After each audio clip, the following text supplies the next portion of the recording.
Allah has given me enough for you. So I didn't come with an empty cup. We want to talk honestly and forthrightly to you on part 2 of this subject, the Honorable Elijah Muhammad and Malcolm X. 28 years later, what really happened?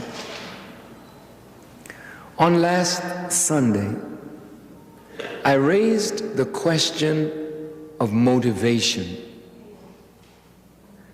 Regardless to how good acts may appear or words may sound, the intention of the heart is what really makes the word or action good or evil.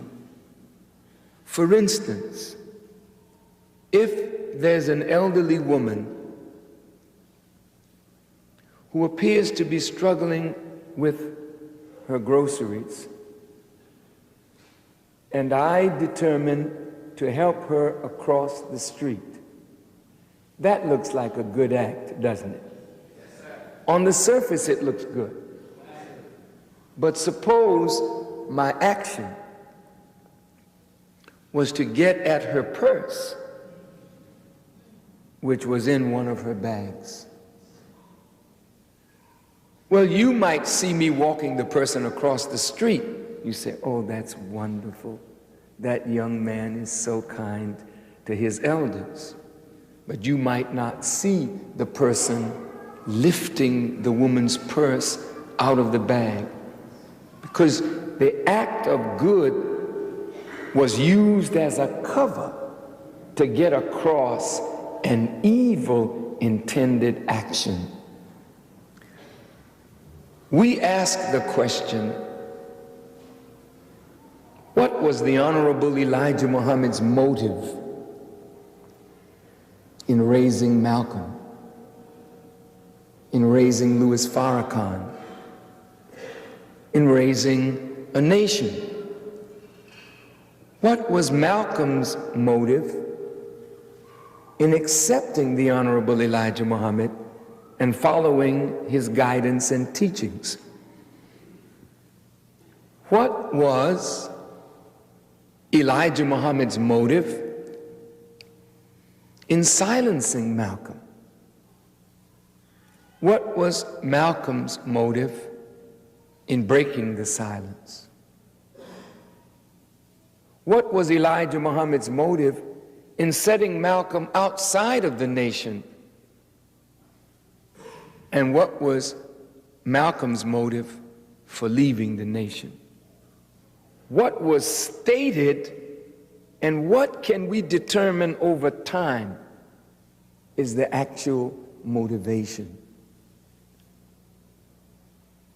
What motivated Spike Lee to make this epic film? What motivated Warner Brothers to put up the money? What motivated Warner Brothers to say they didn't have enough when it ran over the budget? And what motivated the move to Oprah Winfrey and Bill Cosby and Magic Johnson and other sports and entertainment figures to raise $5 million that the movie could be completed? Did Warner Brothers run out of money?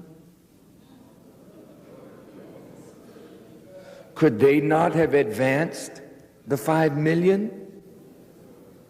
Why did Mr. Lee have to go to Oprah and Magic and Bill Cosby?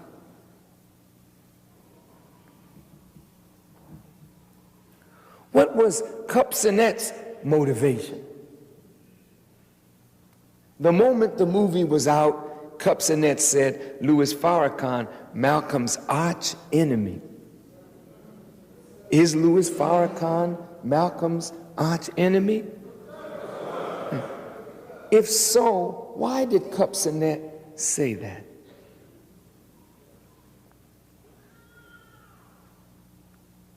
Was Elijah Muhammad an immoral man? Was he an abuser of women? Why did Malcolm say that? Is Malcolm correct? Wait. Is Elijah correct? Is Malcolm incorrect? Is Elijah incorrect?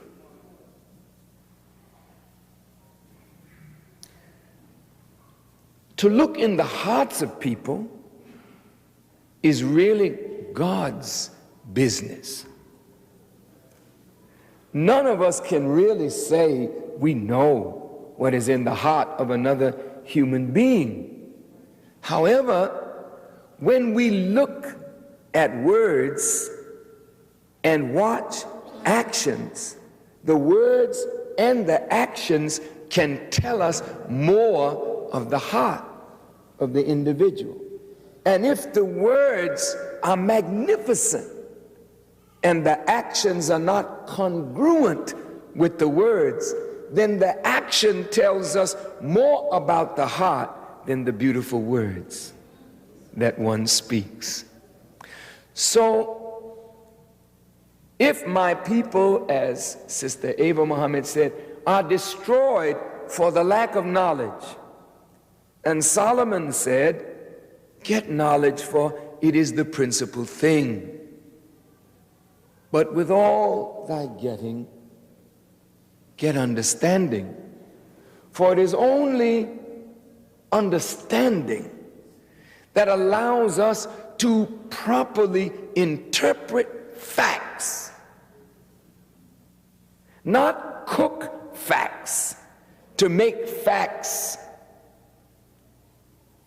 form a pattern that would be pleasing to us, but to take facts without touching them, without altering them, but seeing into the facts to properly interpret those facts. And when I say properly interpreting a fact, all of us see facts and hear facts every day, but facts mean different things to different people. But it is the right interpretation of facts that allows us to do the proper thing with facts. Wrong interpretation of facts does not allow us to be rightly guided. Are we clear? If we take the Quran as truth, there are verses of the Quran that need and require interpretation. If the interpretation is correct, then the guidance flowing from the Word of God is correct. If our interpretation is faulty, then our actions in accord with our interpretation will be faulty. Are we in agreement? Yes, sir. Now, righteous people do not wish to be guilty of slander. It is not meet or right for any of us to slander Malcolm, to become so engrossed in emotional response to Malcolm's actions that we slander him. But again, on the other side of that coin, it is totally inappropriate for Malcolm to slander his teacher. Now, in the Holy Quran, and I must say, Sister Tainetta Muhammad, as I was on my way to the mosque, sitting in the car, I said, I want to base part of my lecture on this surah of the Quran, the same one that you spoke on but did not quote. You quoted the 111th, so now I shall quote the 104th. It shows you how when you're in tune, you know, God is the feeder. It says, in the name of God, the most gracious, the most merciful, woe to every scandal monger and backbiter. Stop. In the Maulana Muhammad Ali translation, he says, woe to every scandalmonger and defamer. Well, some of us don't have any fame to defame. But the Quran is reciting a woe to every kind of scandalmonger or backbiter or defamer. As I speak with you, how many of us have knowingly or unknowingly engaged in slander and backbiting? Allah says in the Quran that He will hurl these kind of persons into hell because He hates scandalmongers and backbiters. In the footnotes it says, 3 vices are here condemned in the strongest terms. 1, scandal mongering, talking or suggesting evil of men or women by word or innuendo or by behavior or mimicry or sarcasm or insult. 2, detracting from their character behind their backs, even if the things suggested are true. There are certain things about people that are really true. But what is your intention of using what you know of truth about somebody behind their backs to lower their character or defame them?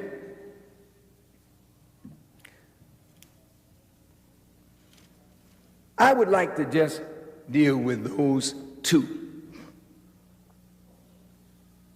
The Honorable Elijah Muhammad did not care that Malcolm was a felon. The Honorable Elijah Muhammad did not care that Malcolm was a pimp, a dope user and seller and bank robber or robber, gambler, hustler, etc. Why didn't the Honorable Elijah Muhammad say, oh my God, a man like that should never be with me? Some of your organizations and churches today would never have accepted Malcolm as a felon, as they don't accept our young people, women or men, who have a criminal background. Our young men and women who have criminal backgrounds are not honored members of the NAACP, the Urban League, and they're not really honored members of their church because there's something in their backgrounds that is not harmonious with those who want upward mobility and don't want to be pulled down by association with criminals. But the same Jesus we preach about sat with publicans and sinners And when the Pharisees berated him for so doing, he said, quote, "It is the sick who need a doctor." A sick man who comes to a doctor is not berated for being sick. Otherwise, the doctor has no reason for existence. The reason that you would want to take up medicine is because there are sick people who need help. So when a person comes to you sick, you don't say, "What are you doing sick? Don't you know that all sickness is sin? Get up out of here." You say, "What is the problem? How long have you been troubled with it?" Then as you search the history of that kind of symptom, you say, "Oh, I think I know what that is. Let me prescribe something for you that you may be rid of your illness." The Honorable Elijah Muhammad knew what Master Farad Muhammad, his teacher, did for him. One of the Honorable Elijah Muhammad's sons said that the Honorable Elijah Muhammad was in terrible condition before he met Master Farad Muhammad.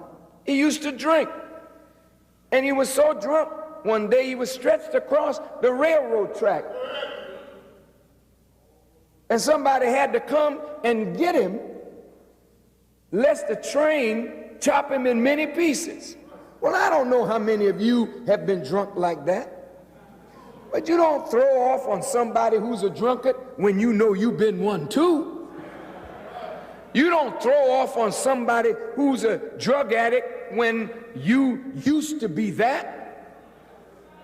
You have compassion for the drug addict if God heals you from it, don't you?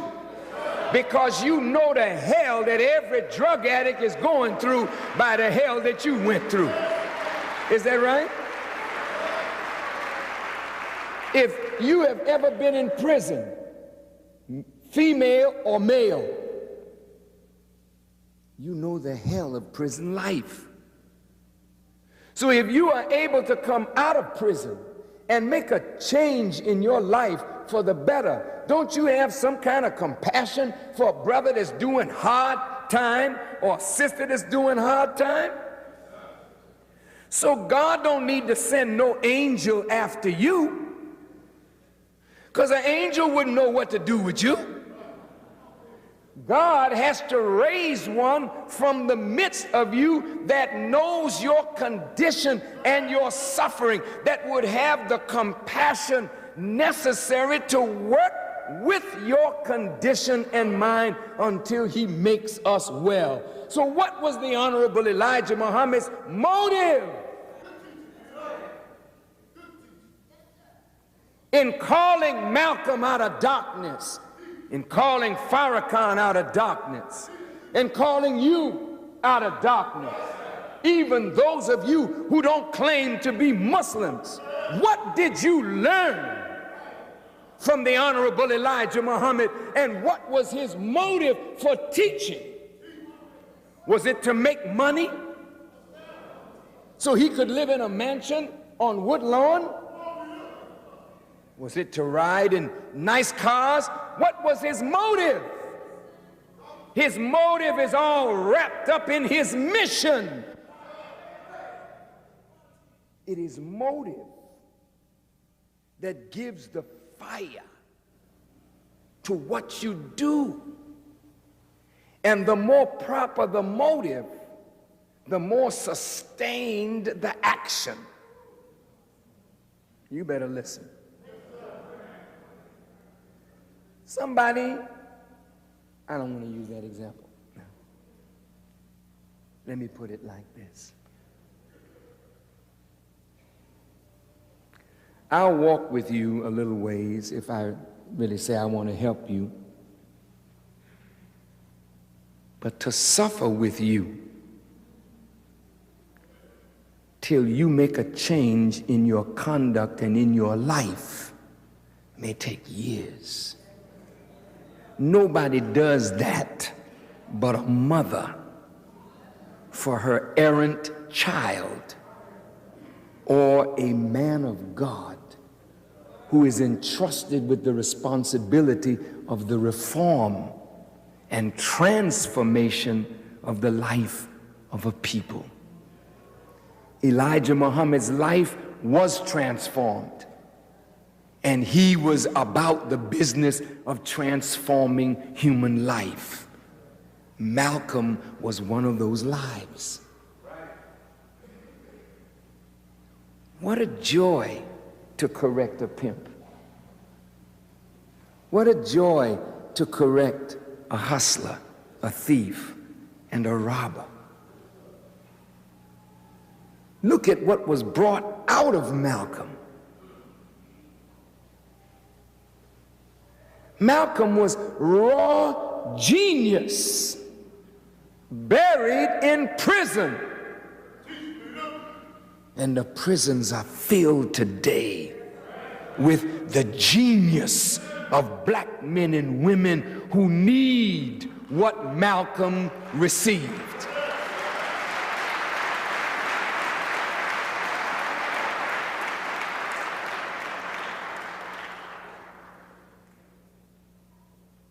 As I mentioned last Sunday, Malcolm didn't just read a dictionary or read Plato and Aristotle and black history and become a teacher that transforms human life. The dictionary has never transformed one individual. Neither has Plato, Socrates, Aristotle, or any of those fellas.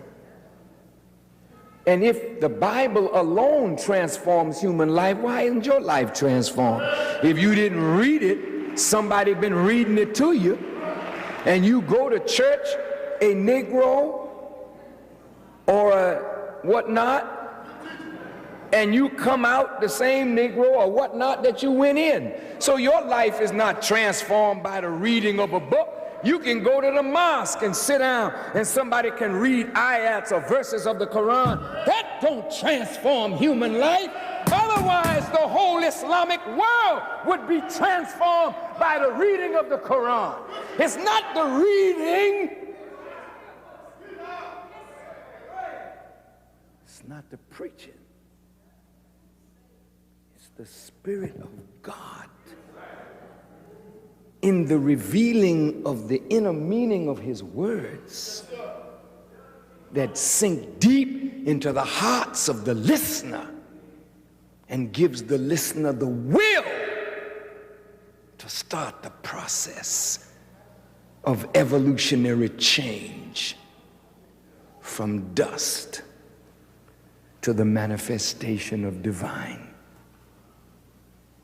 And I don't care what mosque or church you attend. If that imam or sheikh or mullah, if that bishop, that priest does not have the spirit and the right understanding of the Word of God, they'll never bring about a transformation in human life. Malcolm's life was transformed. And all of you who claim to love Malcolm, you don't love him enough to look deep into what transformed his life. While you claim him from your lips, you live and act like the nigger that Malcolm condemned. Come on and talk to me. While you claim Malcolm with your lips, you don't have any power with all that you know to transform the lives of suffering black people. You can give them knowledge, but you can't make them make a change in their lives because you don't have the power. It is not with you. It is not in the college. It is not in the university. It's not in Mecca or Medina or in Al-Azhar in Egypt.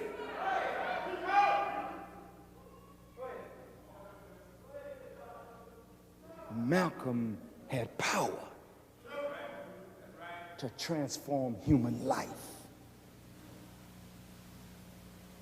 when I heard Malcolm preach, I heard a man versed in the Bible, versed in the Quran, versed in the prophecies, versed in history, and he brought everything that he had read in prison and other places to bear on the Word of God. But the Word of God was primary, not secondary.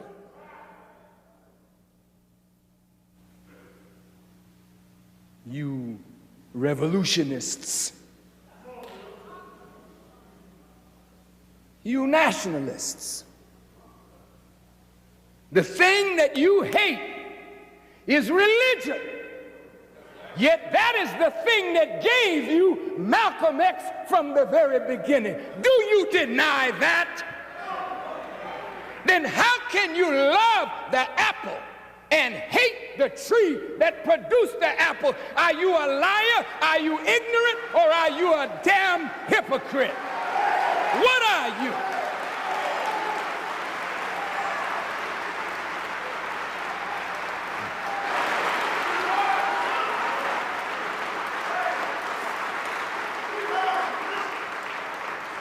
Some of you have gotten so hip in your revolutionary nationalistic ideology, you don't want no God in your life. But Malcolm was moved by God.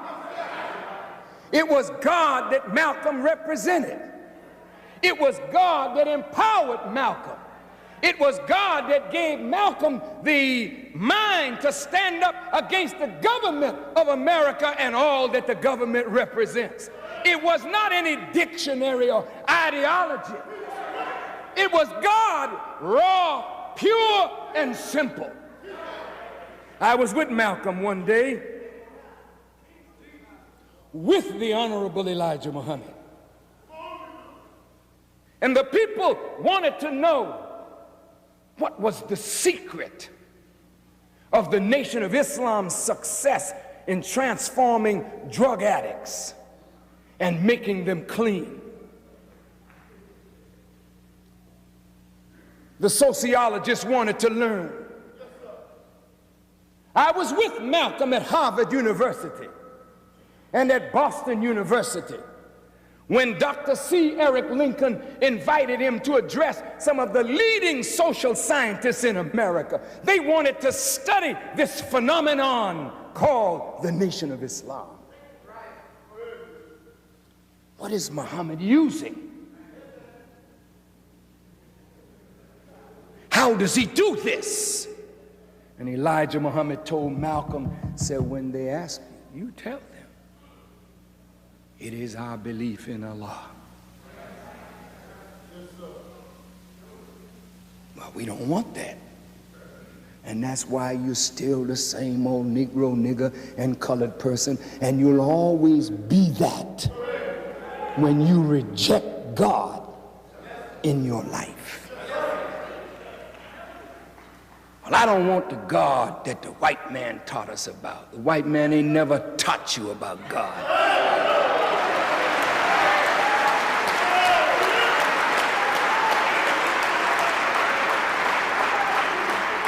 The white man used God's name as a cover for his evil intention to rob and rape and pillage the people of the earth who were seeking God. And this is why he painted God as a white man, so he could get you to bow down to the image of himself. He didn't teach you no religion. That's why in the church, Reverend, you don't have the power of Jesus Christ. You can only preach an empty word, but you don't have the juice to turn the people to God and to clean up their lives and give them power. You don't have that, Reverend. If you got it, you got to come get it from us.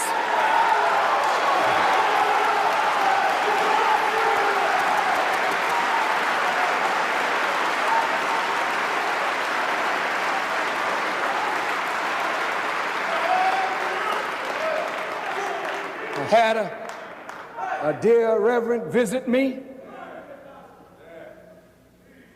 He said 1,000 members of the so-called gangs had visited Push. But when it came time for them to come, they wanted to come, and they did come. But he admitted he really are at a little loss to know what to do for them, because they don't have the power or the knowledge to transform human life. I'm not knocking us, Reverend. I'm not putting us down, Reverend. Please don't misunderstand me.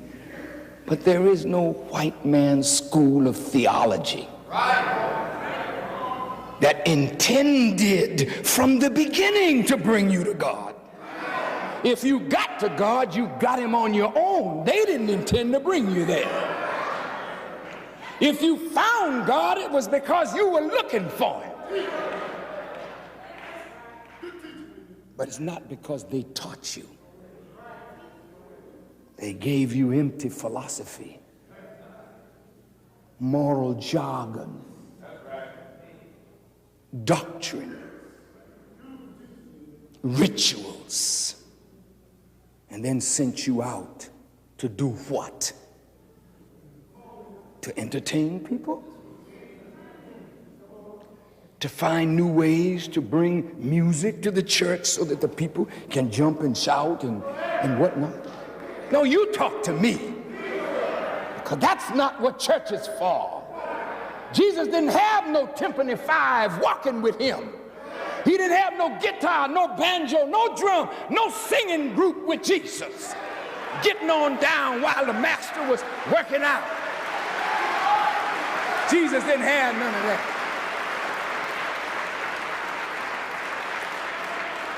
Jesus had a pure word with power in it from God. Prophet Muhammad was a simple man, but the revelation of this Quran with the spirit of Muhammad enabled him to transform human life. Malcolm had that power. I loved him so much. I never had a father. I never knew my father. My poor mother tried to rear me as best she could. She was such a strong black woman with no man in the house. But when I met the Honorable Elijah Muhammad, I met a man. Somebody that I, as a young man, could pattern my life after. And right after I met the Honorable Elijah Muhammad, I met Malcolm, and I heard Malcolm preach. And I never heard a man talk like that in my life. Such boldness, such strength. I can imagine how some of your minds are blown when you hear me so boldly. You don't get boldness on your own. Malcolm didn't come to Elijah Muhammad bold. He got bold when he met a bold man. I got bold when I met a bold black man. I always wanted to be brave and strong, but I was like that cowardly lion in the woods. I needed somebody to give me a dose of courage. So when I met the Honorable Elijah Muhammad and Malcolm, I was meowing. Meow. I was trying to roar, you know what I mean, but it just wouldn't come out.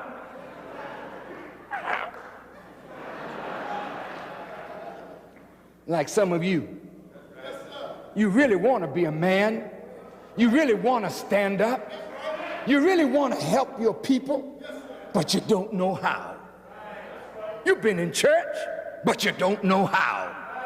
You got a PhD, but you don't know how.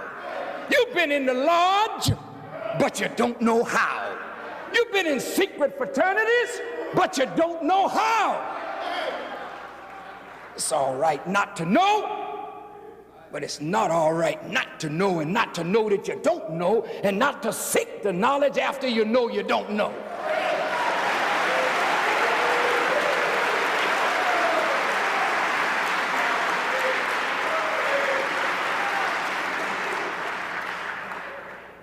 I loved Malcolm because to me the greatest man in my life was the Honorable Elijah Muhammad.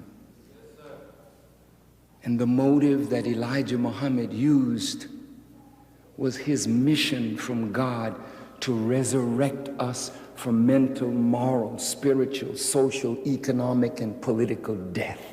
That was the motive.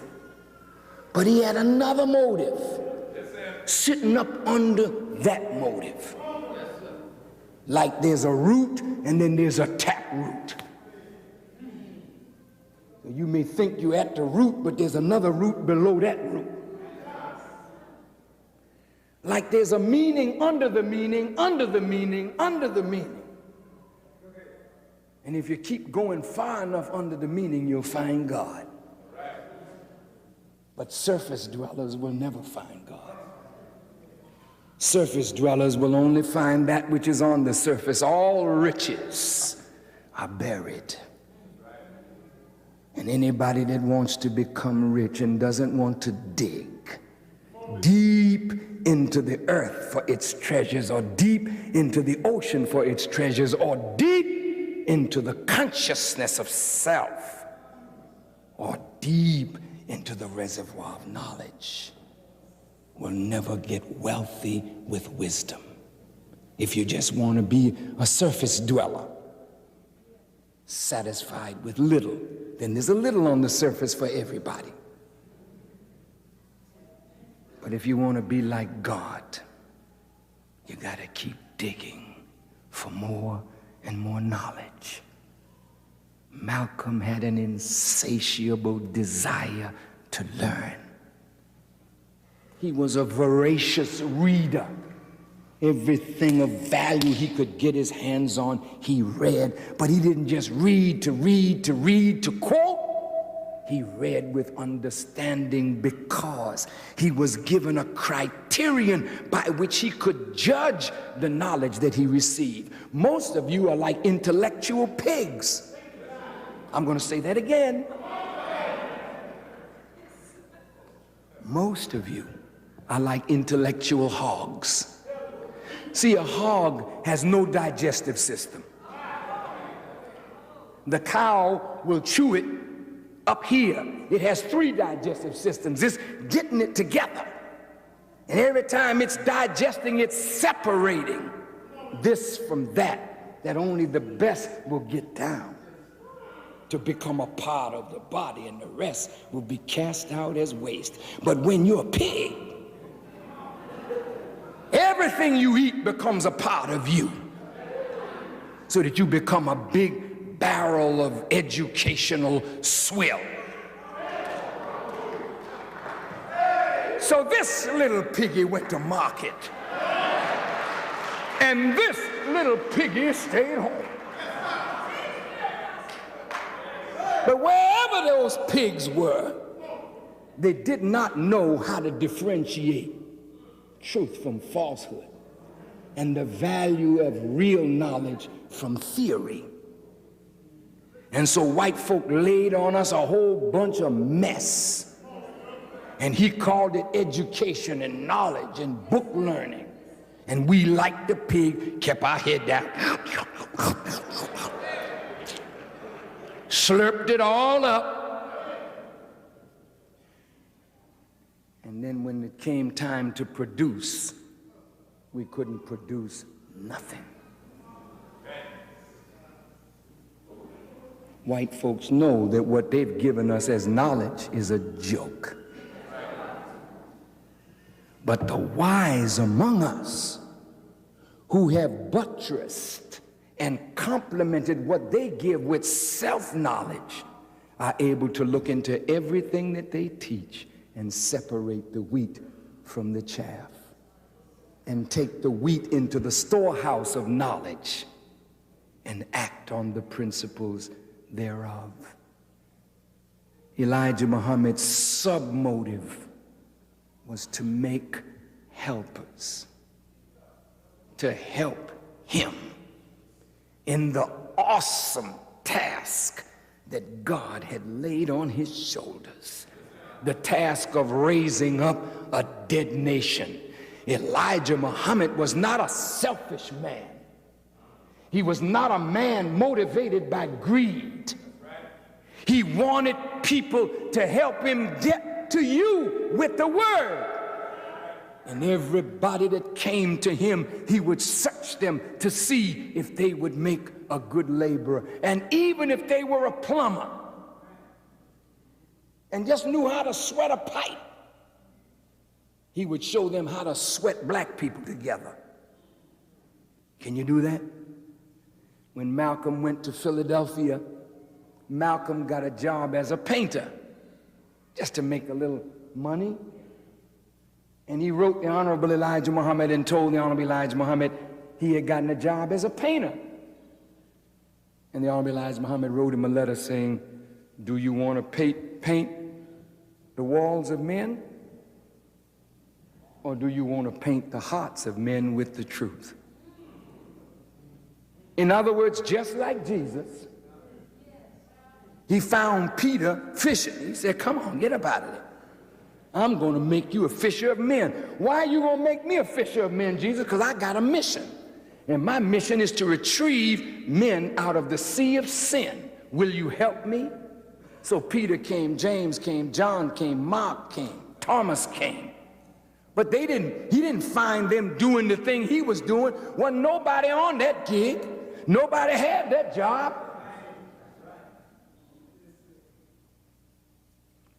So now you're going to make a laborer? Somebody to teach black people? Yes, that's what I really want. The Honorable Elijah Muhammad said, everybody that came, like the words of Jesus, before me was a thief and a robber. He praised Marcus Garvey and he praised Noble Drew Ali as forerunners. And he honored their work and told all of his followers that it was a good work and a noble work. He didn't like the preachers because the preachers were on the payroll of the slave master. He didn't like the preachers because the preachers were more interested in hooping than in teaching.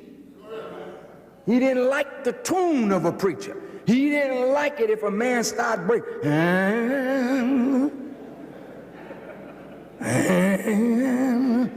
I went there that morning. Were you there? He didn't like that. He didn't want none of his ministers to sound like that. He hated it. He said, teach the people. Preach to the people. Don't moan.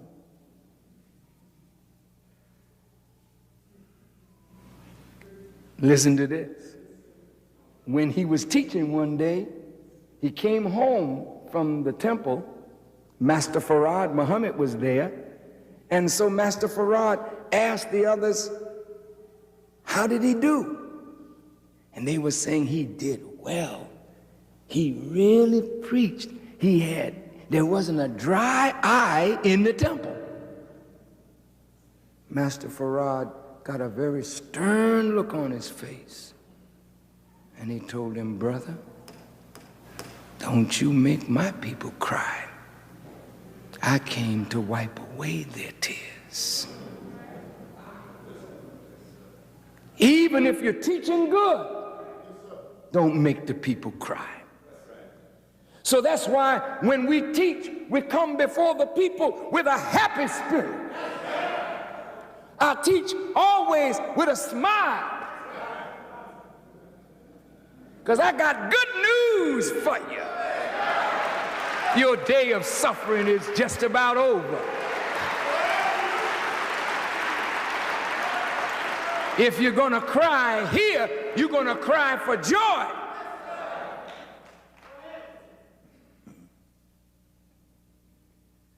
When you're trying to make a laborer, a worker, the Honorable Elijah Muhammad did not want proud people. He wanted us to be humble. And you know how some of us were and are. We got these big egos with nothing in our heads. We are very arrogant. We can't wait to get an authority over somebody so we can show off, you know, how powerful we are. Jesus had all that trouble with his crazy disciples. And Elijah Muhammad had all that trouble with us. He was like a man asked to perform a delicate operation with a screwdriver. And he did the best he could, and Malcolm was the best that had come to Elijah Muhammad to represent this teaching. Of all Elijah Muhammad's ministers, in my judgment, Malcolm was top shelf. He always kept the Honorable Elijah Muhammad out front. Wherever he spoke, he said, the Honorable Elijah Muhammad said, the Honorable Elijah Muhammad taught me this, the Honorable Elijah Muhammad taught me that. In fact, when he came to the nation, they were calling Elijah Muhammad Mr. Muhammad. Isn't that right? But when Malcolm got here, they started calling him the Honorable Elijah Muhammad. Malcolm introduced that. He wanted to see the leader in the dignified position that a man of his quality should be in. Malcolm knew what he was doing.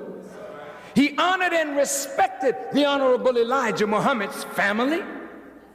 He loved all Elijah Muhammad's children, and he was treated by Elijah Muhammad as one of his own sons. Elijah Muhammad loved that man, and that man loved Elijah Muhammad. I never saw a man more fierce in defending Elijah Muhammad than Malcolm X. I learned basic things from Malcolm. He was a wonderful teacher. He was such a good example. I never heard Malcolm cuss. Every now and then on the rostrum he would say hell or damn, but I never heard anything else. I never saw Malcolm smoke, drink, or even hint that he needed one. I never saw Malcolm eat in between meals. The teaching of Elijah Muhammad was one meal a day. And in the 10 years that I knew Malcolm, I never saw Malcolm eat in between meals. Malcolm was a praying man.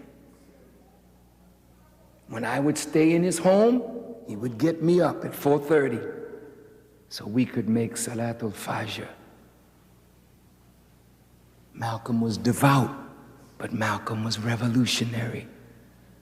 And he had a character defect, as we all do. But I heard the Honorable Elijah Muhammad say that his strength was his greatest weakness. How can a man's strength be his weakness? I've seen men come in the nation, and when they hear the law taught by the Honorable Elijah Muhammad, they have the strength to live it. And they became captains, teachers of the law.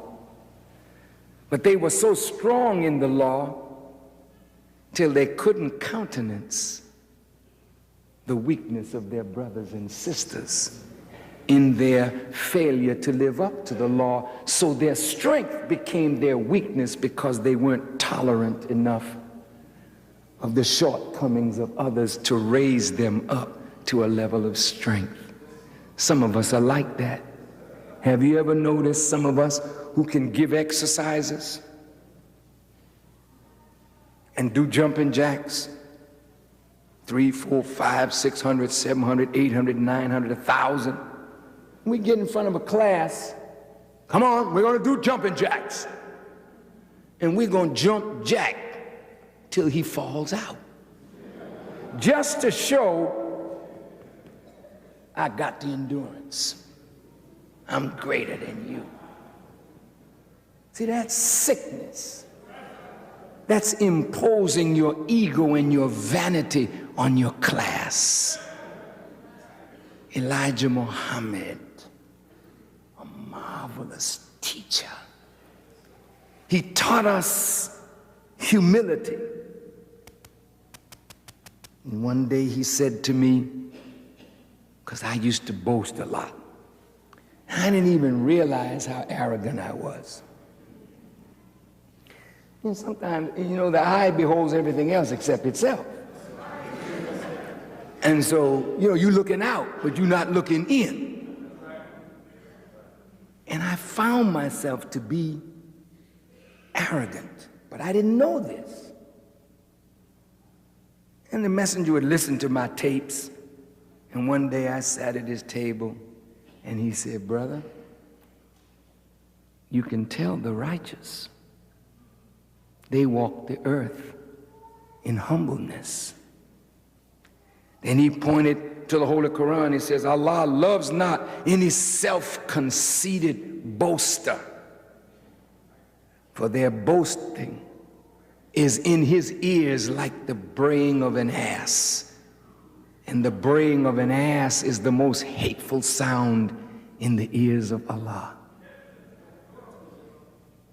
Then he said to me, brother, no matter how heavy you are, you can't step through the earth. Now some of you in here pretty heavy. Some of you weigh over 300 pounds. And next to some of these thin ones, you may feel like a giant. But go stand up next to a mountain and see how big you are. So he said, since you can't step through the earth or equal yourself up to the mountains, why not take your place as one of Allah's creatures and be humble? These are the lessons that he taught me, he taught Malcolm, he taught Brother Abdullah, he taught us all, didn't he, brother? And when we messed up, didn't the Honorable Elijah Muhammad have a way of teaching us and spanking us and punishing us that he made us better? You belong to organizations. These organizations ain't trying to make you better. You'll be the head honcho. You. What is your reason for being the head honcho? You shoot straight. Whatever that means. Ain't nobody trying to make you a better person, challenging you when you mess up. But Elijah Muhammad challenged us.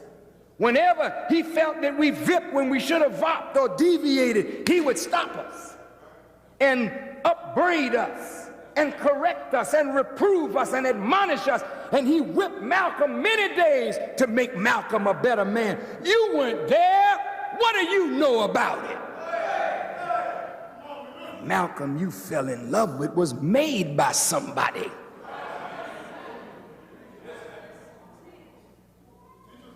And the Farrakhan that you're falling in love with is made by somebody much bigger than he is. You weren't there when the Honorable Elijah Muhammad chastised us. You don't know anything about that man's ability to chastise.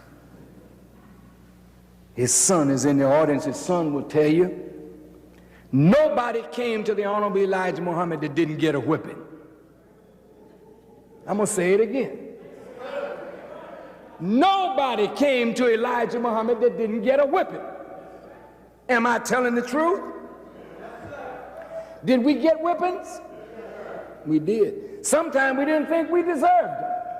And he would beat us on general principle, just to see if we had the humility to take a beating when you think you're right.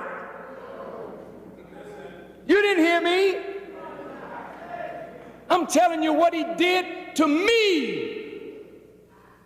I'm not before you as the kind of man that I'm becoming in no vacuum. My mother didn't teach me this.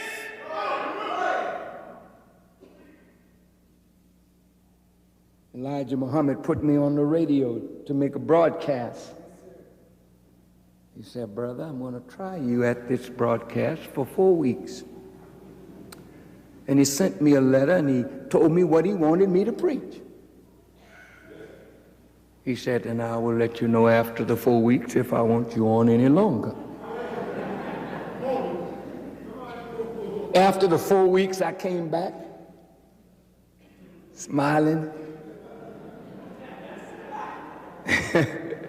He said, that was pretty good, brother. You can go on for another 2 weeks. This time you say what you have in your mind. After the other 2 weeks, which made 6 weeks, he said, well, brother, I'll give you 6 more weeks. And he listened. Every time I would make a tape, I would have to send it to him first. He would clear it, then he would send it throughout the country.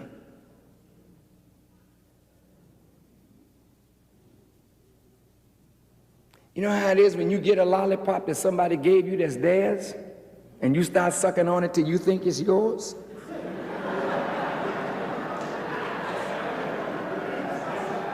And then they ask you to give it back, and you get an attitude.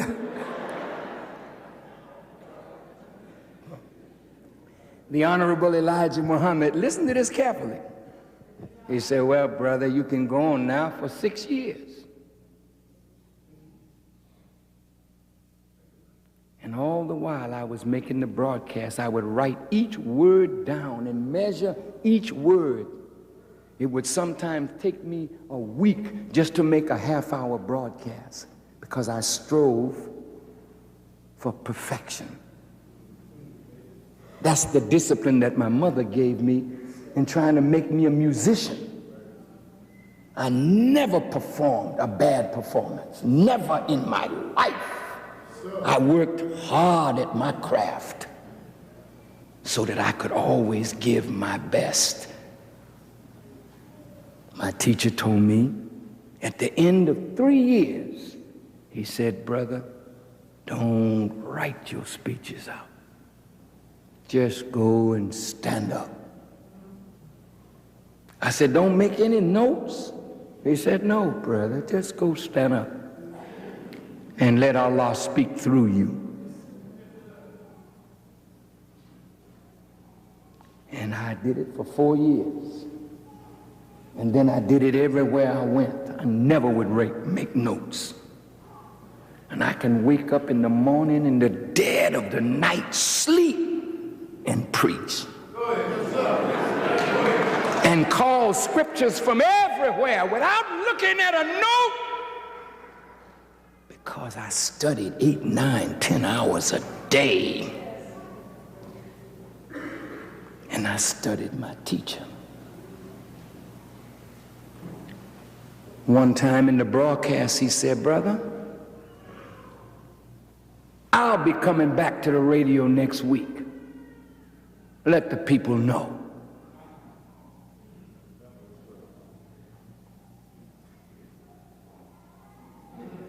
Now I've been sucking on that lollipop a long time, brother. Elijah Muhammad said, I want it back now. You've been saying I was coming back. Now you can tell them I'm back. I made a tape. Hearken unto the voice of God.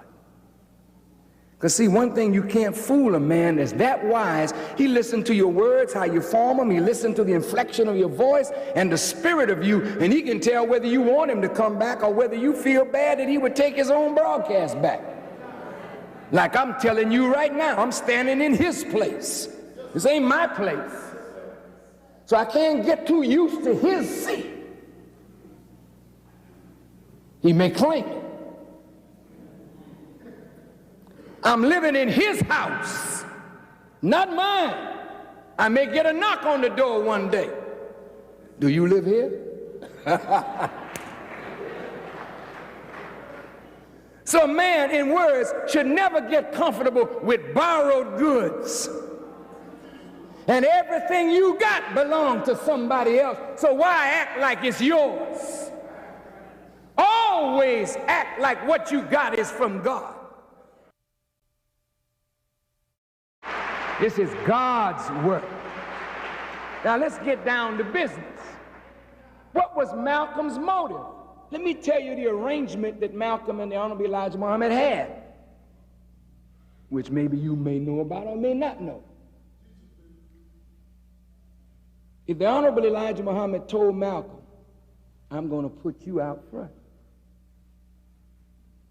and make you known that you will make me known. What kind of deal is that? In the days of Moses, Jehovah was not known. Jehovah put Moses and Aaron out there so that they could become known, so that they could make Jehovah known. So Elijah Muhammad put Malcolm out front. Was Malcolm out front? It wasn't that we didn't have nobody else in the nation that could talk like Malcolm. Stand up, Brother Abdullah. Step out here.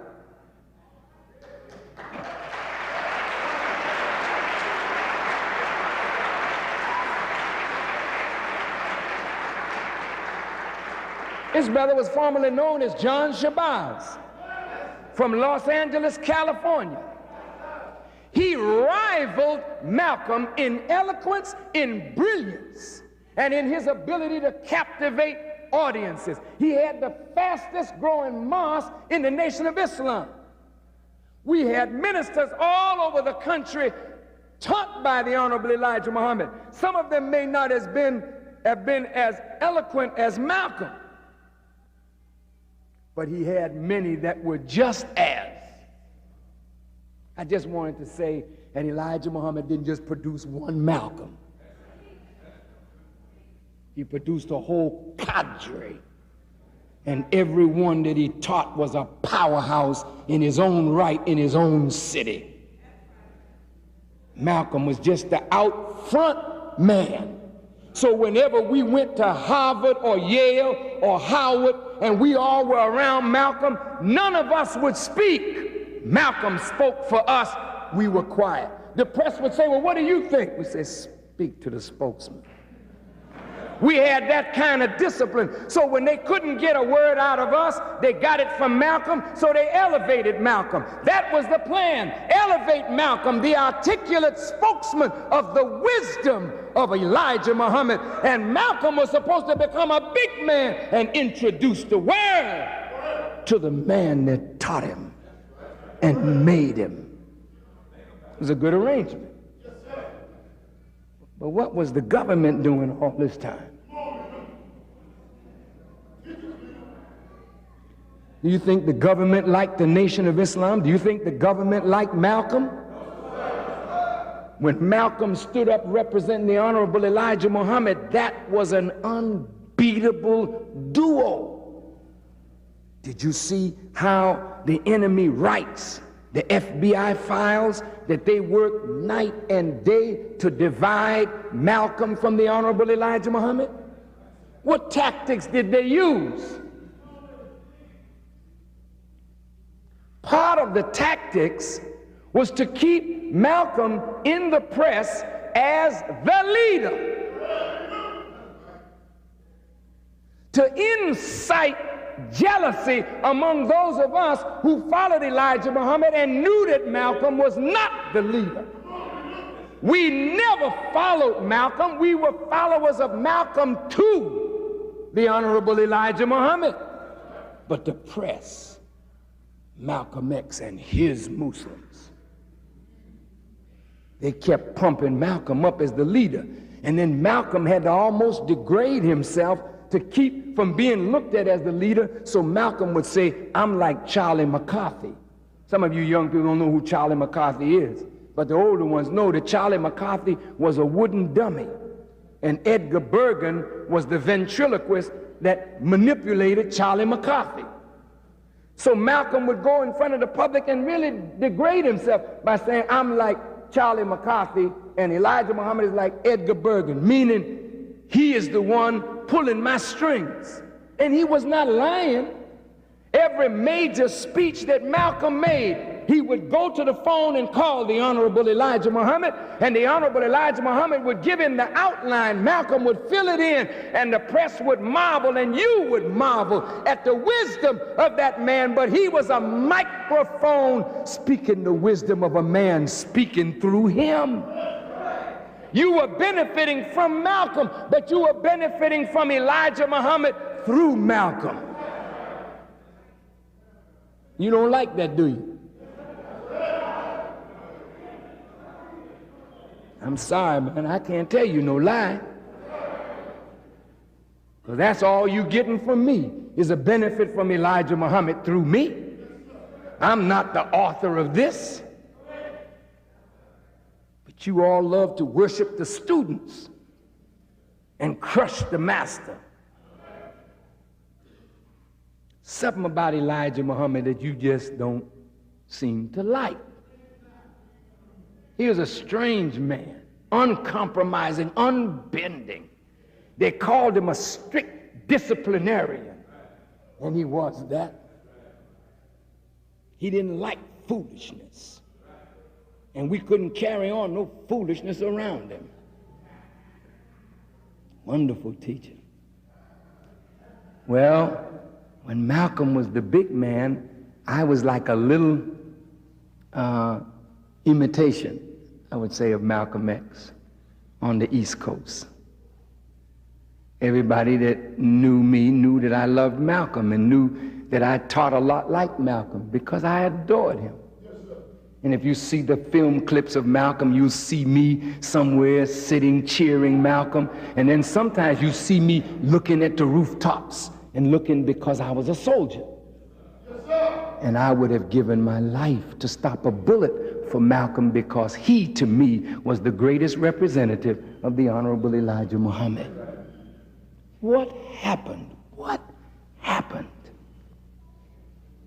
Now, this is a difficult part.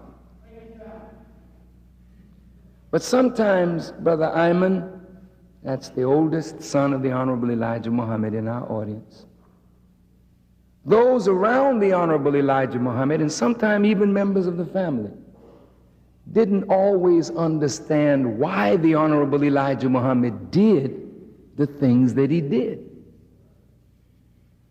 Now, this was a simple thing. This is my sister, Tainetta Muhammad. Would you come out, Sister Tainetta? I'm going to give an incident in our Islamic life to illustrate a purpose.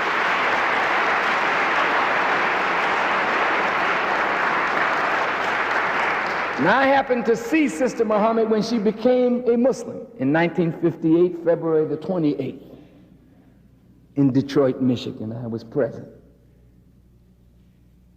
Sister Tainetta Muhammad has a love for art, for culture, for music. But her greatest love is Allah and the Honorable Elijah Muhammad and the Word. So she would take this word and form it into plays. And since I was in show business, I took the word and formed it into music and drama.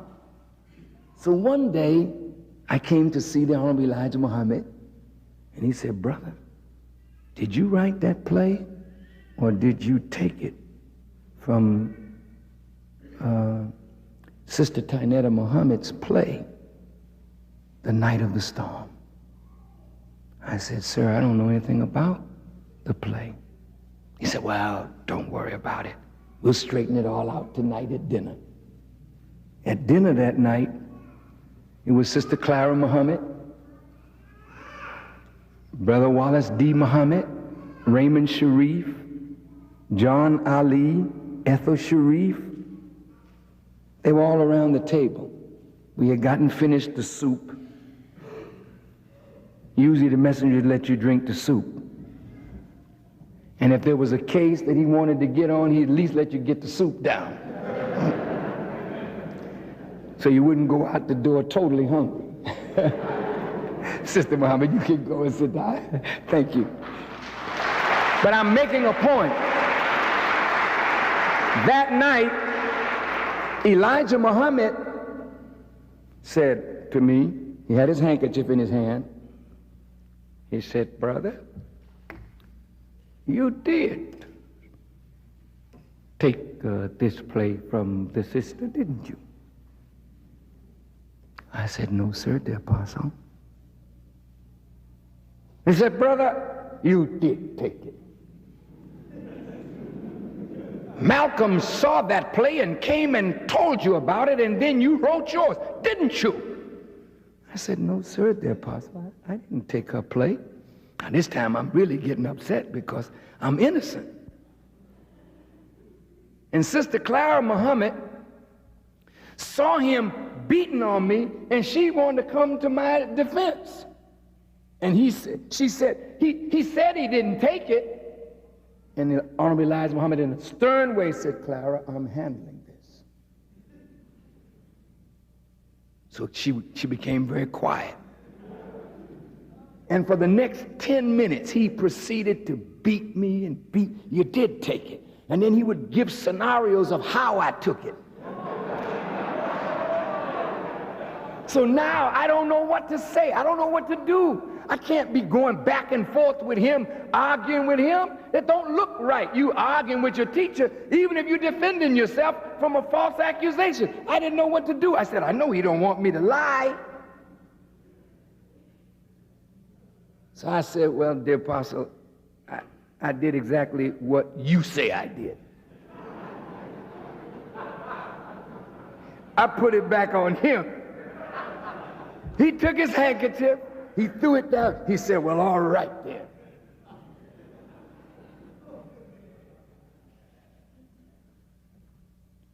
Then when things quieted down, my head is almost in the soup.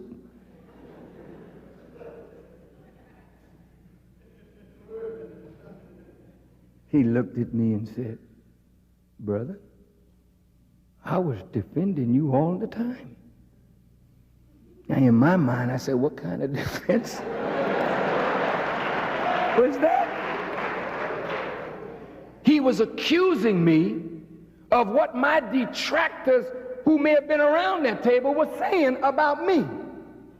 So he took up their charges and hurled their charges at me. He said, brother, I was waiting for you to say that you wrote your play in 1956. She didn't come in the nation till 1958. How could you have taken yours from her? I was waiting for you to accuse her of stealing her play from you. So I said, well, I couldn't accuse her because we both came under your teaching. We didn't know anything about John Hawkins' history until you taught us.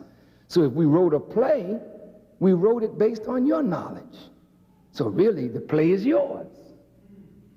And he looked around the table as if to say, you see? Then later, as I was going out the door, he looked at me and said, you and my son Wallace go and mop up the wilderness. He was testing me. And then years later, he said to me, if you really want to see what's in a person, accuse them of something that you know they're not guilty of with a straight face and keep it going. And before long, what's really in them will come out. Now, why would the messenger do that? He wants to know what's sitting up in you because you're going to be elevated. And if there's something negative sitting up in you that you're hiding under the right pressure, like cooking a pot, you'll see what the smell is if you cook it. So Elijah Muhammad is no fool. He tested Malcolm. He tested me. He tested his son. He tested his daughter. Did he test you, brother? Did he test you, Jabril? Did he test you, Sister Tynell? Did anybody ever come to Elijah Muhammad and was not tried? Well, did he try Malcolm? How did he try Malcolm? And what was his purpose in trying Malcolm? I want you to listen, because this is very important. Everybody said Malcolm was the heir apparent. You know what that means? That when Elijah Muhammad was no longer present, Malcolm would sit in his seat. Do you know what kind of character you got to have to sit in the seat of a redeemer? One mission to save a people? Do you know what kind of bearing and patience you got to have to sit in that kind of seat? When Master Farad Muhammad told Elijah Muhammad, take plenty, you're going to suffer from your people. You can't be vindictive and sit in the seat of Elijah Muhammad. You got to take the suffering and roll with the punches until you can resurrect God in the person that is buried under the rubbish of this world's life. You can't be a low character man and sit in the seat of Elijah Muhammad. Malcolm, being the quote unquote heir apparent, had to be tested more than anybody else. Because if Elijah Muhammad departed from among us, Malcolm would be the one that everybody would look to for leadership. Now, how do you test a man like that? Inside his own house. When you go to the dojo, how many know what a dojo is? My God. How many know what a gymnasium is? Oh, thank you. A dojo is a place where you go to learn the martial arts. How many of you have any knowledge of martial arts? Would you raise your hands? You do? Okay. The sensei or the master who is teaching you, how does he prepare you for combat? He takes you to the threshold of pain, doesn't he? And when you get to your threshold and you can't take no more, you hit your leg, let him know, hey, don't go no further.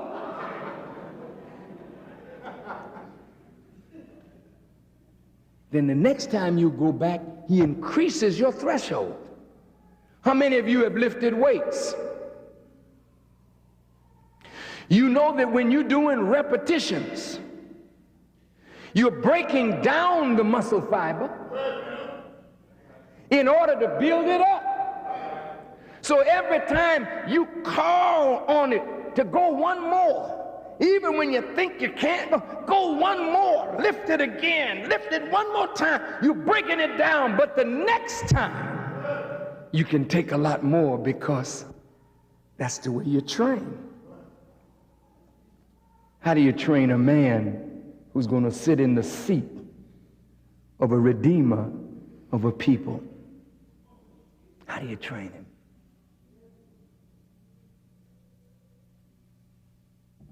In every organization, in every church, where there are black or white people, there's always envy and jealousy present.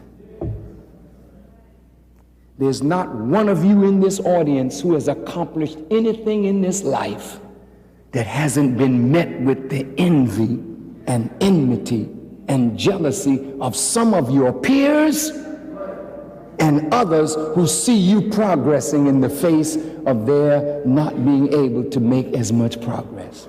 And isn't it painful to have people that you grew up with, that you love, turn on you because you have some advantage that they want for themselves but don't have? Isn't it painful to have somebody turn on you because of a gift that God has given you? Please, this is very important, very important. Prophet Muhammad, peace be upon him, said, the three most hated men are: one, the person who is wealthy and gives away his wealth to the poor; two, the person who is wise and teaches wisdom to the ignorant; and third, the man to whom the Holy Quran is revealed. The three most hated men. The person to whom the Holy Quran is revealed is the most hated of all because he's wealthy, he's wise, and he shares his wealth and his wisdom with his people. So the Honorable Elijah Muhammad was the most hated black man among us. Talk to me. In the 60s, when we were in the civil rights struggle, was Stokely Carmichael hated more than Elijah Muhammad? Kwame Ture now.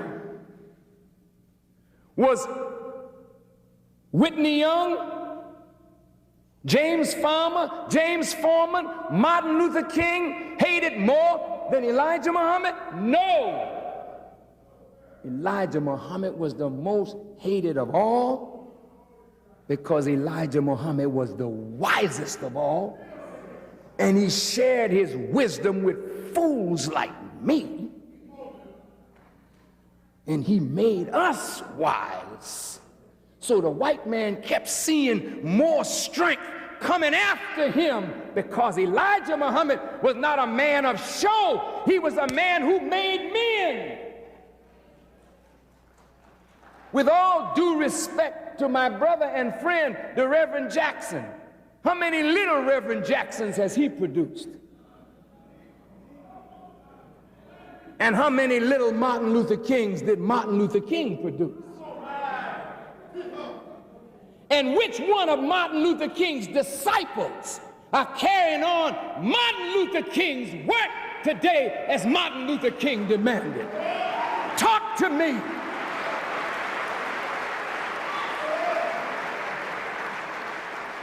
Elijah Muhammad knew that every living thing must die. And he was looking for us way on into the future, so he prepared ministers and teachers and persons who would lead. And if Malcolm was going to sit in the seat of a most hated and envied man, Malcolm would have to be able to withstand the insults, the arrows, the darts, poisoned with envy and slander and backbiting and evil words. And he must not strike out at them because he is to redeem them. And as long as they didn't make a physical attack against us, we didn't care what you say. But if you made a physical attack, then we'll give you all of the business you need. And that is the way it was, and that's the way it is in 1993. We're not going to bother nobody, but if anybody attempts to bother us, we'll give you all the hell that hell can take with the backing of Almighty God. Make no mistake about that. Hold on, all praise is due to Allah. Now, I'm coming to the critical part of this lecture.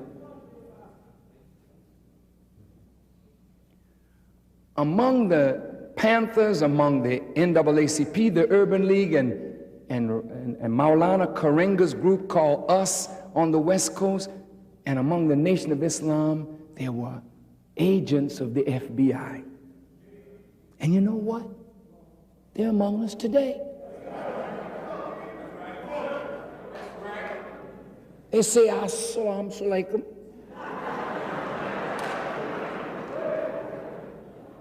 They never kind of get it right.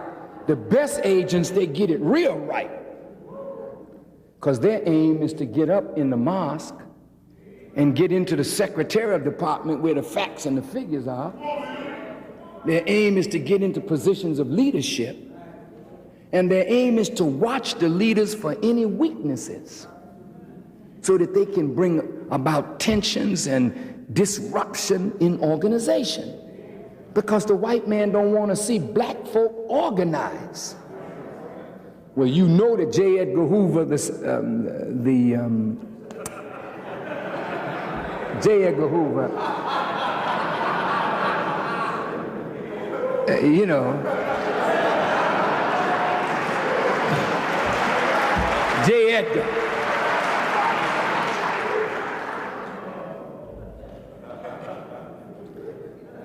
He had plants everywhere. J. Edgar Hoover hated Martin Luther King, and J. Edgar Hoover hated Malcolm X, Kwame Ture, or Stokely Carmichael. He hated the civil rights movement. And while Martin Luther King and the Big Six in civil rights were sitting in Washington with Lyndon Baines Johnson, and even with John Kennedy, they were planning the death of Martin Luther King Jr. Jesse sat at my table. We had coffee together. I said, Reverend Jackson, you're in some very powerful circles, and I know you hear a lot of things. And I'm sure they're telling you things about how they're going to move on Farrakhan.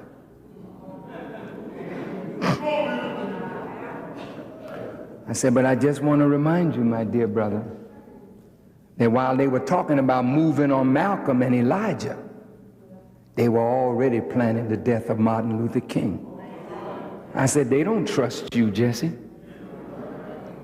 I said, no matter how close you get, Reverend Jackson, they know they can't trust you because there's too much God in you. You'll only go so far, and then the God in you will yank you back. So I said, they will never give you what you think you deserve.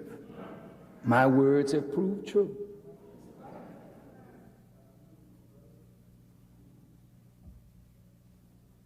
Malcolm,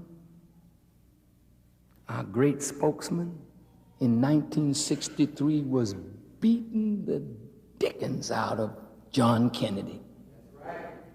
John Fitzgerald, Malcolm called him John the Fox, because the liberals had gotten control of the black struggle. And guess what?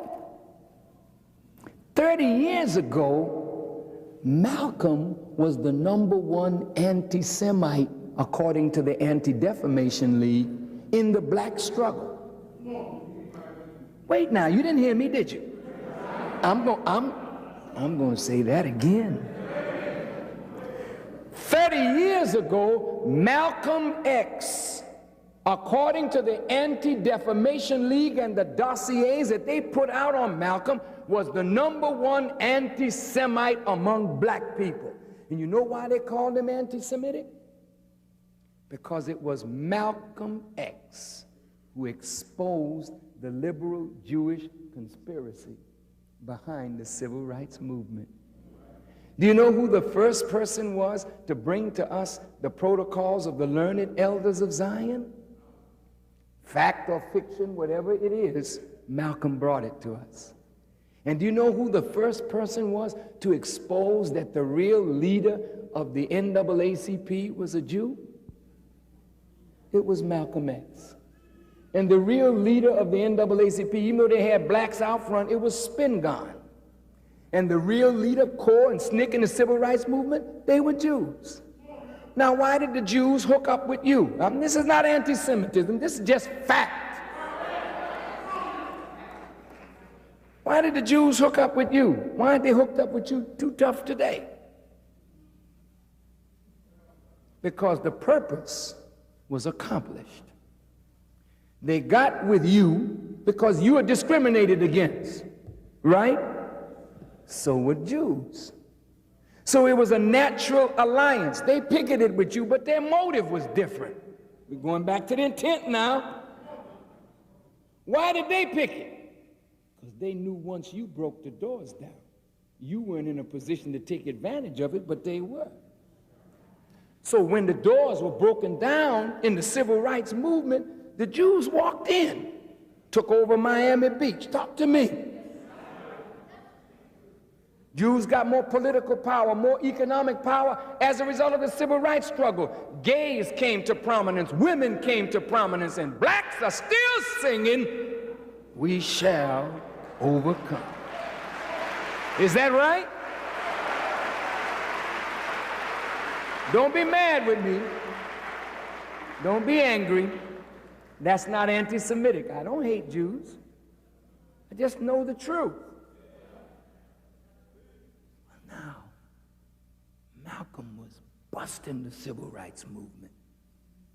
Malcolm was knocking Dr. King because Elijah Muhammad, his teacher, was knocking Dr. King. What? Yes. Elijah Muhammad looked at Martin Luther King as one of the #1 magicians of Pharaoh. What? And wait, let's not get emotional. Please, sisters, don't get angry. Martin Luther King was a PhD in theology. If you know anything about the prophecies do not our integration with Pharaoh. It talked about separation from Pharaoh. So now Malcolm was preaching separation. Elijah was preaching separation. Martin Luther King was preaching, I don't want to be your brother-in-law. I want to be your brother. So you can beat us, we're going to love you. You can drag us, we're going to love you. Because it was scientific nonviolence. Well, Malcolm was nonviolent, and you not either. Hell, if nonviolence as a philosophy would work, we need to start preaching it immediately in the black community.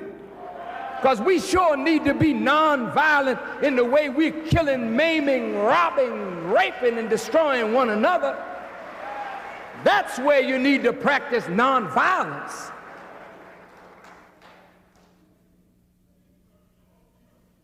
But when you're going to be nonviolent to an enemy who is persecuting you.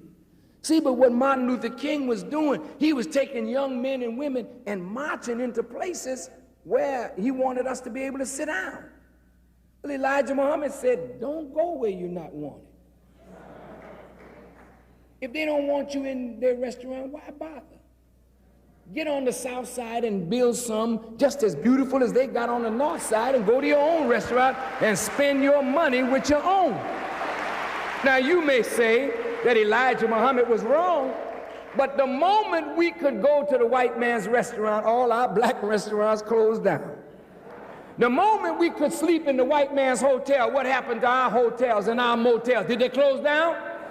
What happened to black economics? It nearly died in the South because integration put the money in the white man's pocket and took it out of the black man's pocket.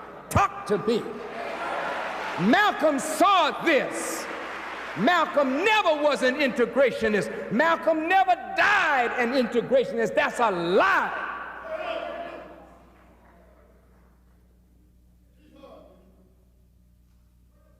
Malcolm was a realist.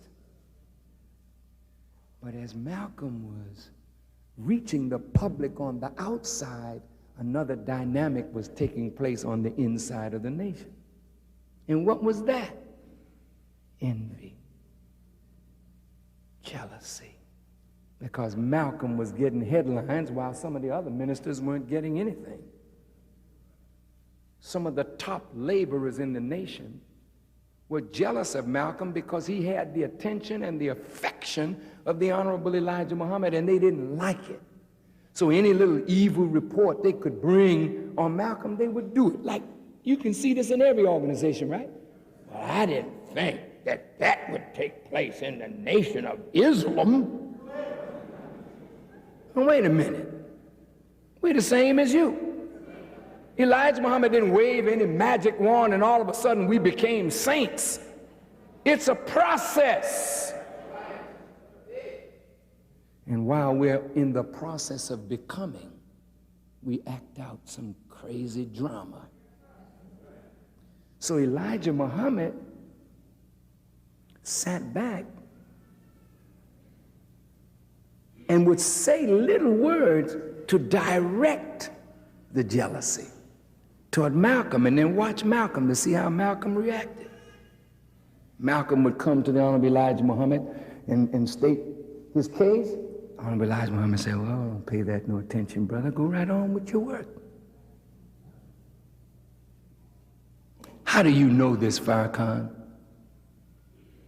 Because I walked in Malcolm's shoes.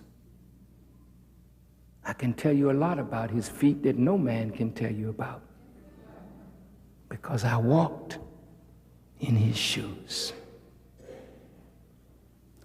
Malcolm could not take the enmity and the strife of his own brothers. And he would come to Boston, where he was always accepted. I was the minister there.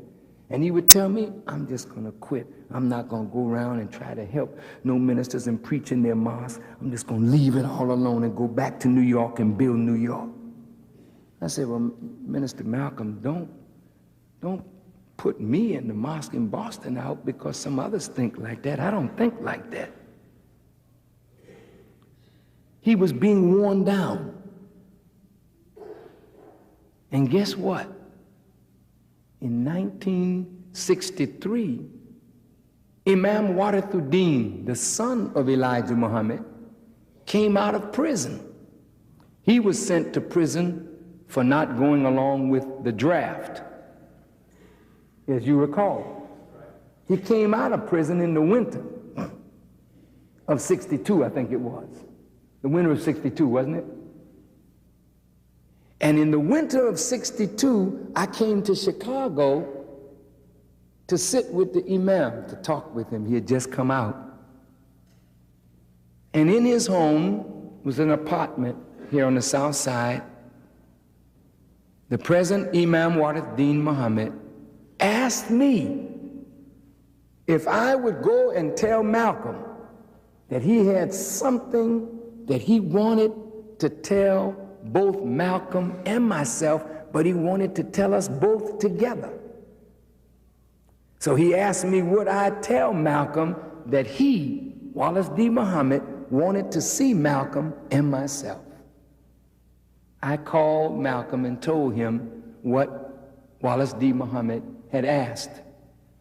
Malcolm was the kind of man, he don't want to hear nothing if it's important with his student, meaning myself. So Malcolm went by himself to Chicago and met with Imam Warithuddin Muhammad, who was then Wallace D. Muhammad, who had just come out of prison and learned that his father had taken wives from among the secretaries. When Wallace D. Muhammad told that to Malcolm X, Malcolm, I guess, was blown, but he understood it from the Quran, he understood it from the Bible, but the hurting thing. Do you remember the sisters that spoke last week? How many of you were present? You know the first sister that spoke? Sister Evelyn? Malcolm was in love with her. When she was growing up in Boston, she became a Muslim in Boston, and Malcolm was teaching in Boston. And they were to marry.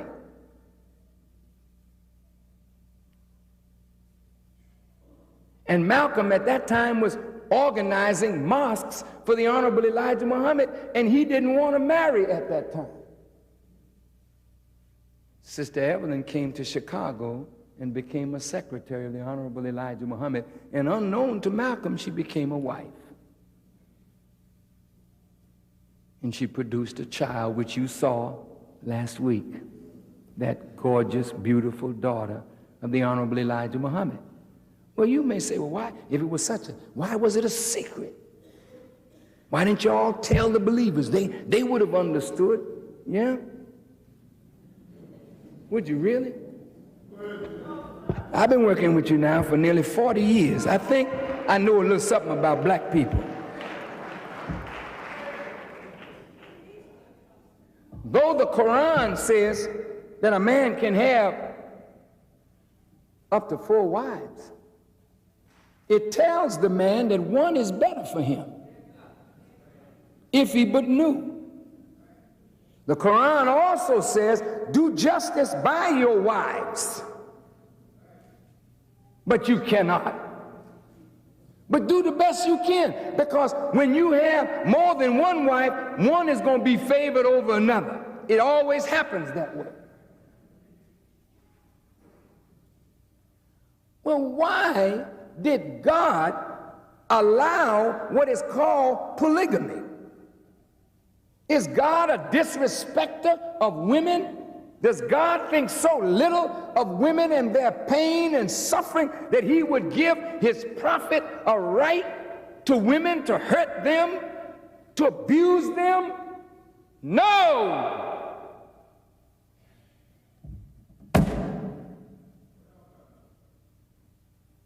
Look at you, sisters.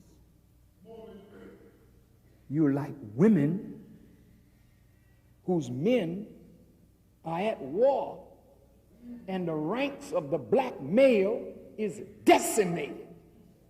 Either we're in jail, listen good, we're on drugs, we've turned into homosexuals, and the woman is sitting here without a decent man, without a real man to look to comfort her, to guide her, to be a real husband for her. She's a suffering black woman, outnumbering men 3, 4, 5, 6 to 1. So you're all fighting over the few little men that's left.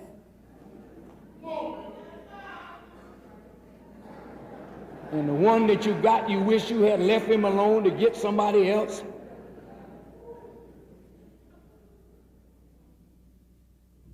Women are so valuable in the sight of God. He will allow something that is not the best to keep the precious woman from falling into that which is worse. Prostitution is a hell of a thing. Lesbianism is a hell of a thing. Fornication and adultery is a hell of a thing.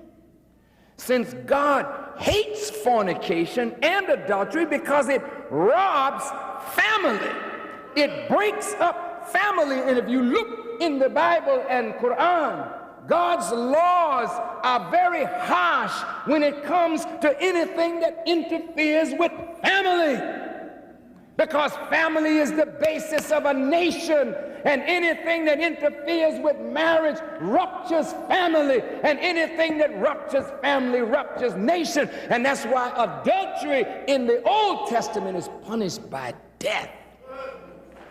Fornication is punished by death. Homosexuality is punished by death. In the Old Testament, Moses would not even allow a man to wear a woman's clothes. He'd be killed. And women couldn't come out in no man's clothes. You'd be killed. You can't play no man. You may want to be one, but you can never be a man. I don't care how hard you try to toughen up your faith.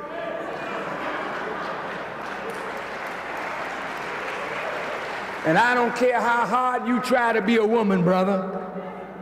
You ain't got it. Never will have it.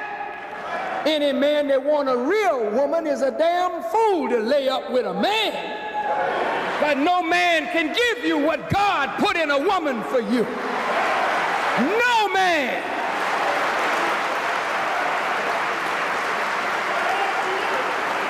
No man. We're messed up. We're off course. We've been bamboozled. We've been hoodwinked. We've been took. We've been had. Ain't that what Malcolm said? We're almost finished.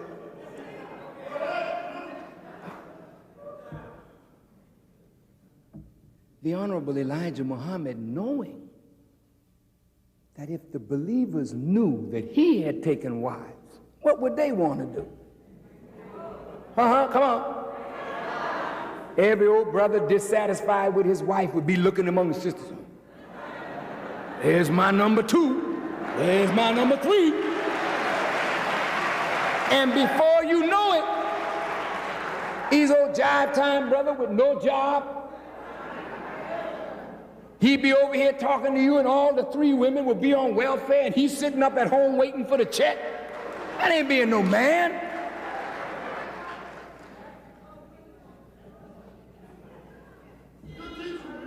Y'all all right? If you don't know how to handle that knowledge, it's best that you don't know. So those sisters suffered to protect, number 1, the messenger, and to protect us from a knowledge that we might not have been able to handle if we had that knowledge, and third, to protect their children, which is the bloodline of the most hated man of all. Now, if they don't like Elijah, do they like his children? They're afraid that his children will be like him. And if he's giving the white world hell, what will his children do? This was no plaything. A man of Elijah Muhammad's means could pay for abortions. If it was just a sexual thing, a man don't have to have babies. Hey, girl, you know, get rid of it, you know what I mean?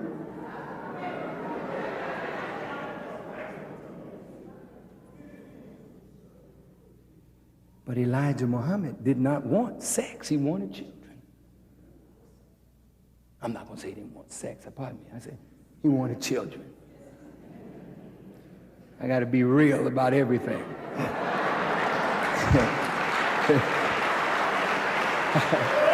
Because you sure can't have children without sex, that's for sure.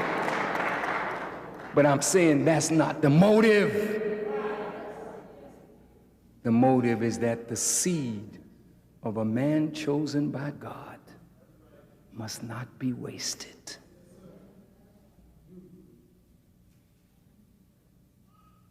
You don't think God understands the suffering of women and wives in situations like that? Sister Clara Muhammad was devastated when she heard it. That's a faithful woman who worked hard and all her knowing life. She told me that she don't know nothing she has done in 40 years that she couldn't stand before Allah feeling absolutely ashamed. She didn't know anything she had done to be ashamed of. That's what she told me. It's a good woman, a righteous woman, but like any good woman, hurt. She wasn't going to permit it if he went to her and said, now, it's time for me to take wives. What? Ain't no black woman got sense, you know what I mean, except you've been trained that way. And in the Islamic culture and in the culture of the Hebrews, they grow up that way. So it's easier. We grew up in the Christian West, where everybody talks monogamy and lives polygamy. Can we get a witness?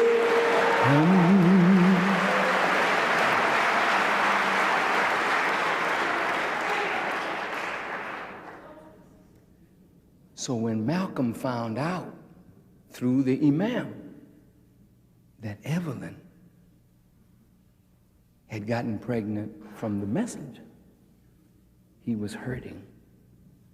And with all the envy and jealousy of the ministers, he began to think that his teacher was jealous of him too.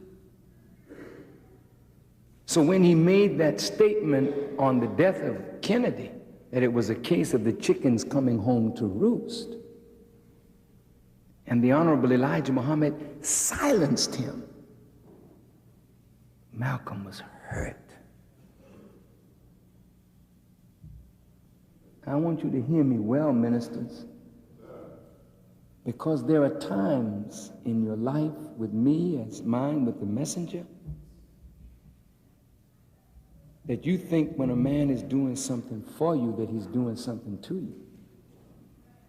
And your own perception, based on whatever's in your brain, may not allow you to see your leader's actions in the proper way.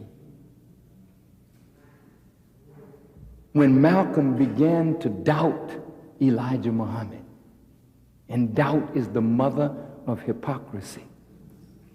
When Malcolm made the statement about the assassination of Kennedy as the chickens coming home to roost, and the messenger said, in the public, Malcolm was not speaking for me. He was speaking for himself. And I have silenced Malcolm for 90 days. Two things were accomplished. Three things were accomplished.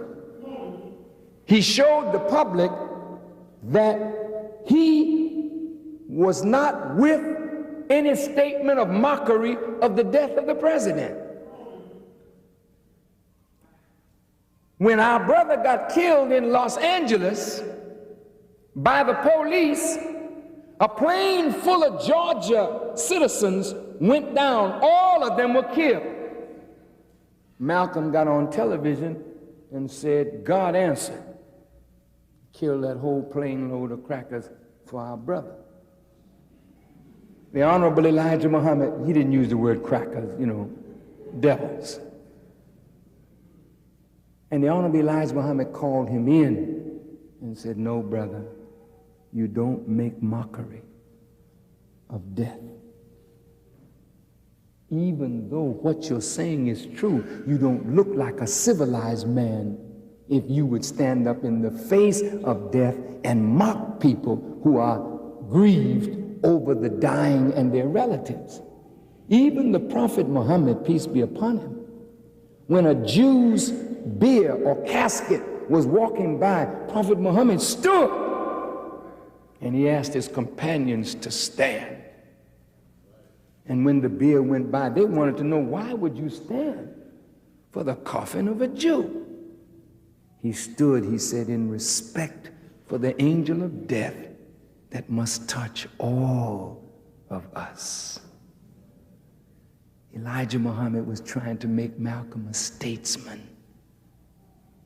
And so Malcolm, in mocking Kennedy's assassination, Elijah Muhammad took him out of the public to keep Malcolm from being assassinated.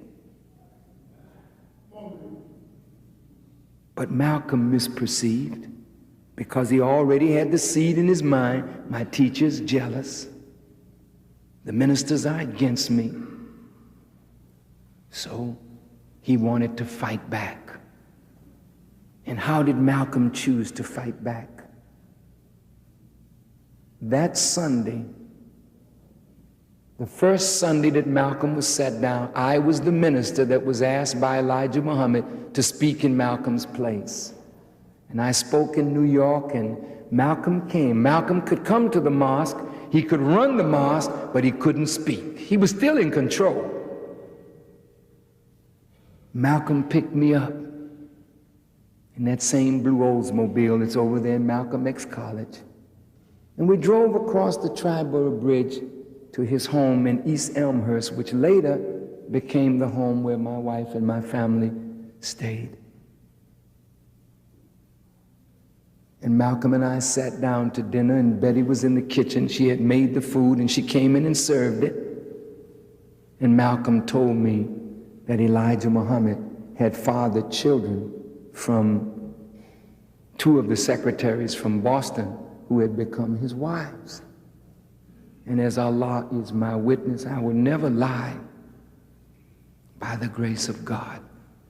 Malcolm said, I'll get Evelyn and Lucille on the phone and trick them and make them say that Elijah Muhammad is the father of their children. I said, you don't have to do that for me. Your word is sufficient. He said, well, what do you think about it? I said, I think that there's no God but Allah, and that Muhammad is his messenger. And as Malcolm was taking me back to the airport,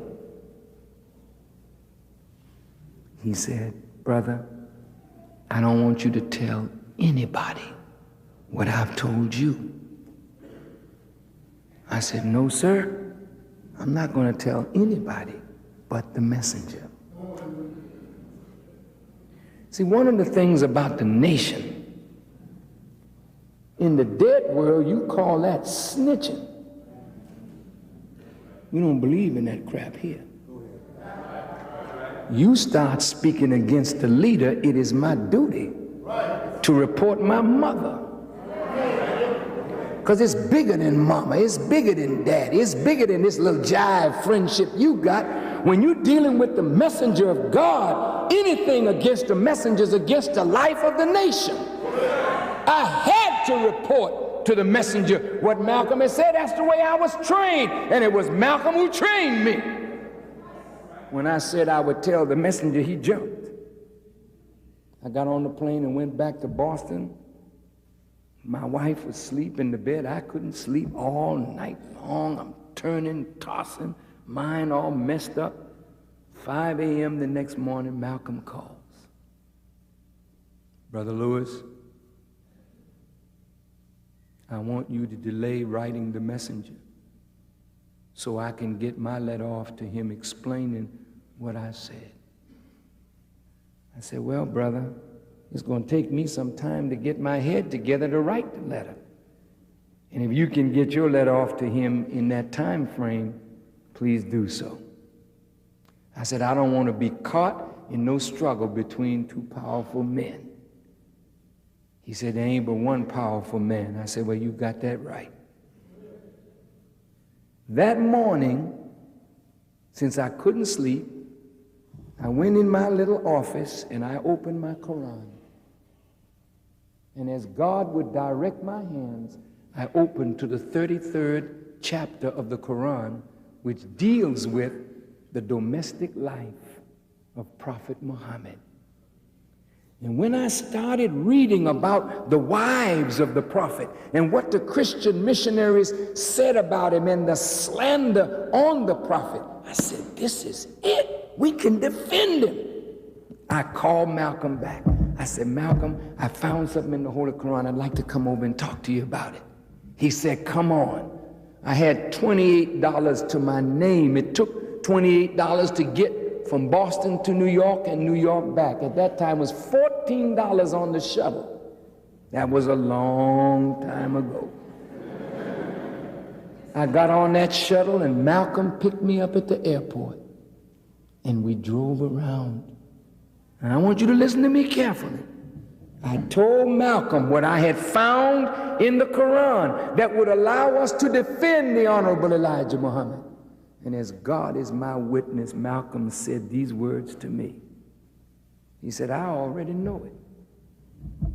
He said, but you can't handle it, Brother Louis. I'll handle it.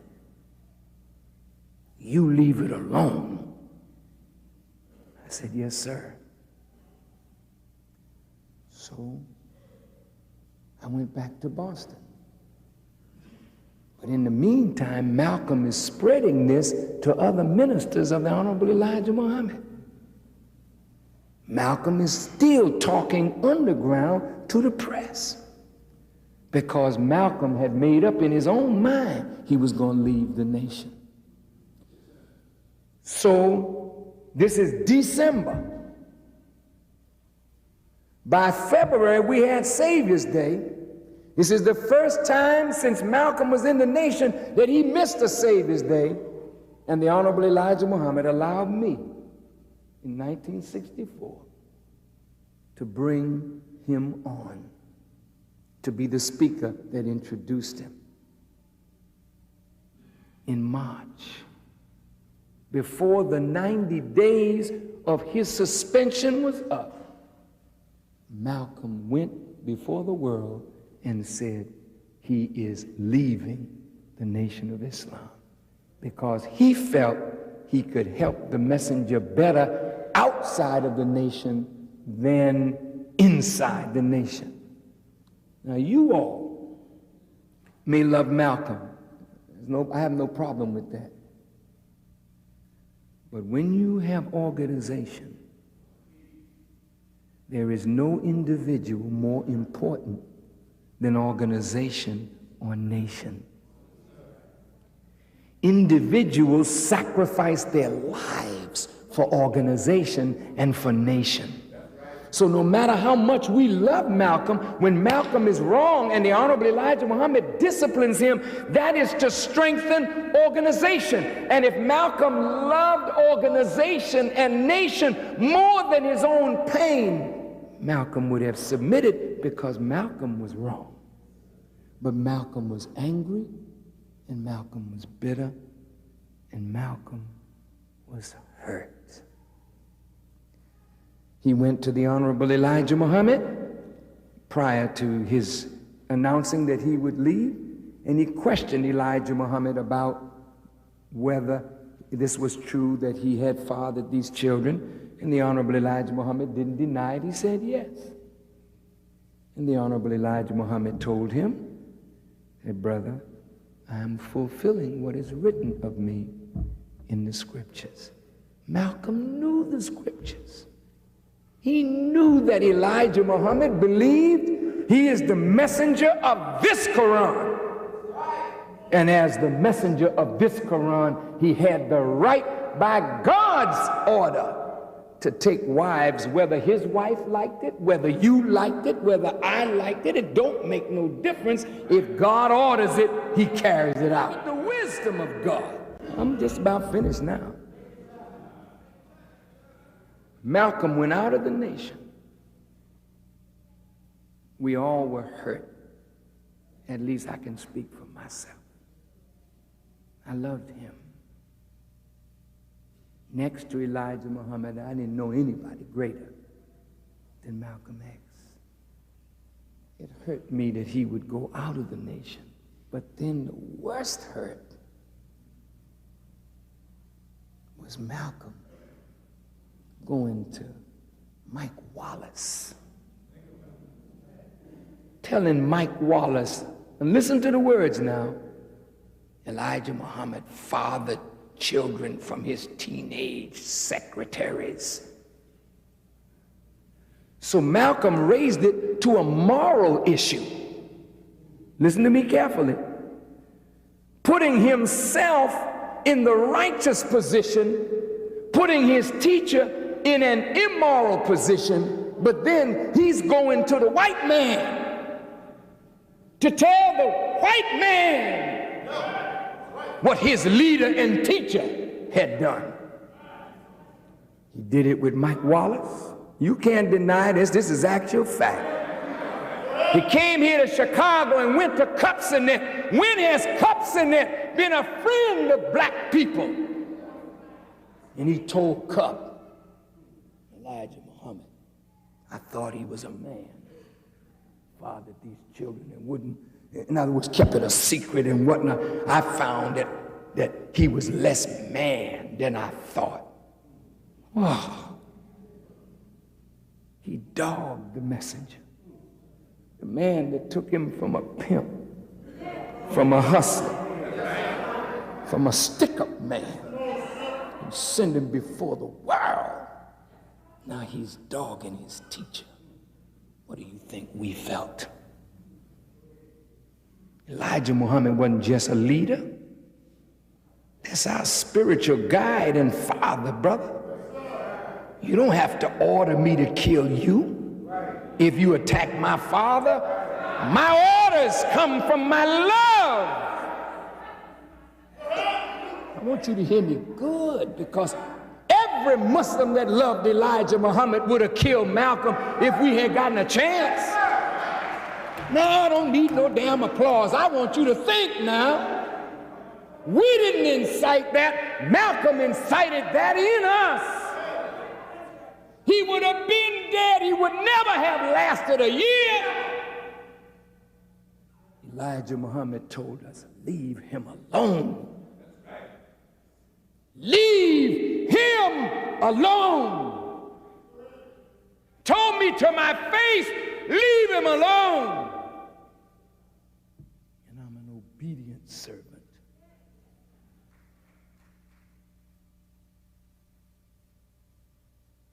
Yeah, I love Elijah Muhammad enough that if you attack him, I would kill you. Yesterday, today, and tomorrow. And I'm not a killer, but neither are you. But if somebody attack what you love, each one of you in here would become a killer instantaneously. Am I lying? Mother, let somebody look like they're attacking your child. Here's a woman who fought a bear because the bear snatched her baby. And she ran the bear down, screaming until the bear dropped her baby. Love casts out fear. We don't give a damn about no white man law when you attack what we love.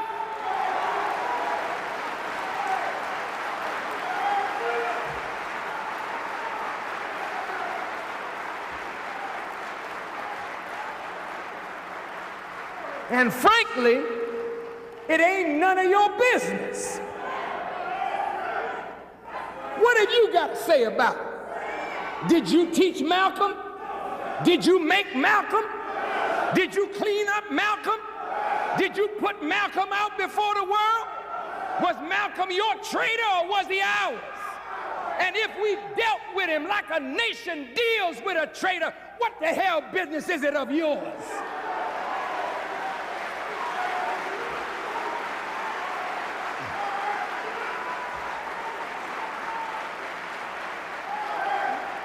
You just shut your mouth and stay out of it. Because in the future, we're going to become a nation. And the nation got to be able to deal with traitors and cutthroats and turncoats. The white man deals with his. The Jews deal with theirs. Salman Rushdie wrote a nasty thing about the prophet, and Imam Khomeini put out a death thing on him, and it stands today.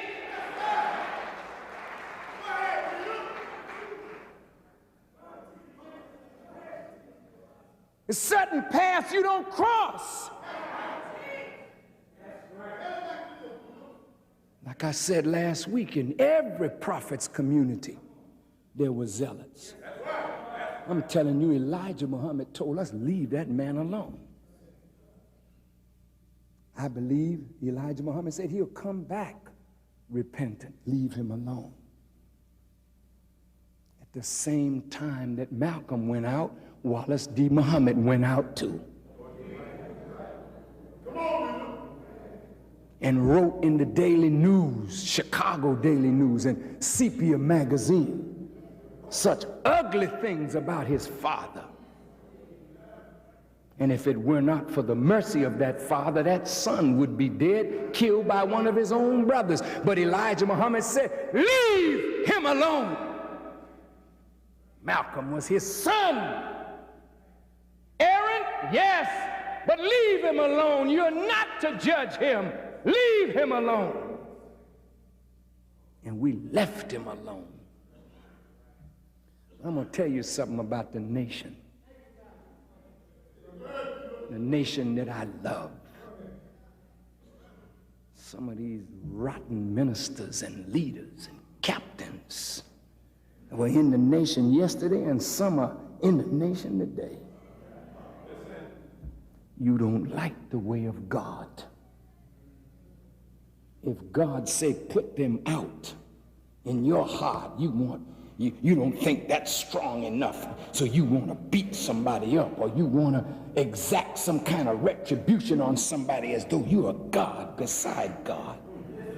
You don't like my way because I'm a merciful man. Some of you are hypocrites right now. Honorable Elijah Muhammad didn't send me to beat black people or shoot black people, but to teach black people. And you'll always find me defending black people because he showed me how to defend my people. But you know, sisters and brothers, in the Bible,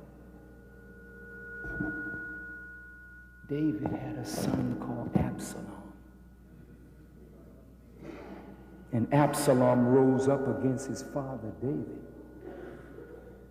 and violated David's wives in the presence of all of Israel and made war on the father.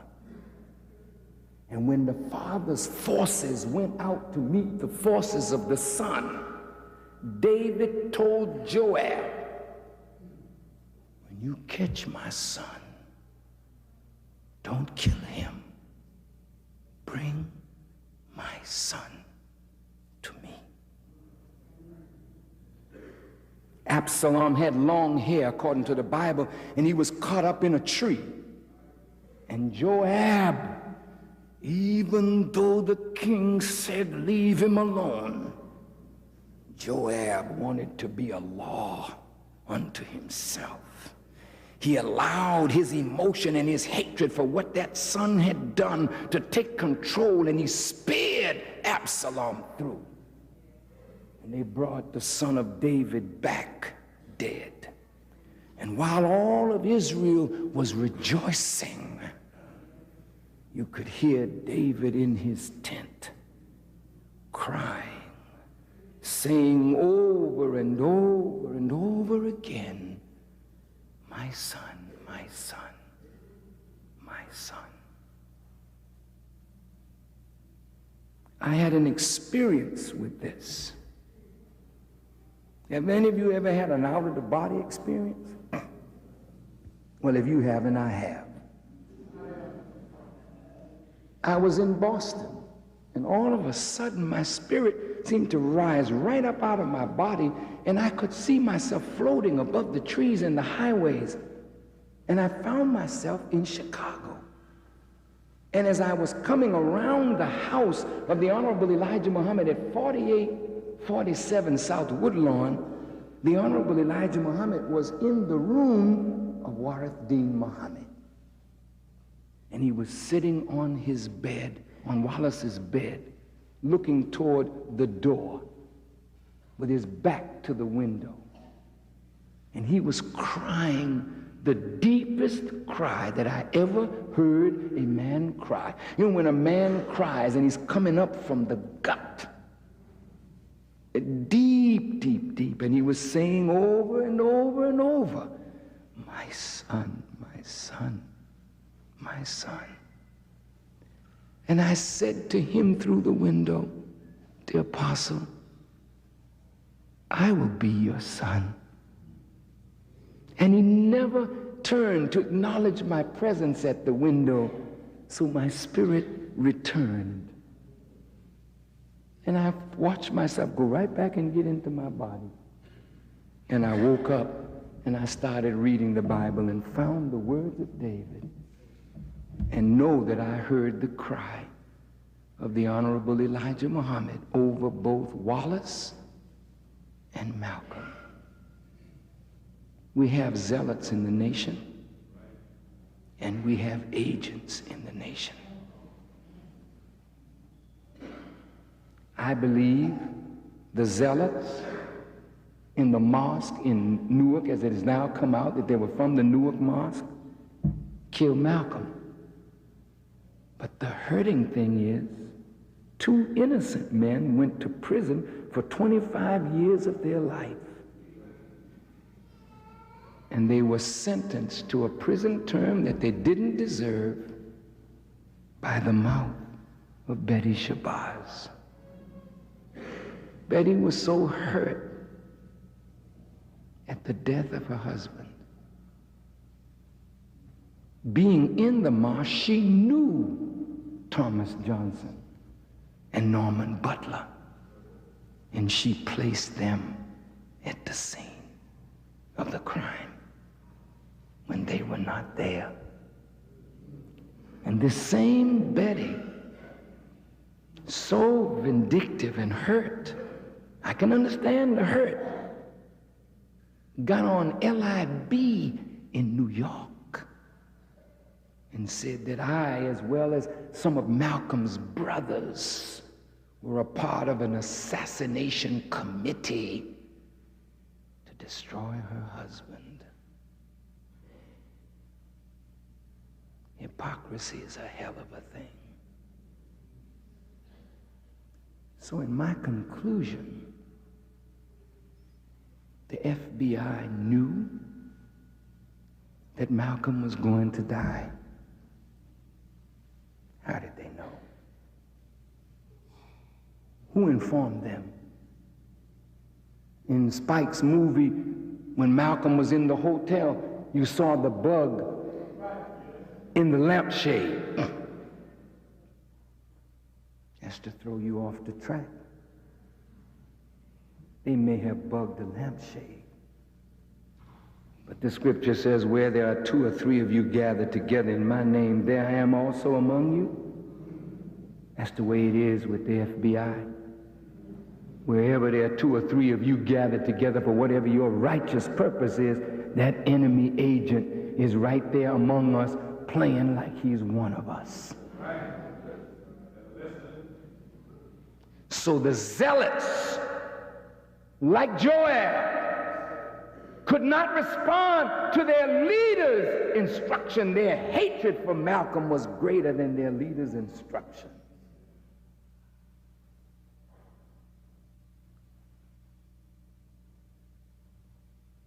Somebody told Malcolm to take the guards off the door. Don't let them search. And Malcolm went along with it. Malcolm was very confused, very upset. If you listened to his talk, you watched him when he was clean and firing, then when he got his beard and he was disheveled and he just didn't have it. And the same people that he whipped in debate began to beat up on Malcolm. Poor brother. Poor brother. He was writing to the Honorable Elijah Muhammad to get back in the nation when he was assassinated. No uniformed policeman nowhere in the ballroom, but an agent. Gene Roberts was one of his bodyguards. And when Malcolm fell under the bullets, it was this agent who claimed to be giving Malcolm mouth-to-mouth resuscitation. It was an agent in the Panther Party that told the authorities where Fred Hampton would be sleeping. And they drugged our brother. And they shot so many holes in that apartment on the west side. There was no way that Fred Hampton and Mark Clark could have lived, and anybody that got out of there was lucky. It's always been agents and stool pigeons that set us up for the big devil. Was there an agent among those who assassinated Malcolm? Why were 2 arrested at the ballroom, as I said last week, and only 1 later was mentioned in the paper? 1 was dropped completely out of sight. When Spike Lee, and I'm going to tell you something about Spike. You may not like Spike. That's my brother. I love him. I think I understand him. Spike read the autobiography of Malcolm X. Spike fell in love with Malcolm, as many of you did. Spike was hurt that such a great one was lost to us. And Spike believed that Elijah Muhammad had him killed. And he makes a hint ever so slightly in his book, The Making of the Movie Malcolm X. He makes a hint that in his heart he wanted to get even with Elijah Muhammad and the Nation of Islam. So when Spike and I talked, and my son-in-law asked Spike, have you ever read the Holy Quran? Didn't you ask him that, Brother Leonard? What did he say? He said he had never read this book.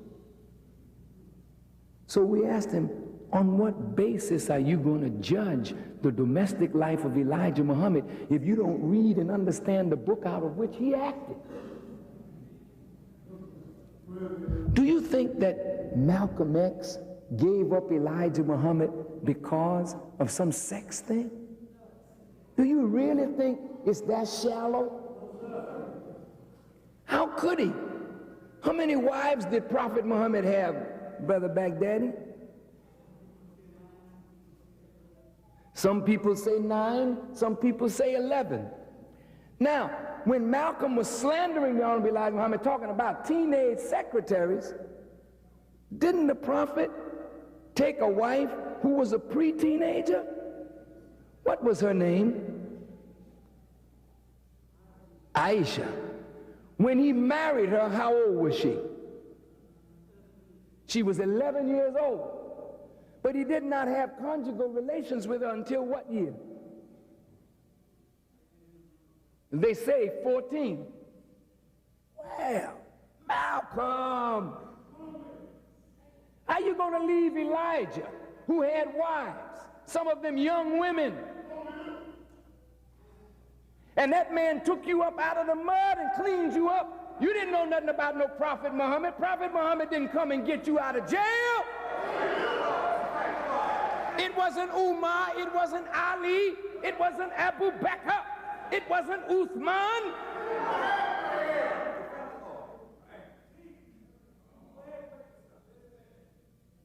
How you going to say you're going to dump a man that cleaned you up and then go follow the prophet that had 11 wives and one of his was a pre-teenager? Does that make sense? Come on.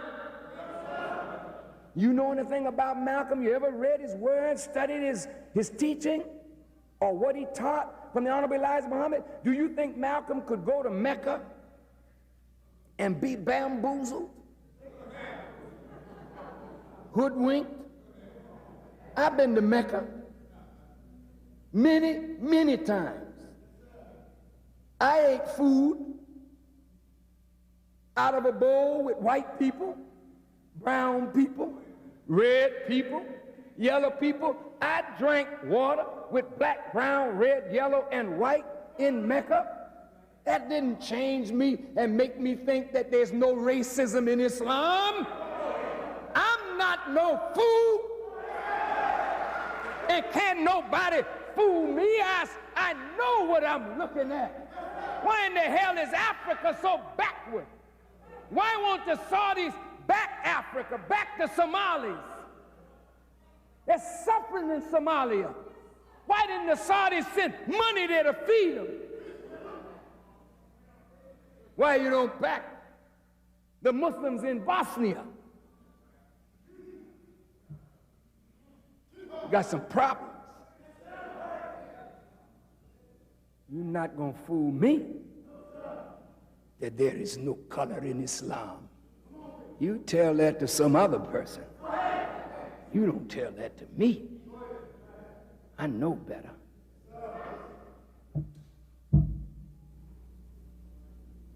Why are Muslim Arabs in the black community selling pig to my people?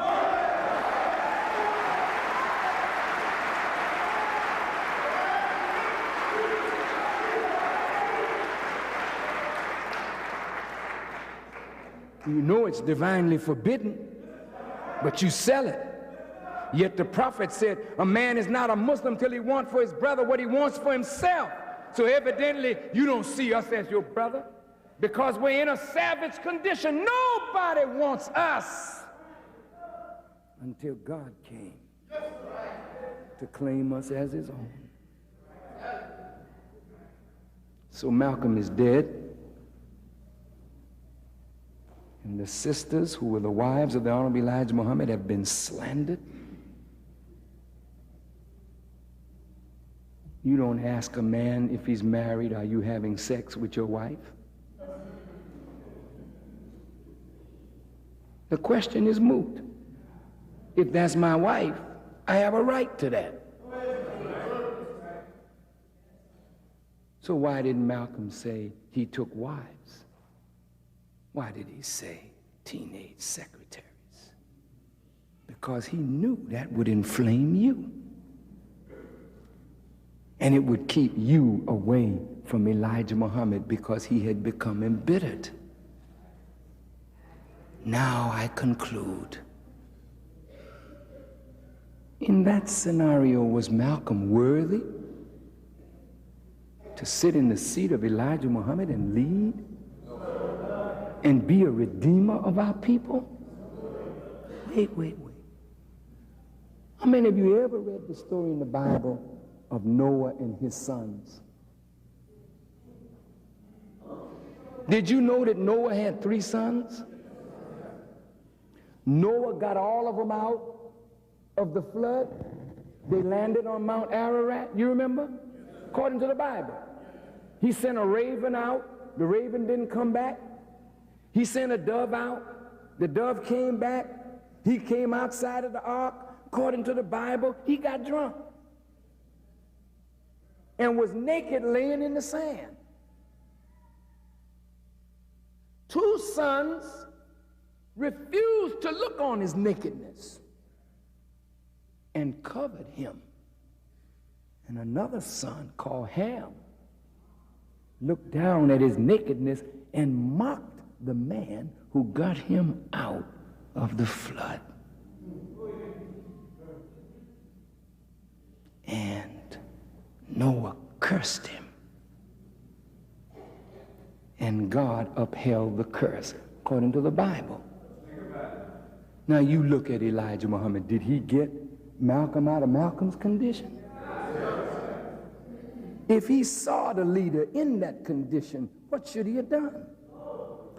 Cover him. Since the leader covered him, why don't you cover the leader and wait till understanding comes? Why would you go to the enemy of both of you? He became vindictive. He was hurt and bitter. Now, let me conclude. I know it's long. Don't tell me. I've been preaching all day. You know how I know Malcolm's shoes? Did you know that before Spike made the movie, that this brother was trying to make the movie Malcolm X? You didn't know that, did you? I never told you, but Brother Akbar knows. Were you with me when I went overseas? Thank you. Come out here, Brother Akbar, since you've been with me a long time.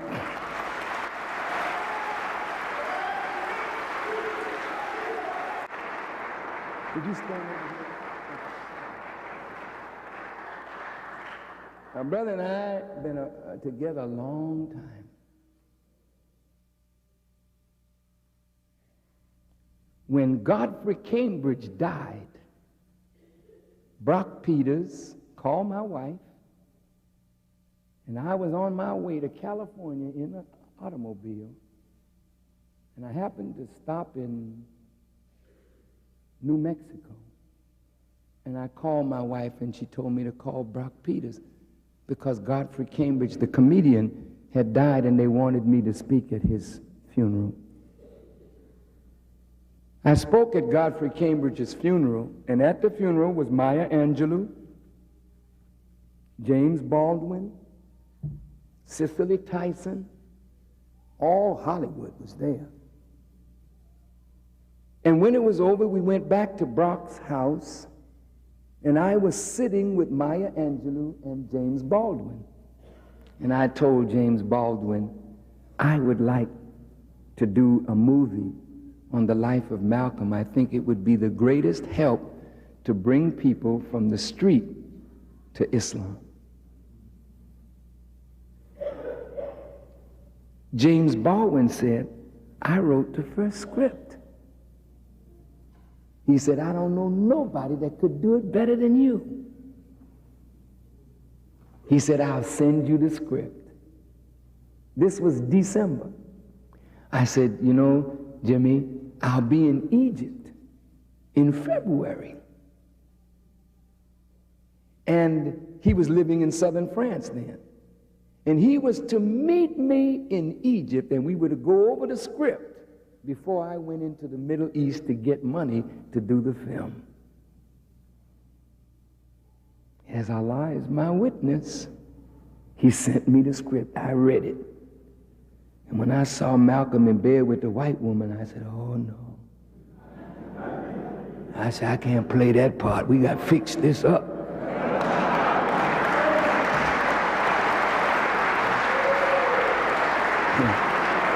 So if you notice, Spike kind of handled that, you know. He tried to handle it as gingerly as he could. But with me, he wouldn't have to handle it at all, because I wasn't going to get near no white woman in no scene like that. Because images mean a lot. Brother Akbar was with me. We were in Uganda with Idi Amin. Idi Amin called Muammar Gaddafi and told Gaddafi, I got a brother here that you have to meet. And they flew me from Egypt to Uganda, and from Uganda back to Libya on Idi Amin's plane. And we missed Gaddafi, and so he had me meet with his people. And when I told his people what I had in mind about a movie, did they mock me and kind of laugh? And I had to kind of beat them up a little bit. Nothing happening. I went to Mecca and sat with the scholars in Mecca about making a movie about Malcolm X's life. And the scholars looked at me and said, it is against us. All images is of the devil. And this is what our fathers, you know, gave us. I said, and what if your father was a fool? Would you follow him? Did I jump on him, brother? I beat the hell out of them, man. Because they sounded silly to me. So I came back to America. There was no movie. And I met my brother, and I stood up to rebuild the work of the Honorable Elijah Muhammad. Now the movie is made. But what was Warner Brothers' motive? Do you mean the Jewish people who run Warner Brothers would put $30 million behind a so-called anti-Semite?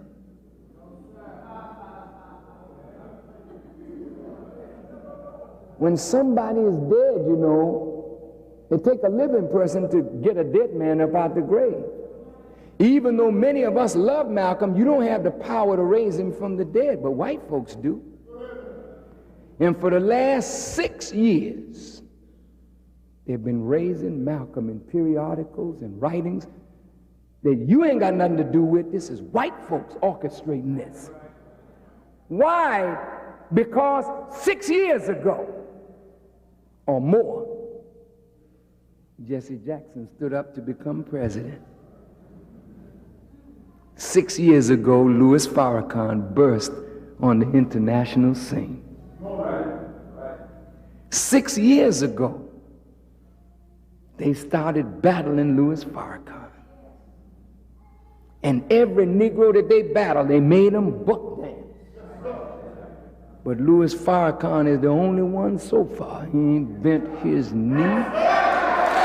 He fought back, and God has blessed me to get stronger and stronger and stronger. So the white folks said, we ain't got no living black man to raise up against Louis Farrakhan. They tried it with Jesse, and it didn't work. They couldn't try it with Ben Hooks and others because they have no standing in the black community among the little people. So the only way they could get Farrakhan, they had to raise a dead man with the purpose of using a dead man against a living black man that they have no power over. I want you to listen, brother. This is their motive. They cleaned up Malcolm. They never mentioned that Malcolm was an anti-Semite. Why? They don't give a damn about Malcolm. They wanted to use Malcolm against Elijah Muhammad and bust Elijah Muhammad down as the foundation upon which I stand. But their plan was even more diabolical than that. You said, we're going to raise Malcolm. And Spike, born to make this film, but trying to get even. Little vindictiveness. He makes a movie. Denzel was brilliant. I don't think they could have got a better Malcolm. They searched the world over. Denzel did that job. Even the brother that they cast to do Elijah Muhammad, though I don't like his script, he did a good job. And even though there were negative things in the movie, and yes, you know, the intent was evil, but I'm telling you, brothers and sisters, that movie will do a lot more good than any harm than it could do. It's what we do with what is generated from the film. Now look at this. 2 weeks after the movie came out, CBS comes out with a documentary, The Real Truth on Malcolm. The movie comes out and Cups and Net puts in a column, Louis Farrakhan, the arch enemy of Malcolm X. Now what they're trying to do is draw me and the nation into the controversy. Because if we jumped into the controversy, then the movie would take off. And they didn't think they could build Malcolm up and we would, and dog the Honorable Elijah Muhammad, and we would be quiet. They just knew we were going to jump into the fray. And they were counting on that, because what they really wanted to say was that Louis Farrakhan had something to do with Malcolm's assassination. They had it all fixed up. Since I was the man that came and took Malcolm's place in New York, came to live in the home that was Malcolm's, and had the position that once was Malcolm's, they could make a case, they thought, saying that Farrakhan was envious, turned Malcolm in to get Malcolm's spot, had Malcolm bumped off. And the agents that are working among the gangs, they would be down among you. That's why it was so important to get the youth to the movie, because they know our youth got vengeance in them. And if you niggas kill Malcolm, man, we ought to take vengeance on them cats. You mean Farrakhan was involved in that? Then they wanted to turn the guns in the community on the Nation of Islam. And if we started fighting each other, then they could bring the government forces in to round up Farrakhan and the Nation of Islam. It was all set. They had Oprah Winfrey and Magic Johnson and Bill Cosby putting their money in, because anything that your money is in, you're concerned. So if Farrakhan had come out beating down the movie, then Oprah would have been angry, Magic would have been angry, they would spread it among those people, so we would have been against the middle class and against the people that say they love us. You understand what I mean? Oh, they had it all worked out, but Farrakhan was made wise to what their plan was by a hidden God. And Farrakhan told everybody in the nation, be quiet. I'm silencing the nation for 90 days. I don't want you out in the public saying nothing, and I'm not going out in the public saying nothing. Because they wanted to raise Malcolm and kill him all over again. They're wicked. They wanted to raise Malcolm and then kill him. Kill Elijah Muhammad again. And above all, get Farrakhan. Because the people are beginning to listen to him. But when I didn't say nothing, I got a stack of invitations from television, from Australia, from Germany, from Italy, from, where else? All over in Europe. Then I got all kind of offers in America. I had nothing to say. And everybody among us, we just went quiet and had nothing to say. You notice the nation obeyed. Nobody in the nation opened their mouth. And all of a sudden the movie went up. And then Home Alone 2 came.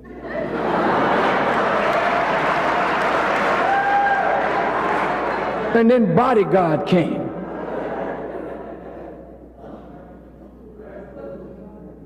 Then A Few Good Men came. Then Aladdin came. And all of a sudden they couldn't get their money out of the movie anymore. You saw it. And many of you were angry in one sense. And then some of the brothers in the hood said, I liked the Malcolm that was with Elijah. Looked like Malcolm went overseas drinking tea with them white folks and sold out. This is what some of the brothers were saying. Then on the other hand, when they were talking about Elijah, he was just a dirty old man. People hollering out in the theaters. Now you got the truth. I know Malcolm's shoes because I walked in them. I became the national spokesman. And dear Brother Ayman, on Blessed Clara Muhammad's deathbed, when she was at Mercy Hospital, she asked me to come, and I visited her. I love her like my own mother. And as the tears fell from her eyes, Brother Emmanuel, she said these words to me. She said, brother, help my husband. He's getting up in age now. Help my husband. He's not going to let you do it, but you help him anyway. She said, it ain't nothing but jealousy. Help my husband. And look at the word. Elijah Muhammad was not jealous of me or Malcolm. You can't be a jealous person or an envious person and have the Spirit of God in you.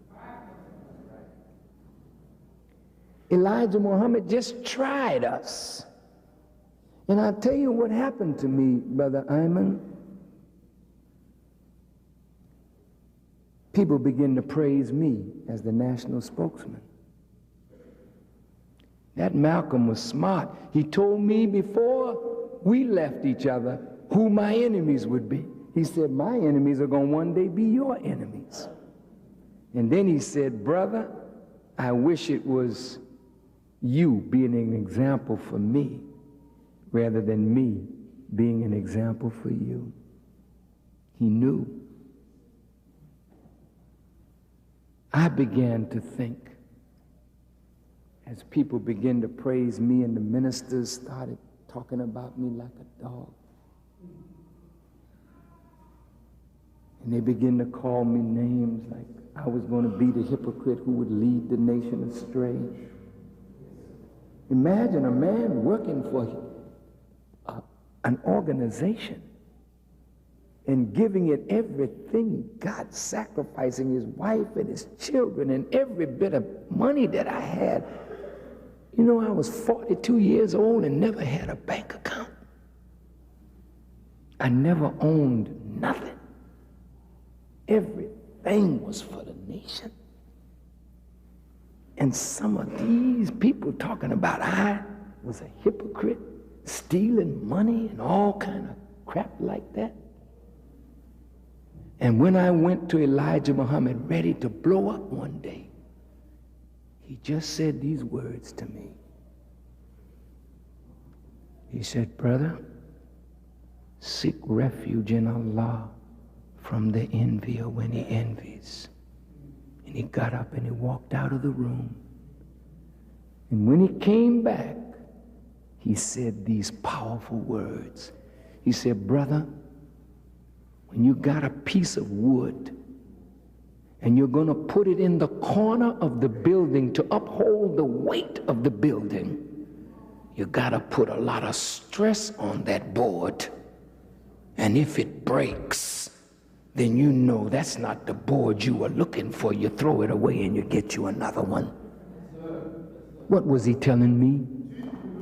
I'm about to put you in the corner of the nation to uphold the weight of the nation. So I got to put stress on you to see if you will break under that pressure, because I can't have no weak board in the corner of my nation. I tried Malcolm, and Malcolm broke under the pressure. He didn't say that, but I'm saying it.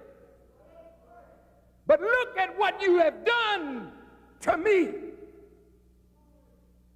Call me every name in the book. Some of my own brothers sought to take my life, plan my death. But I have never told one to come after you with evil. A man that you know very well, I won't call his name, robbed the nation when we were poor of $25,000 because we were trying to get back the old home of the Honorable Elijah Muhammad and the mosque. And he said he could deliver. He needed $25,000. He was a friend of the Honorable Elijah Muhammad, so he said, but he took our money. And the brothers were so angry they wanted to take his head. I said, leave him alone. I've been slandered by my own brothers.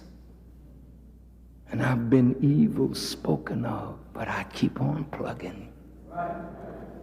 And you don't hear me on the radio condemning Imam Warithuddin. You don't hear me on the radio speaking against those who speak against me. Let them say what they want.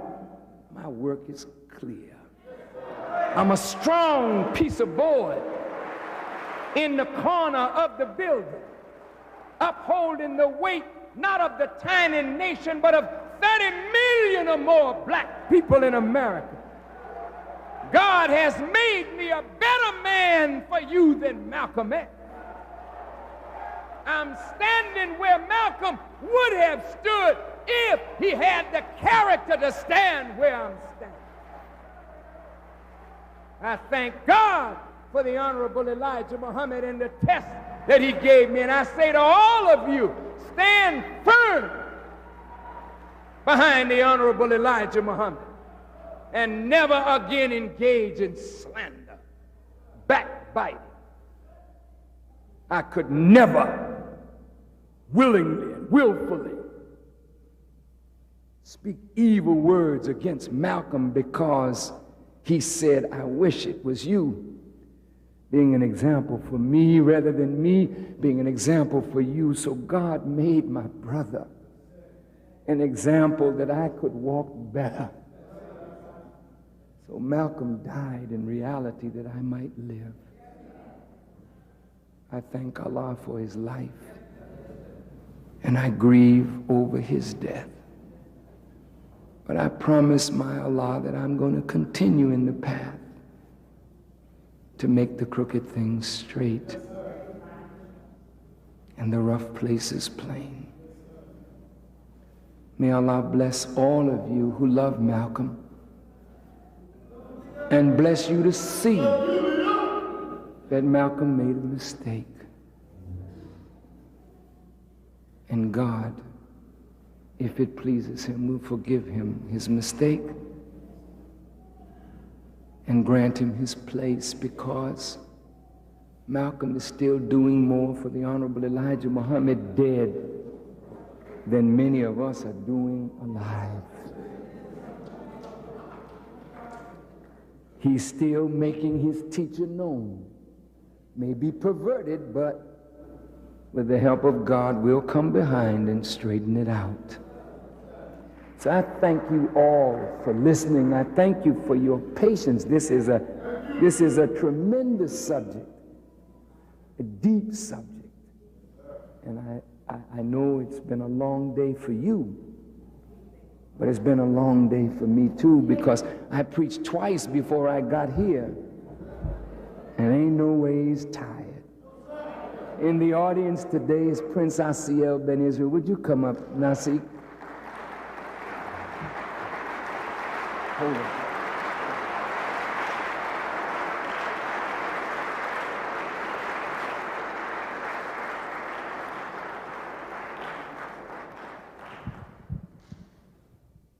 Today in the house, many of the brothers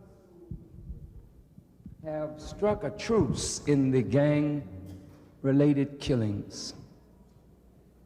And Nasik Asiel Ben Israel and Brother Gator, and these brothers, I know that they are Hebrew Israelites. Come on up, brothers, please. Have been working with Nasik Asiel Ben Israel and brother and others. Brother Fontaine from the Black Disciples. Where's brother? He's on his way. These brothers have been working to bring about a truce. And I think they deserve our gratitude. Nasik Asiel Ben Israel, Brother Gator, Brother Fontaine.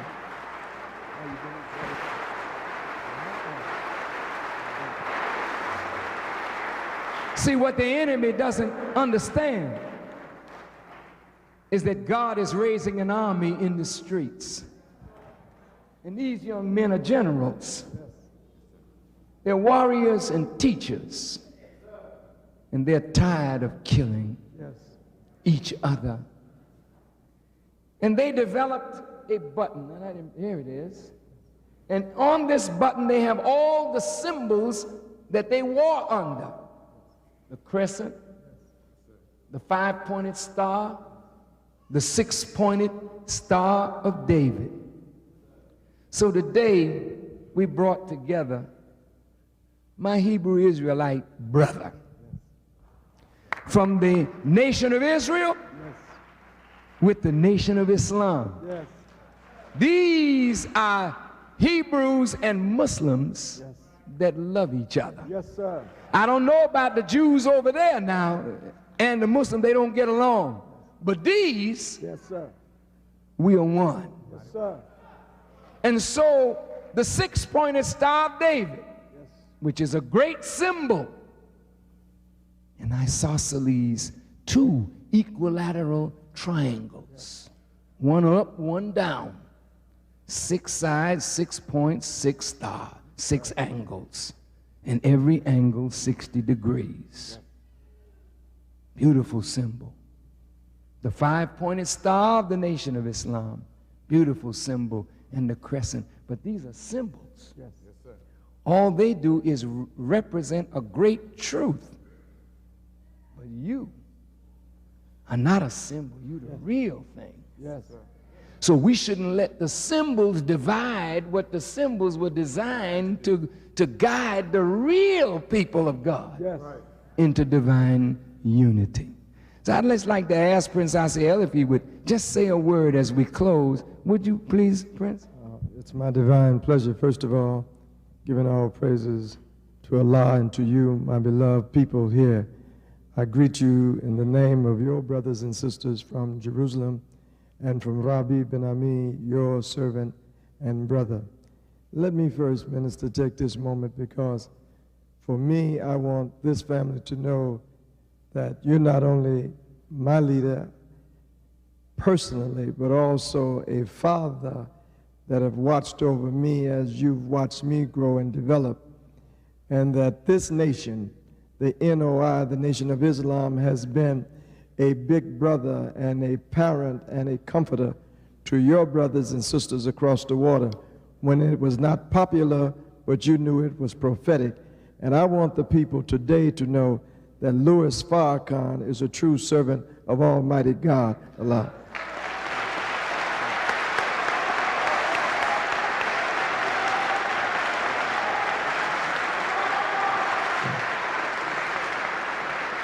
Allah Akbar. Allahu Akbar. Allahu Akbar. Let me say on behalf of the nations, Chairman Larry Hoover and Minister Rico and Willie Lord, let me say on behalf of Shorty Freeman, let me say on behalf of Chief Malik, and let me say on behalf of the families that have come together that we have broken the arrow, and that like the prophet Isaiah, we will break our weapons of war into pruning hooks, and we will build that mighty nation that will serve our people.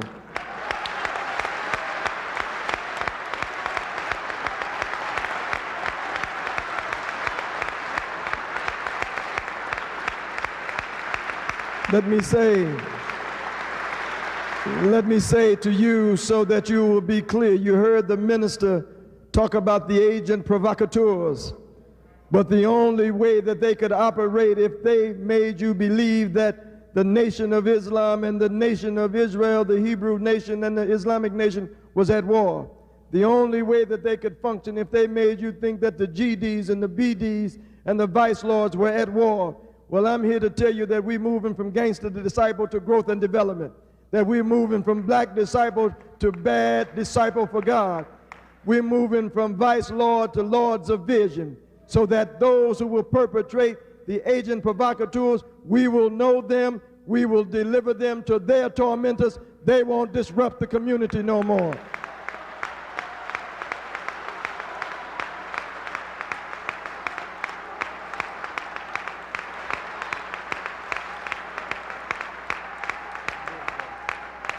Let me say that this servant of God, I had the humble pleasure of standing with him the first public speaking engagement at Hakeem Abuti's, when there was no official fruit of Islam around him.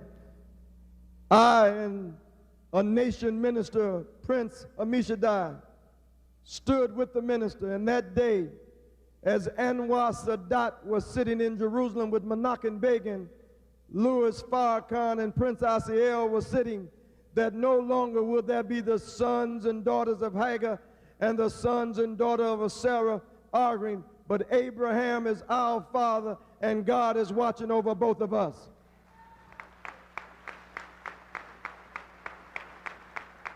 And in closing, let me say to you brothers,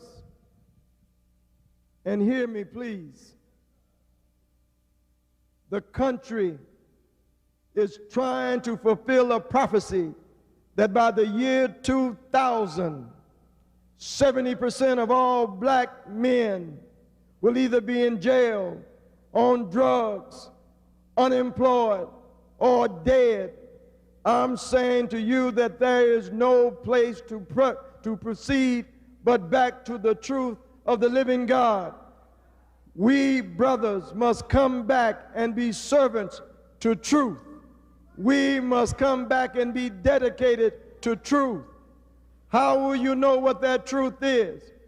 The Nation of Islam did not exist after it went down, but a servant of God who had the courage and the faith to believe that his teacher was of God and a Messiah. And I want you to know that I know that the Honorable Elijah was a Messiah for our people. I want it to be clear.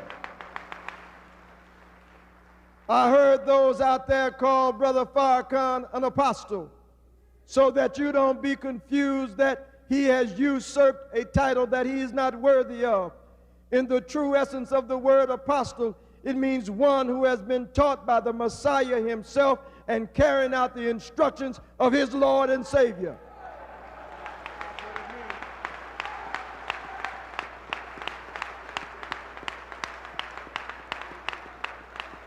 We must understand that I come down from Jerusalem. 25 years ago, the Spirit of God blew across America and caused us to come up out of here, not to separate from our people, but to go and prove to the world that what the messenger said about being the lost and found in America had been found, and that there was a twofold mission. If you remember looking at the newspaper, Muhammad Speaks, you saw two hands reaching across the globe. One was on the other side back in Africa and Asia, and one was still standing in America. Well, I want you to take a look at those two hands right now.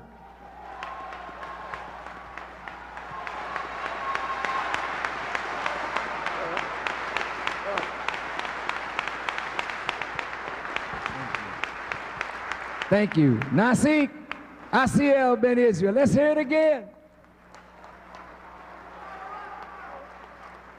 Allahu Akbar.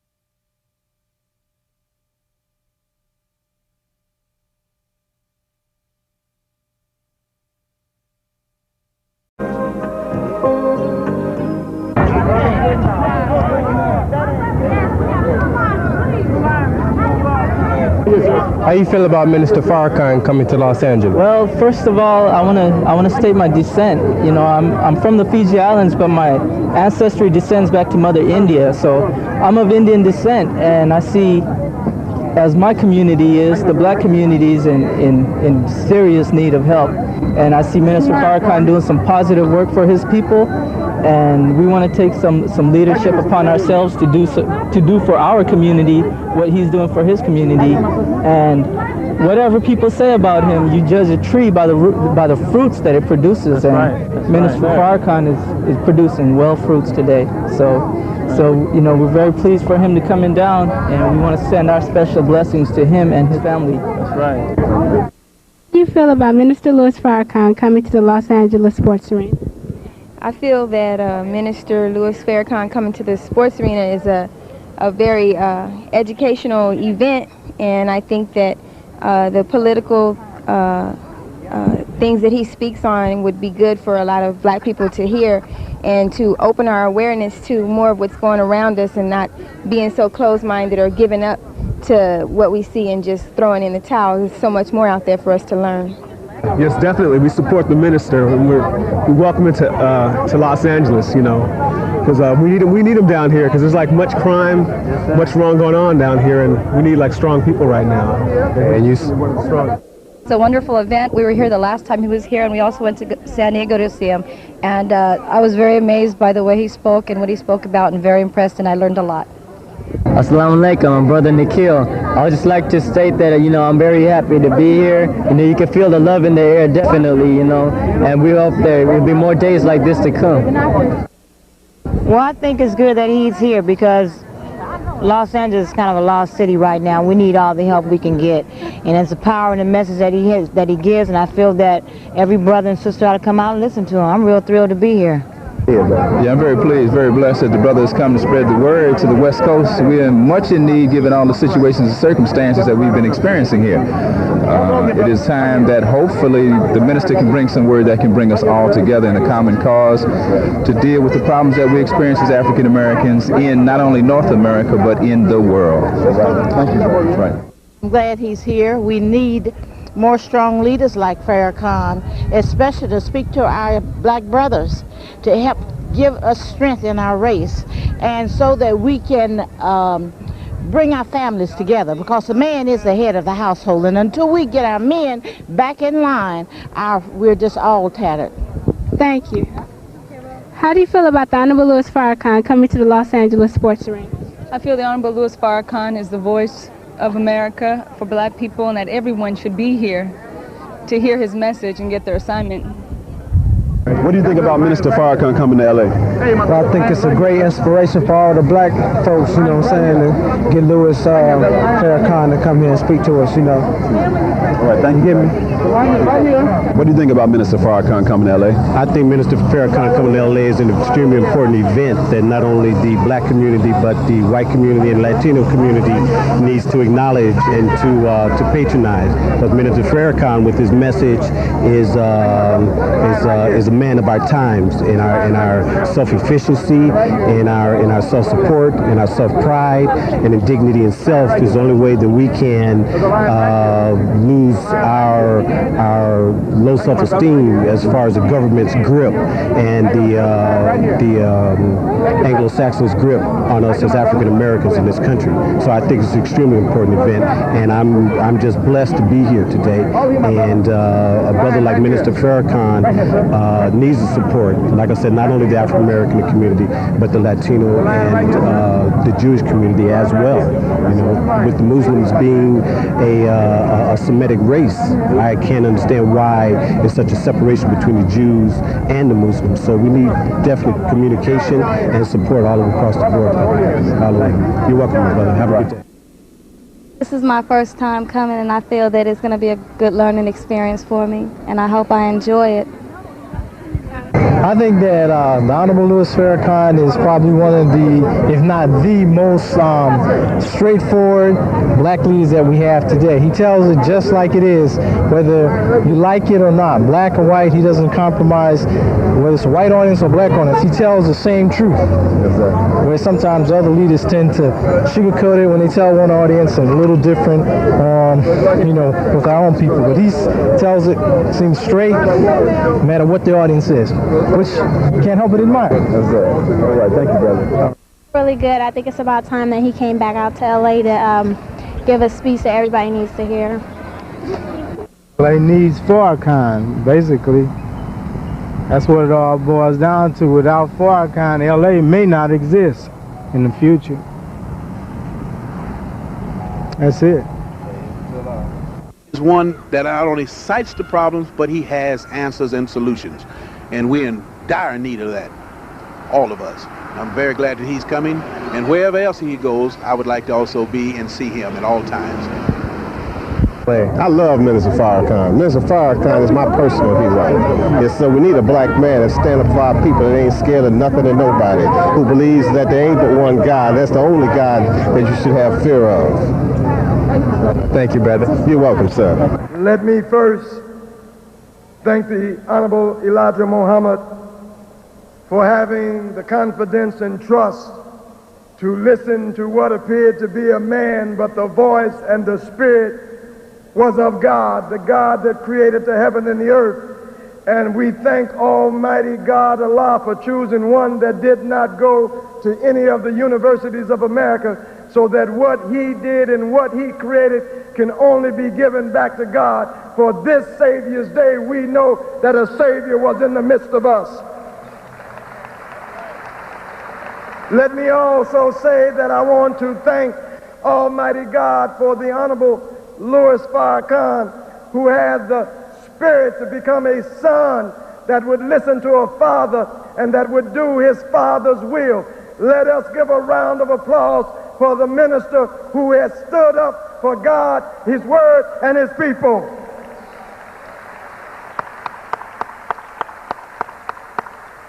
And let me also say in the greeting words in the Arabic tongue, Assalamu alaikum. And the reason I say that is because I come down from Jerusalem, northeast Africa. And in 1977, as Anwar Sadat and the Prime Minister Begin was meeting the Minister Louis Farrakhan and I was meeting, bringing together for the first time in 2,000 years the nation of Islam and the nation of Israel. We are one from this day on.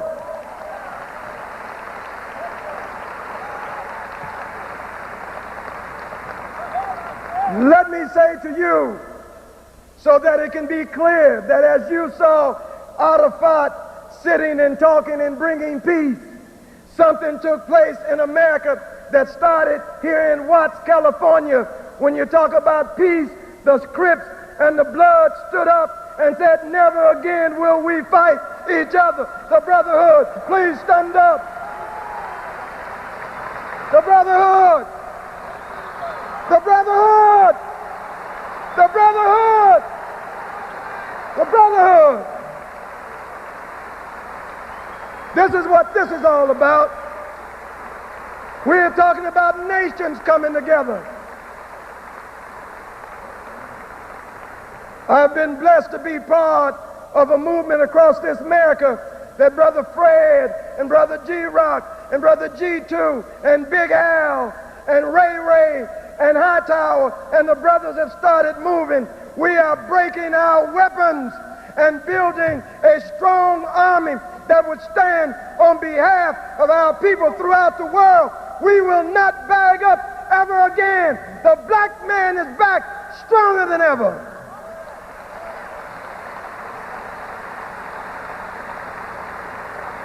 And let me say this on behalf of the peace and justice movement across America, from Carl Upchurch and Spike Moss, and from Brother Sharif, and from Brother Gowalis Gator Bradley and Taladeen, and all of the strong brothers. We thank Minister Louis Farrakhan and Rabi Ben-Ami for bringing the 5-point star of Islam and the 6-point star of the Hebrew together, so it is no two nations anymore. It's one nation under God. And in closing, this summit is built as healing the wounds. I want you to hear me. I was in Washington, D.C.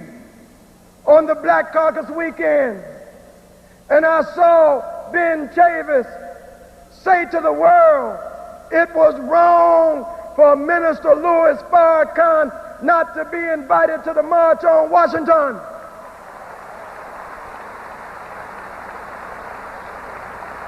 That takes courage. That takes vision. I was there when Maxine Waters, Representative Maxine Waters, said that she was coming back to the brothers and be part of the solution. I was there. I'm saying today, as I sit down, all of us here, from all the nations that our brother just spoke about, I want you to know that the kingdom of God at Jerusalem, under the leadership of Rabi Ben-Ami, that from this day on, we have reached across the world, as it was on Muhammad Speaks, those two hands reaching not just across Watts, not just across Chicago, but across the world. One nation under God. I thank you. Assalamu alaikum.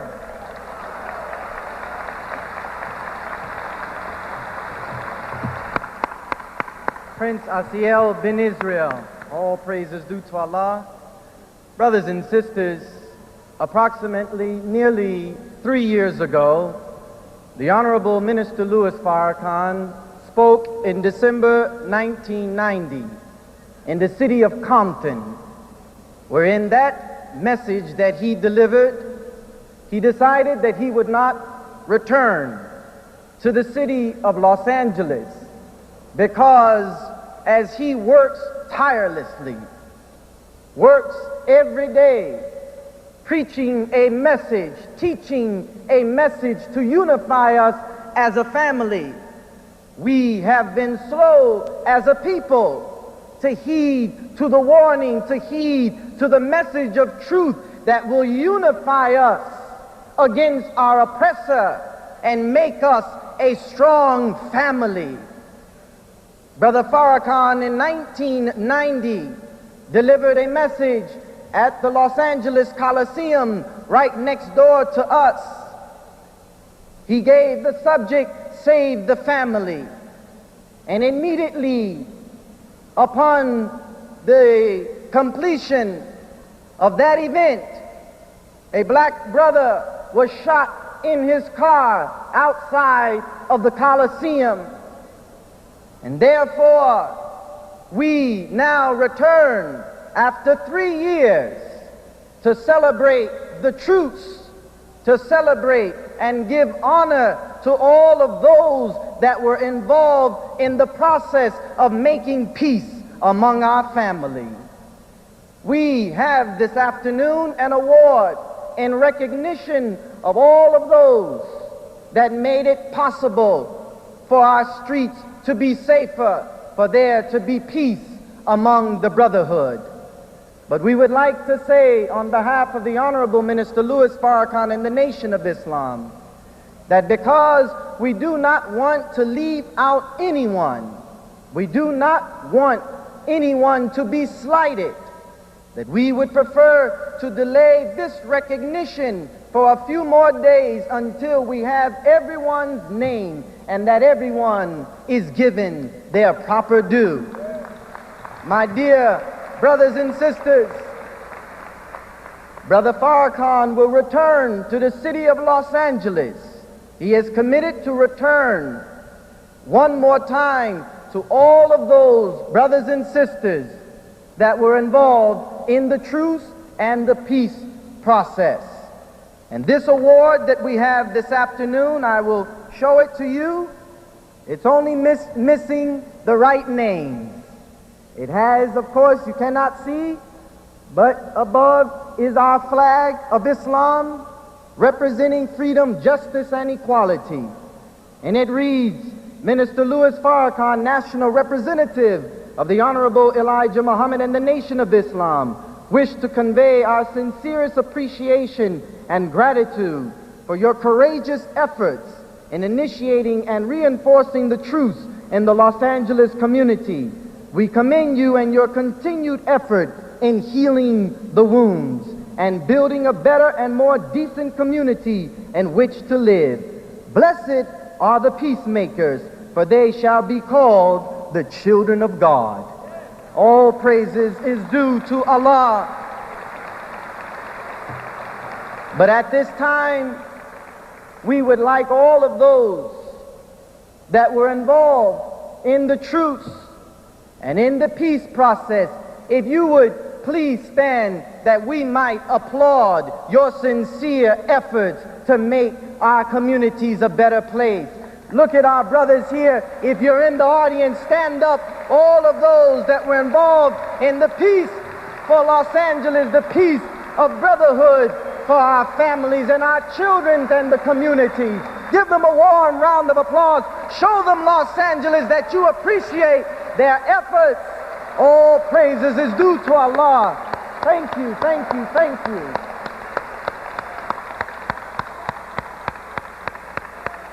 All praise is due to Allah. And now, brothers and sisters, will you please stand? And we would like to bring to the roster my dear sister, Lestine X, who will sing the song, Lift Every Voice and Sing.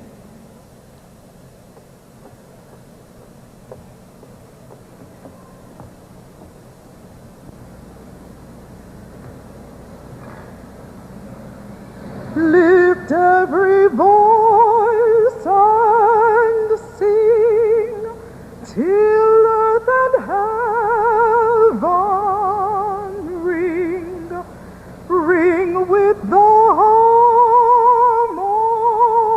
harmonies of liberty. Let our rejoicing rise high as the listening skies. Let it resound loud as the rolling sea. Sing a song full of the faith that the dark past has taught us. Sing a song full of the hope that the present has brought us. facing the rising sun of a new day begun. Let us march on till victory is won.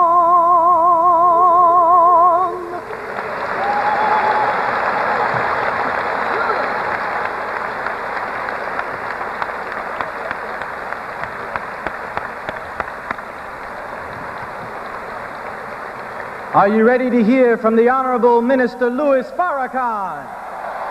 Are you ready to hear the message? Are you ready, Los Angeles? Are you sure? Are you ready?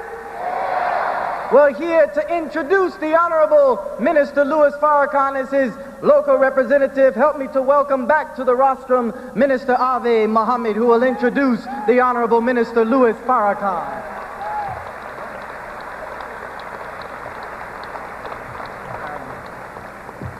In the name of Allah, the Beneficent, the Merciful, I bear witness that there is no God but Allah. And I bear witness that the Honorable Elijah Muhammad is his messenger, his exalted Christ, his leader, his teacher and guide to the black men and women of America and to all people throughout the world. And I greet my beloved brothers and sisters with the greetings of peace in our own language. Assalamu alaikum. We're bearing witness today not of a prophet, but of that one who has come to fulfill that which the prophets prophesied of, the Honorable Elijah Muhammad, the exalted Christ of your Bible and Holy Quran. And he said before he departed, it's expedient that I go away, lest the Comforter not come unto you. And when he comes, he will testify of me. Well, there is a man in America today that is testifying of the work of the Honorable Elijah Muhammad, and that man is Minister Louis Farrakhan. The reminder of God, the voice of God and his Christ, the one that is back with a double portion of the power that God gave to the Christ, backed by God and his Christ, that one that the scripture calls the reminder, the Spirit of truth, the trumpet of truth. He's present. He's in America. He's in the world. He's in the modern Babylon, and that man is Louis Farrakhan. The trumpet of God is blowing. The final call is not just a newspaper. The final call is not just a slogan. The final call is not just the call that you might hear from a neighbor nearby, but the final call is the call of God's servants to wake up the people before the promised destruction of the world and the resurrection of the dead. And that man is Minister Louis Farrakhan. He is the final call. He is the final mercy. And when a man who is backed by God, when a man who is the very voice of God, who represents the Christ that God has given to his people to crush evil in themselves and in the world, is present, then that man changes and transforms the lives of the people that the word that God blesses him with was given to reform, to resurrect, and to transform. So this is why when you see the Muslims and those who listen to Farrakhan, you see a new people, yet they were from among a very destroyed people a few days ago. Farrakhan transforms people. That's why this world hates Farrakhan, because God loves Farrakhan because he loves God's people. God is present today, and he's changing the lives of black men and black women, oppressed men and oppressed women. He's changing the lives of brothers and sisters in Hawaii and in New Zealand.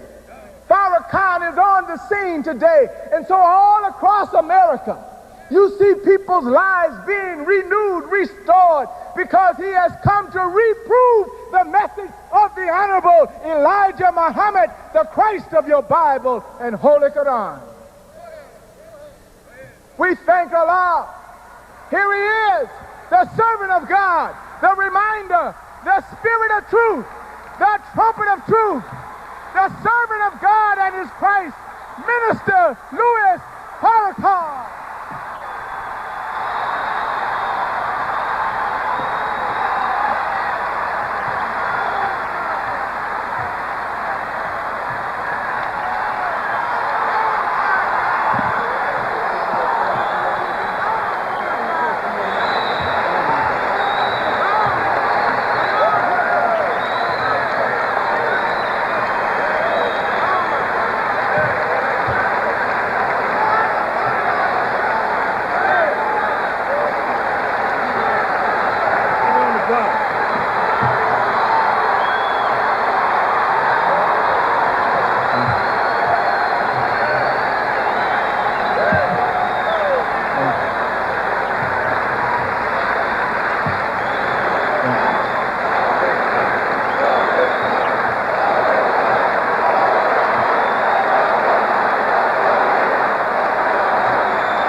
Thank you.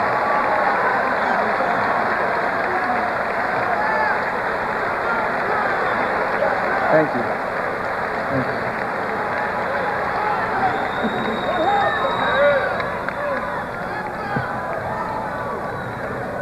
In the name of Allah, the Beneficent, the Merciful, the one God to whom all praise is due, the Lord of the worlds,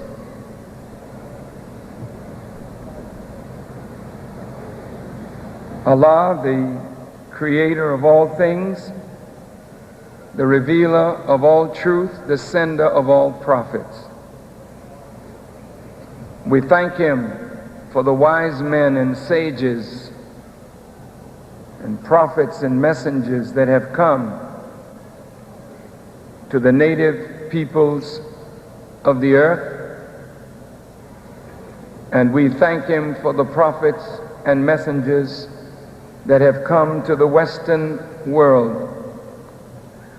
Moses, Jesus, Muhammad, peace be upon all of these worthy servants of God.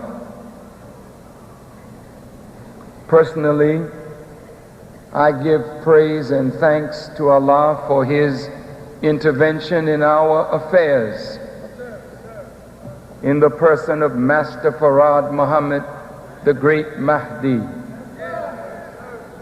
who came and raised up the Honorable Elijah Muhammad as his messenger to us all.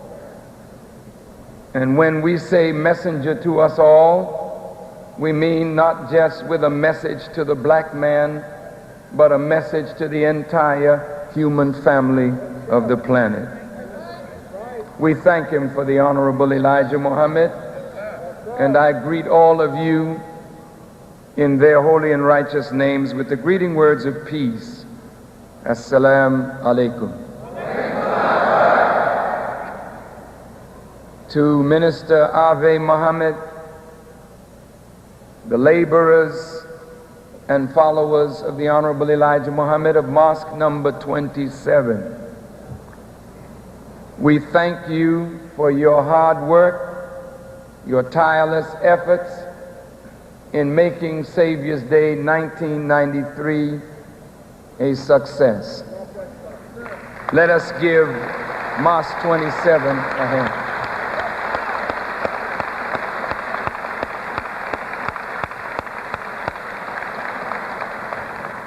Although I am very proud of Mosque number 27 and their work, I know that they can and will do a much greater job in 1994 than they have done in 1993. But my real reason for being here is to personally pay tribute and honor to Almighty God for putting His Spirit in the Bloods and the Crips who have initiated a truce by the power and Spirit of God Himself.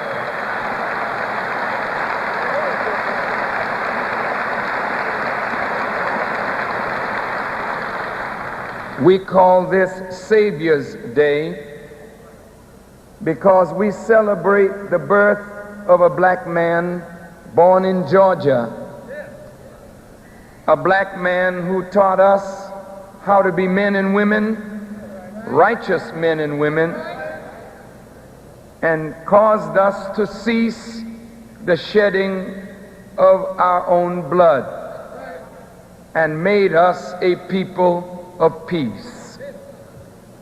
We thank Allah for the Honorable Elijah Muhammad, and it is fitting that in a celebration of his birth that we come to Los Angeles to pay honor and tribute to the Bloods and the Crips who are trying desperately to make peace among themselves.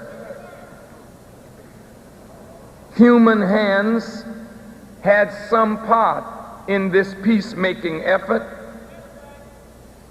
but it was the unseen hand of the living God that produced the spirit in these men to desire to form a truce and to forgive each other over the rivers of blood that they have shed of their own kith and kin and family. But the wounds that have been inflicted on us are very, very deep. And it's not going to take an ordinary healing to heal the wounds, but it must be a divine healing in order for us to come to some sense of wholeness. Before I go further into our subject, hopefully 1 year from this time, we will celebrate the birth of the Honorable Elijah Muhammad on the continent of Africa, in the city of Accra, in the nation of Ghana.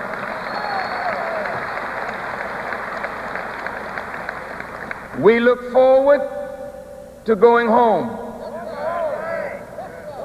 and we will not go home scarred and wounded, but we will go home with a healing to heal Africa as we are being healed in America. I would personally like to know how many of you are thinking and planning and will take this year to prepare to be with us in Accra, Ghana, Africa, 1994. Would you raise your hands real high? I want the cameras to get a picture of all these hands so that we can send it home to President Rollins to let him know that we're coming home. Not beggars, not bums. We're coming home as conquering lions who have come from the bowels of hell in the Western Hemisphere.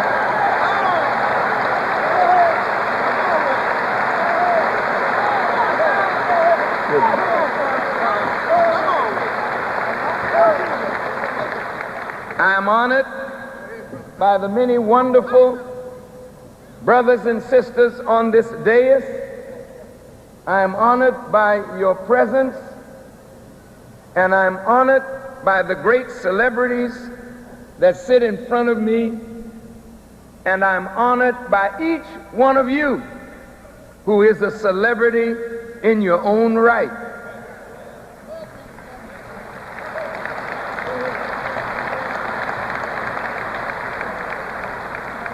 I'm sorry that I am a little late.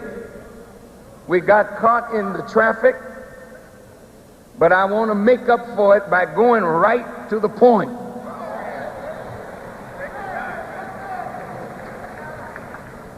The whole idea of the scriptures from Genesis to Revelation and God's sending of prophets, apostles, messengers, teachers, and wise men has always been to effect a healing among the people.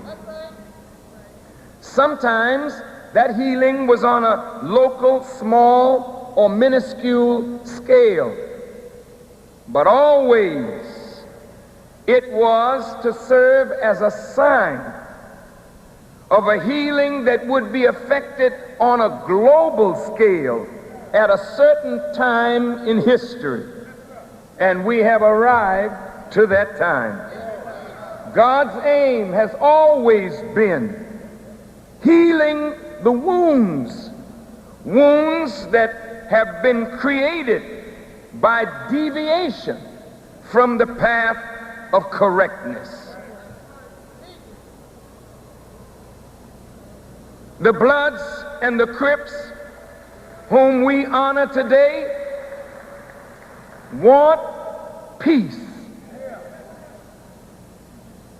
But there can be no peace without submission to the will of Almighty God. Crooked men and crooked women cannot produce peace. Devious men and devious women cannot produce peace. Even the peace that is being proposed in Palestine or Israel will never be successful unless that peace gives justice to the Palestinians as well as the Israelis. Peace is based on justice, and unless there is a desire on the part of the so-called peacemakers to do right by one another, you will say peace and you will seek peace, but you will not find it. But if the Bloods and the Crips and all the so-called street gangs are ready to make real peace, then what you're saying is, I want first to make peace with God, because you cannot make peace with man until you first make peace with God.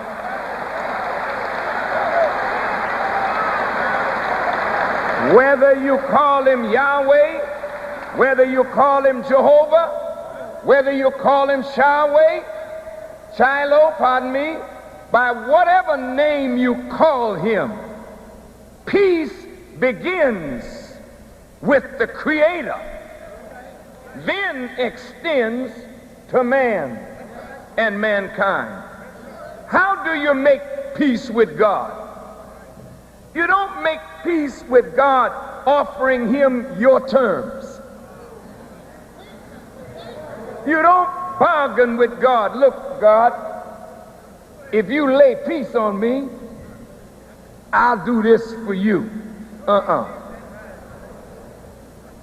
Peace with God demands unconditional surrender to his will. And this is what makes Jesus, Muhammad, Moses, and the prophets the great examples of peace, because they surrendered their will to do the will of God. I'm asking the Bloods and the Crips and all so-called street gangs, if you want peace with one another, start first by making peace with God, because the people whom you have put to death in ignorance are the people of God. And if you have put to death one of God's people, that is a serious crime with God. So the peace can't be made one with another before peace is made with God, because it is He whom we have offended. So when you make peace with God by surrender to His will, then you start changing your pattern of life. You start changing your behavior. Then you start acting right. And it is the doing of right that brings peace between man and man. And it is the doing of right that produces love. And it is the doing of right that produces real, honest brotherhood. And so those who say they believe in the brotherhood of man and will not do right by themselves or others are liars and hypocrites.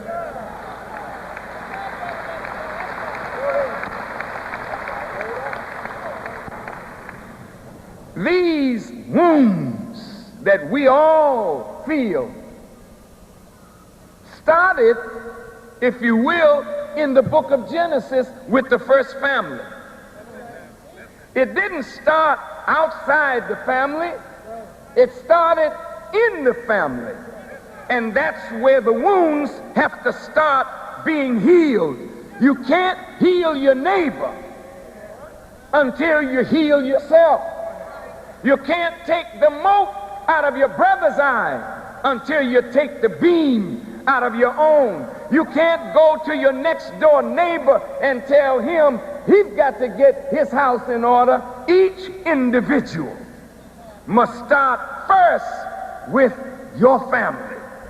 Now look, the wounds inflicted on Abel by Cain, based upon Cain's departure from correctness.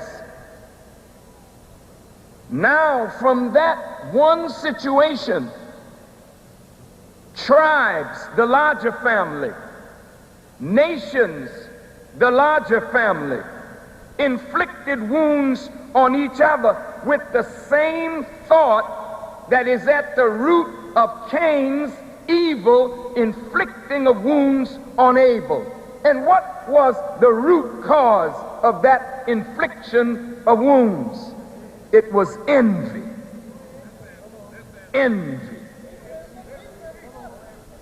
Envy over some quality in the brother that got him acceptance by God more than his brother. And to this very day, we are scarred in our families by envy. If one brother is more talented than the other, if one sister is more beautiful than the other, if one member is more successful than the other, that becomes a trial for the members of the family, because all beauty is from God, all success is from God, all gifts are from God. So when you hate one another for gifts, then you're really showing hatred to Almighty God Himself. So envy caused Cain to rise against Abel, seeking the possessions of one another, the inordinate desiring of the things of this life that each one of us could attain with a little effort and intelligent gathering of our own resources. We could attain whatsoever we will. So when we see somebody else with something that we desire, then this lust and greed for what others have causes us to plot and plan and scheme to get from others what we could easily get with our own intelligence and proper activity. And so, as a result, contention and strife comes up from envy. Bloodshed, murder, and war came as a result. So that the wounds started first in the family, then it went to the larger family, the tribe, then wounds were inflicted on nations, and soon the nations began inflicting wounds on one another. So finally, the world has become a place of wounded souls that are to this very moment in need of a universal healing. There's not one brother or sister in this auditorium or outside of it that is not a wounded soul. There is no human being on this earth, whether you are white or black, brown, red or yellow, rich or poor, your wealth does not cover your wounds, nor does your success in life cover your wounds. Whether you're successful or failure, every human being on earth is a wounded soul. What is the definition of a wound? What is a wound?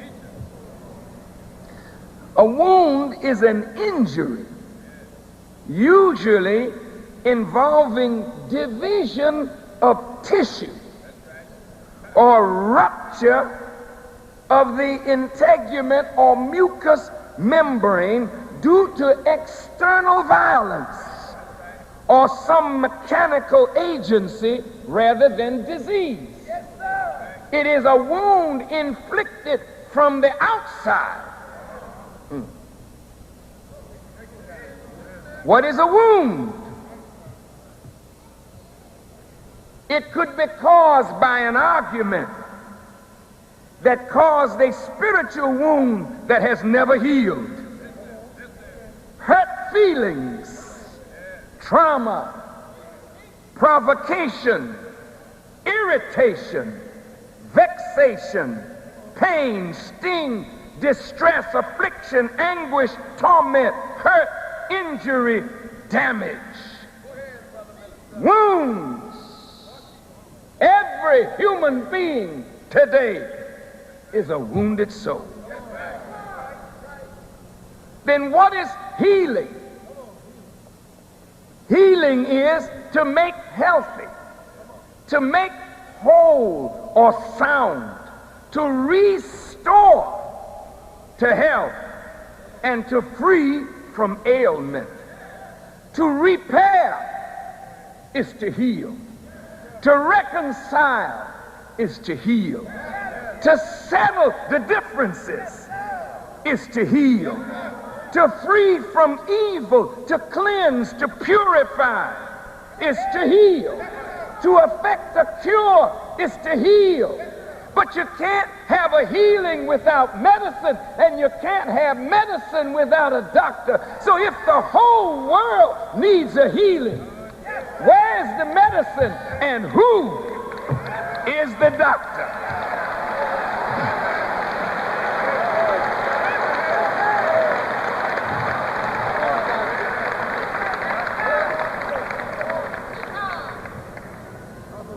The world of white people, by the power and will of God, was permitted to rule the nations, the people, the tribes, and the families of the earth.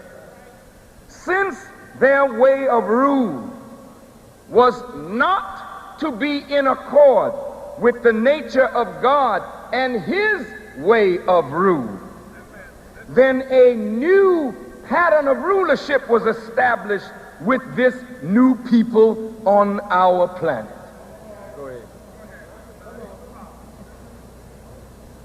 This new basis for rule was on the premise of white supremacy. white supremacy introduced racism in the most negative form. And white supremacy, or white rule, as an ideology and a philosophy, has governed human relationships. International relationships have been based on the premise of white supremacy. White supremacy has governed social relationships, economic relationships, political relationships, and has affected even our relationship within religion. Because of this, no darker people on the earth could get justice, fairness, equity under the principle of white supremacy. Those whites who had a greater knowledge used their knowledge or wisdom and subsequent power to inflict wounds on other whites of lesser knowledge and privilege. In the name of greed, in the name of seeking greater material possessions that they all were taking from the darker people of the earth. So the white people today suffer from wounds that they have inflicted upon themselves and others with their doctrine of white supremacy. Every white supremacist is a wounded soul. Every white man who suffers with that mentality is a wounded soul. So there is no way that whites as a people can see a new world based on equity and justice and the true brotherhood of man unless they accept the total destruction of white supremacy as a philosophy and ideology and a principle of rulership among themselves. In the simple words of Jesus, I'm saying to white people, you cannot see the kingdom of God except you be born again. You must come out of the old mind.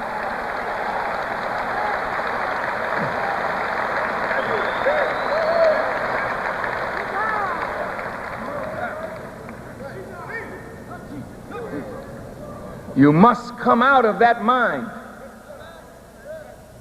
because that mind of white supremacy has inflicted on all of the darker people a sense of inferiority when we come in the presence of white people. And I must say to all of the darker people, and to black people in particular, you will never see the kingdom of God walking around as an inferior being, thinking that you are something less than what God has made you.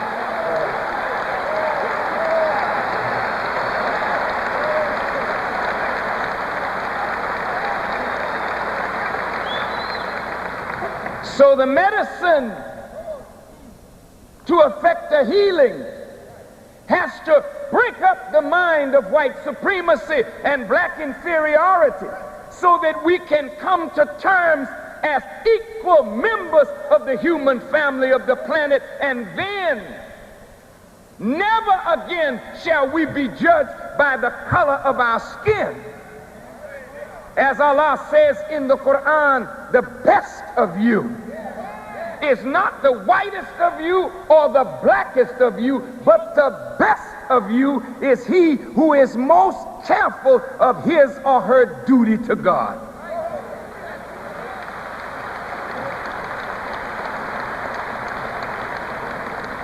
Now, the Honorable Elijah Muhammad defined the identity of the original people of the earth. He identified us as the Asiatic black man. Now that sounded so strange.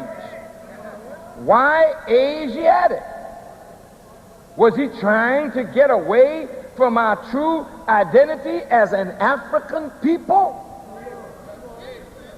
The Honorable Elijah Muhammad said, in the beginning, there was no North America, South America, West Indies, Panama, Nicaragua, Costa Rica, Jamaica, Trinidad, Barbados. There was no Africa, there was no Jordan, no Egypt. It was all Asia. The whole earth was Asia, and the original people who lived on the earth were called Asiatics. We don't have any special part of the earth that is ours. The earth belongs to the human family, and wherever we are on the earth, we should feel at home.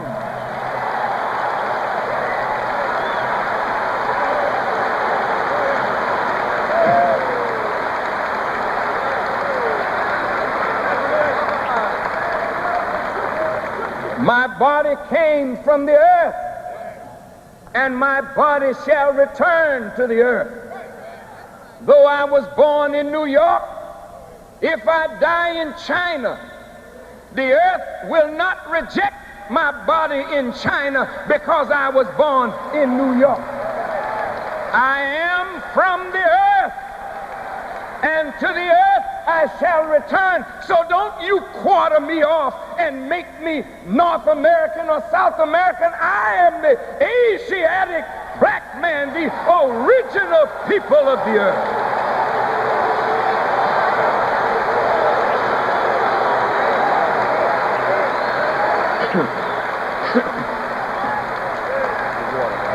Thank you. The Honorable Elijah Muhammad taught us that the so-called Indians or Native Americans, they are the original people of the earth.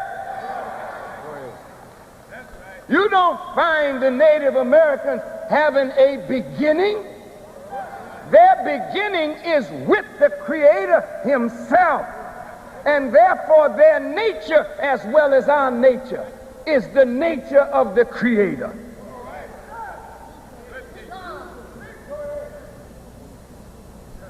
The nature of God is the nature in which he created the universe. And the law under which he created the universe is that everything submits to the law under which it is created. And the only time we get in trouble is when we rebel against the natural and divine law that God has given us all. Have you noticed that in nature, polluted streams cleanse themselves if they keep on running? Have you noticed nature heals itself? In nature, the sun draws polluted water up from the earth, but the sun purifies the water as it draws it closer and closer to itself. So what in its original state was dirty and corrupt, the sun purifies it. So it is ultimate from all of our traditions, whether that is the Native American tradition, the Chicano traditions, the Mayan, the Aztec, the Toltec, the Olmec, whether it is African tradition or the teachings from Abraham to Muhammad, nature and the God of nature will ultimately affect a healing on the human family of the earth. In time,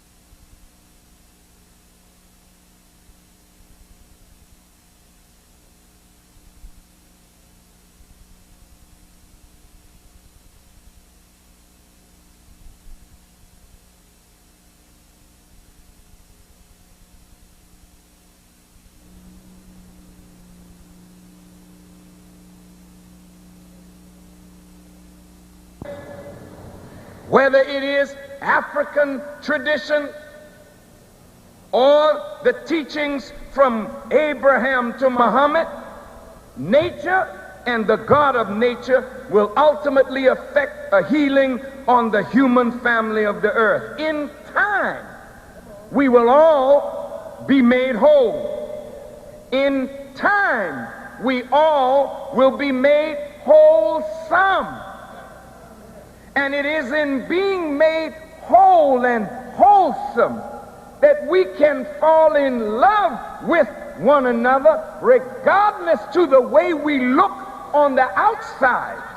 But it is the wholesomeness of the nature of us once healed that will make us love our fellow human being who travels the earth as we love ourselves.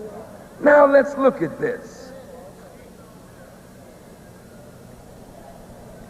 Just as there is an agent throughout nature through which healing comes, whether it is the constant flow of the river, purified by the constant melting of the snow from the snow-capped mountains, coming down, forming streams that flow into rivers, that flow into oceans, or whether the sun as an agent of purity or purification, purifying the water as it draws it up, forming clouds, so does God, sending light and guidance to the people in the form of a prophet, a messenger, an apostle, or just a wise man or a sage who comes from God. The wisdom from that being's mouth is a purifying, healing agent. But the problem is that this healing that has been brought about by prophets and messengers and wise men and sages has always been interfered with by false medicine men. If the right medicine were being ingested by us, we wouldn't even need to talk about healing.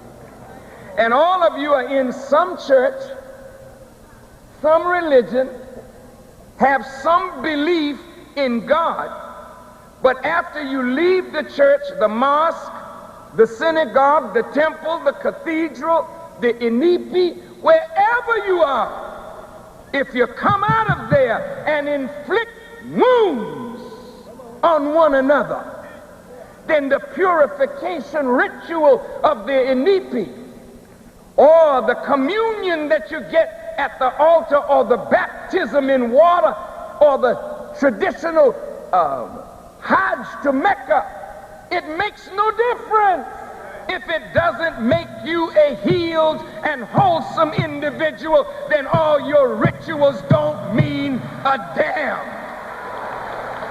They are worthless.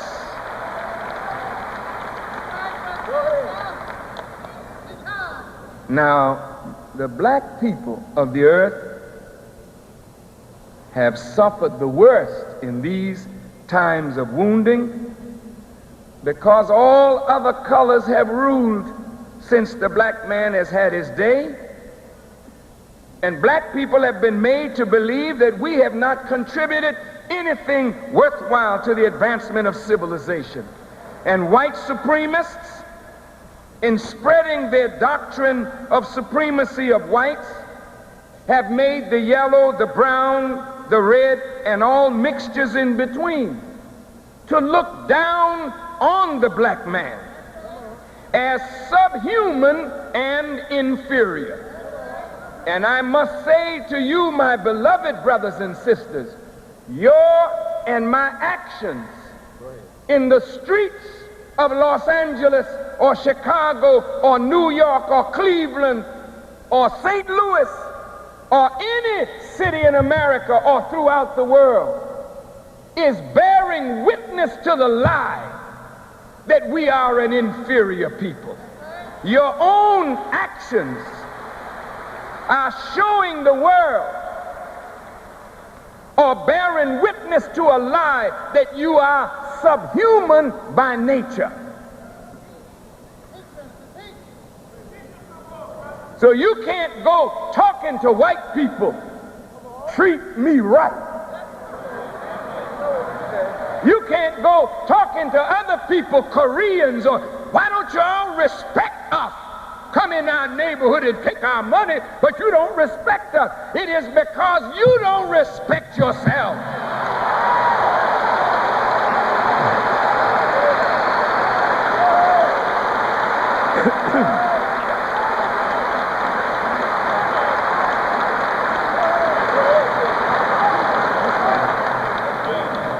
So not only have white people inflicted wounds on us, now we are the biggest inflictor of wounds on self and on one another.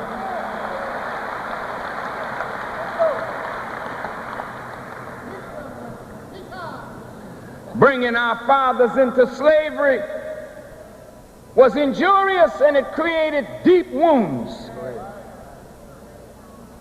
dividing us into a people without name, language, culture, history, and religion, cutting us off from our roots so that we could not draw nourishment from that long root of our history that extends to the Creator Himself. That was a terrible thing that white folk did, to wound us, and we have not yet been healed of those wounds. Many of us in Africa have gone savage. What is a savage? A savage is a person that has lost the knowledge of self and is living the life of a beast. And whenever a human being will fall down and live like the animals, then you have lost the knowledge of who you are, and you have become savage. In losing that self-knowledge in Africa, in the Isles of the Pacific, in America, we became divided. And we inflicted wounds on ourselves due to tribal conflict, which allowed the enemy to take advantage of our ignorance and make us even more terrible enemies of one another. The Native Americans, for over 16,000 years, have been a wounded nation. Since your rebellion against the Creator, you are suffering today from a rebellion that took place 16,000 years ago. So teaches the Honorable Elijah Muhammad. You are an Asiatic people also. The anthropologists have discovered artifacts of native peoples in the Western Hemisphere that date back nearly 16,000 years, bearing witness to what the Honorable Elijah Muhammad taught us. He taught us that the so-called Native Americans came across the Bering Straits from Asia into North America. At one time, you could walk from Asia to North America. And when you came, all were driven out because of rebellion. You started moving into different parts of the Western Hemisphere. You moved into Canada, Alaska, the so-called Eskimo, and the Native American is the same family. Listen good now. But as you move across the north and down the west coast of North America, into Central America and South America and into the Caribbean, all of the native peoples, they are all related, from the Arawak Indians to the Mayan, to the Inca, to the Toltec, to all of the tribes in North America, you are one family and not many. You are one people and not many. How then did you become so divided?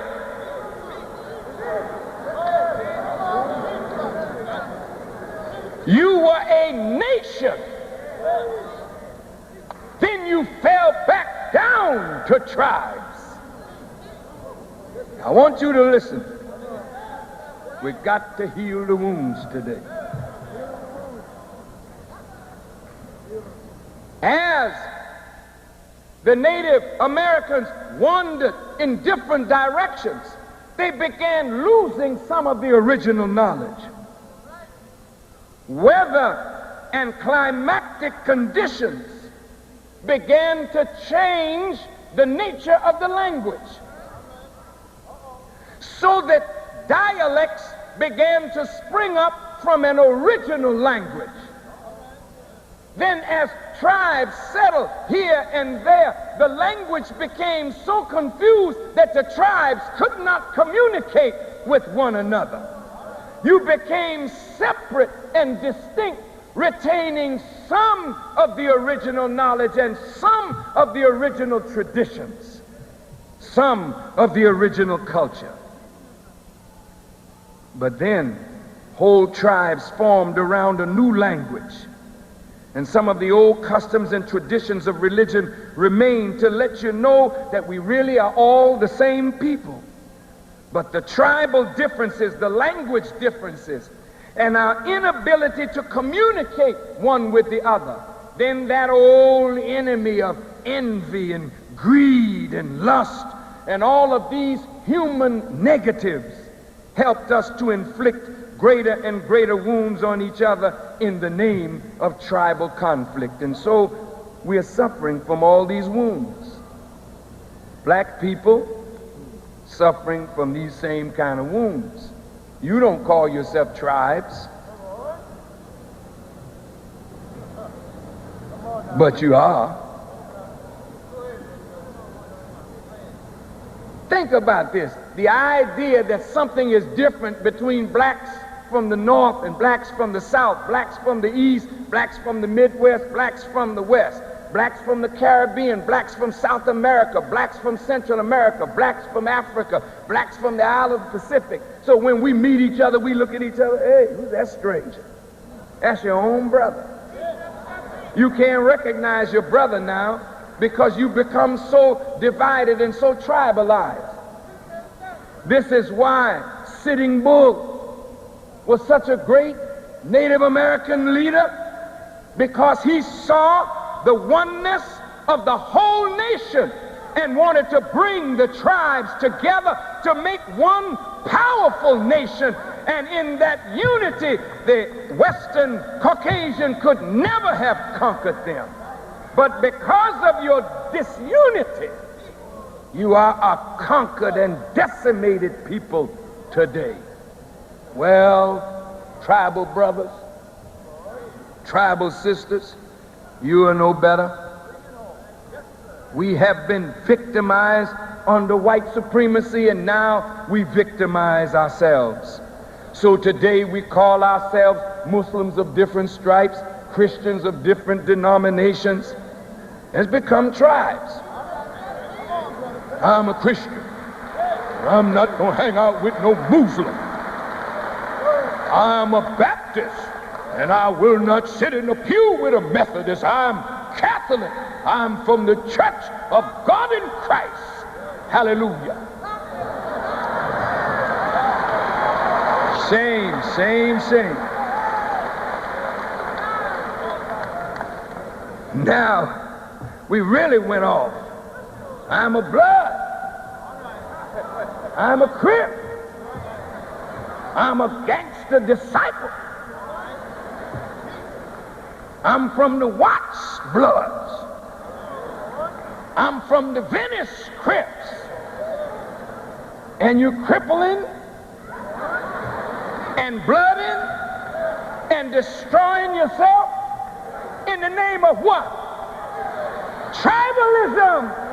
And because you have become enemies of yourself, you can never deal with the real enemy because you are so divided.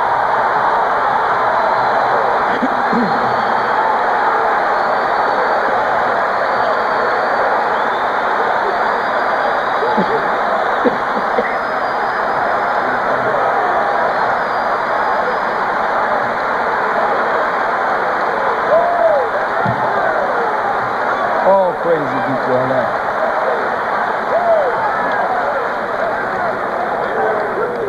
Now, since the 60s, we see the movement of the Chicano people. Mexico on the rise, trying to reestablish a more just relationship with North America. You see the rise of the Asians who have been dominated by Western imperialism. The rise of Africa struggling to become independent. And now the enemy of all of this,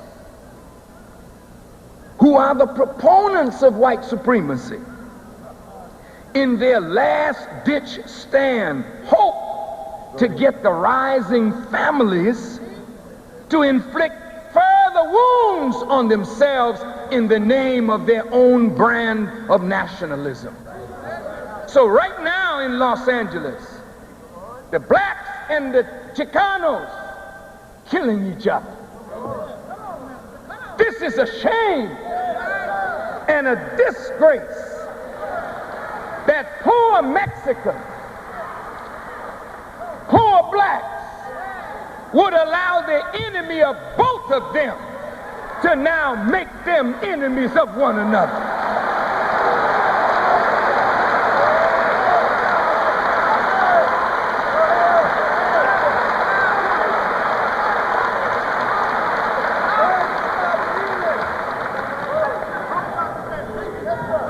Beloved Bloods and beloved Crips,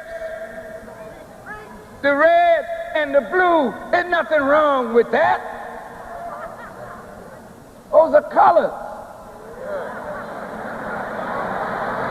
Nothing wrong with that.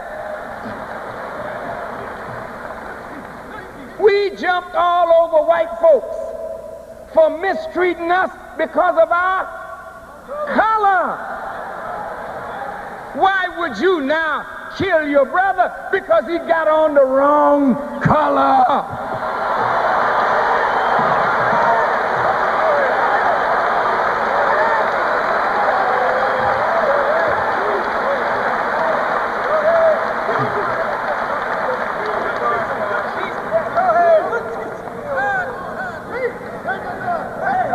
The Honorable Elijah Muhammad said there's a blue and a red star that appears once every 50,000 years. They don't appear separate, they appear together, a blue and a red star. Every 50,000 years they appear, and when they appear, it signals universal change.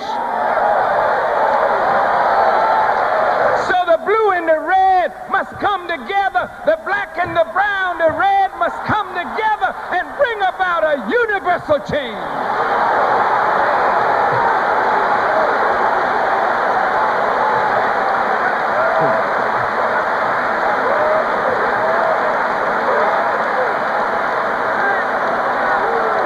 All praise is due to Allah.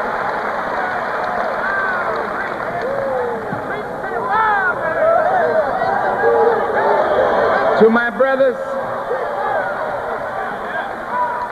my brothers, the Bloods and the Crips, to my Chicano brothers and sisters, to my Native American brothers and sisters, to the human family of the earth. Dear brothers, you're being set up now for the slaughter.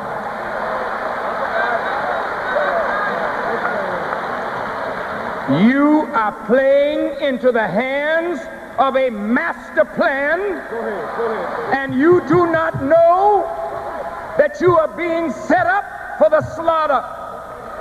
In front of me today, I have some of the greatest song stylists the greatest musicians, the greatest rap stars, the greatest black artists are sitting here today. But I want you to know you're being set up for the slaughter that is coming down. Now let me explain what I mean.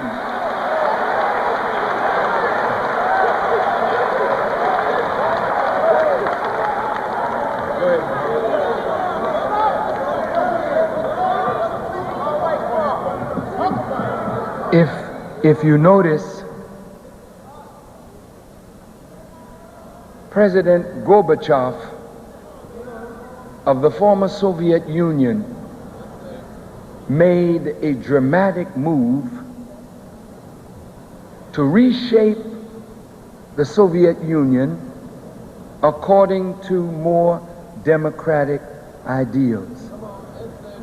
This was greeted in the West by cheers. Could this be true? Gorbachev accepting principles of democracy?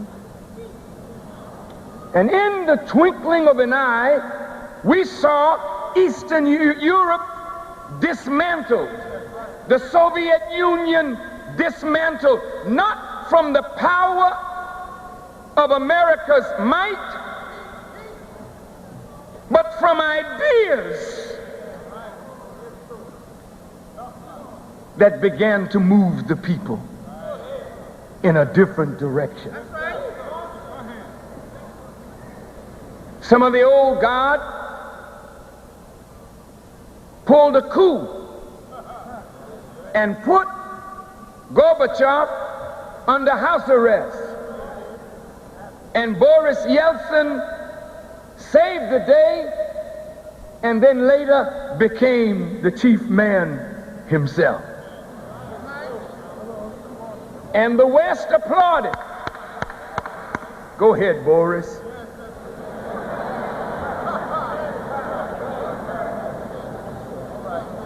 Meanwhile, Rodney King got beat up, and the news went round the world. And Rodney King was on the cover of Time saying, "Can't we all get along?"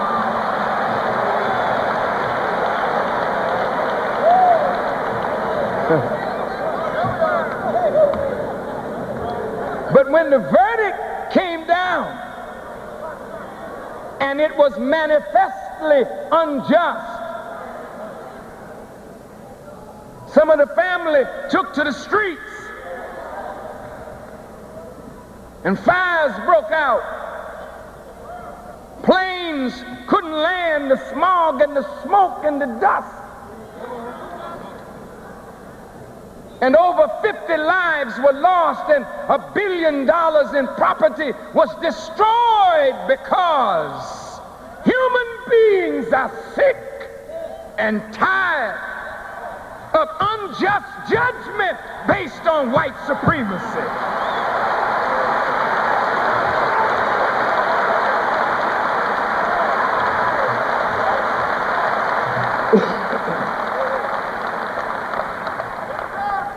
President Bush came to visit us.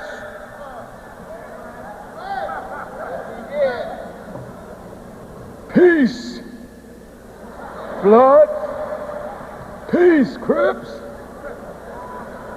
We're going to do something about this. And they promised to help rebuild South Central Los Angeles. Meanwhile, Boris Yeltsin was under fire, under attack. And in the Congress of the United States, the senators argued, we got to send money to Boris. Nobody argued for South Central Los Angeles. Nobody argued for the cities of America that are dying because of an internal rot. Nobody argued for the unemployed and the homeless who helped build America. Nobody argued for the mothers who had to bury their sons and daughters because of violence in the streets. Nobody appealed on their behalf. And the new President Clinton said, we will send $1,600,000,000 with a promise of much, much more, because it's right that we keep Russia moving toward democracy. But we will send nothing to South Central Los Angeles. We will send nothing to the cities to keep the Bloods and the Crips moving toward peace. Oh, foolish America! What does it profit a man to gain the whole world and lose his own soul? Charity begins at home and then it spreads abroad.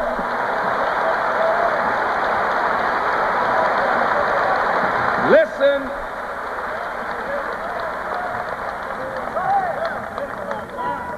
Well, Farrakhan, how are we being set up? I want to get to that.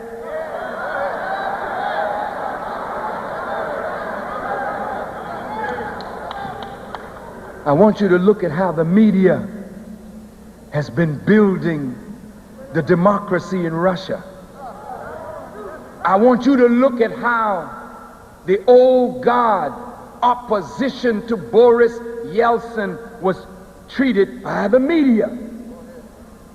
So that in America, sympathy grew for Boris Yeltsin and a lack of sympathy for those who opposed Boris Yeltsin.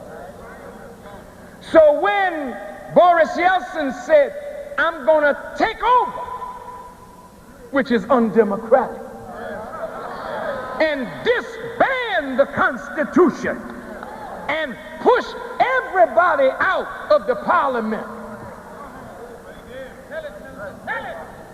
the government of America said, we're with you. But in South America, when a president disbanded the parliament, revoked the Constitution, they said, what an evil thing he did. But if they're with you, they make everybody come with you. And so, when the troops went in and they shot down many, there was no outcry from the West, because Boris Yeltsin had done the right thing in the minds of the masses. Isn't that something? You're being set up. How are you being set up?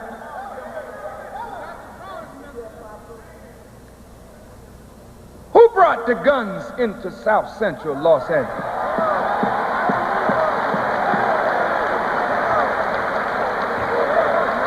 How are you all able to get guns?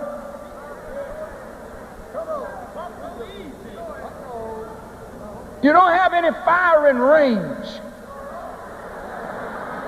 to sharpen up your skills.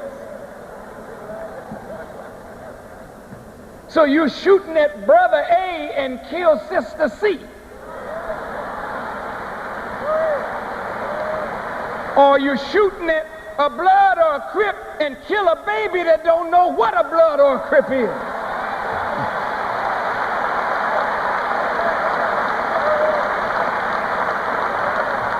Who gave you these weapons? How could they flow so freely in the black community? And when they show you with your weapons,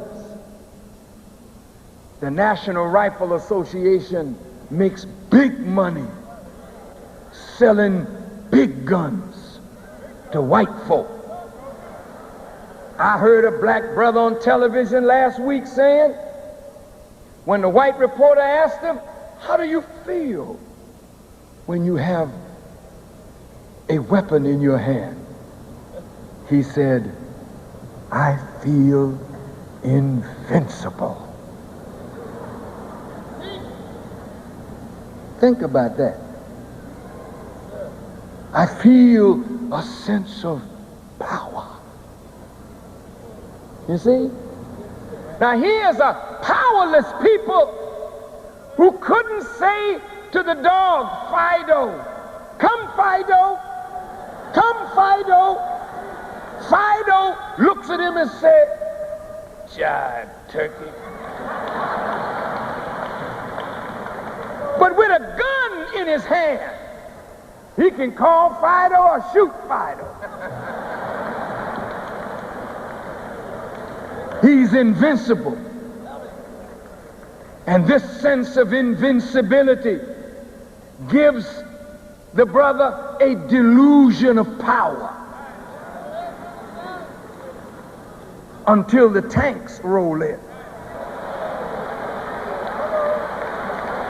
until the helicopter gunships fly over, until white folks show you what real weaponry is. Then all of a sudden your sense of invincibility evaporated like the morning dew.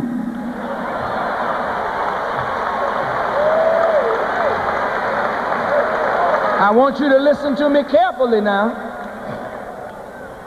You who love to be on the screen in Hollywood,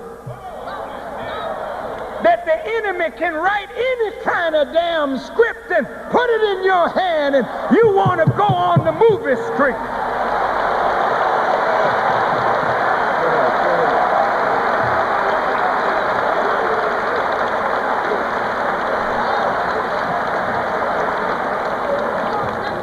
You don't have the courage to say, I ain't playing that part. Because you're poor, ragged, hungry, maybe one paycheck from poverty, and you're living high in a delusionary world that you got to keep money coming in, so any script they give you is all right.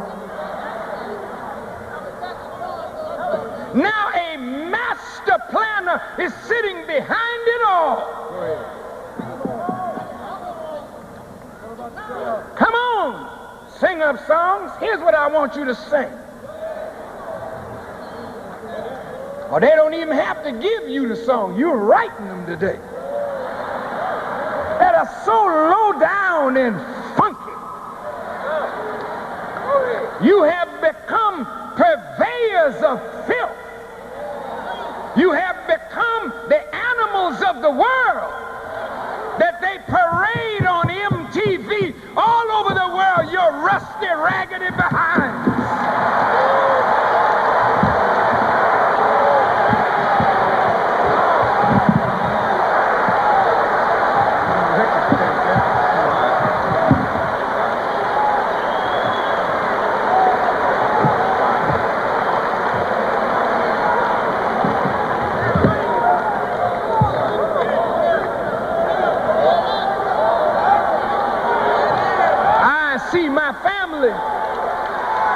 On television, my sisters, the queens of the planet.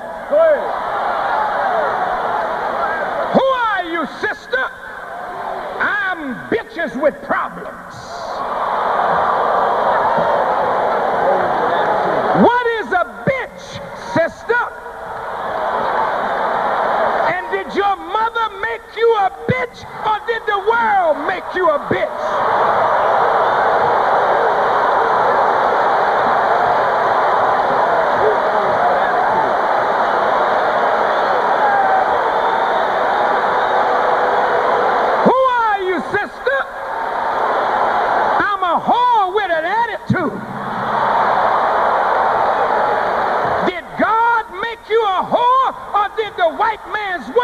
A whore out of you.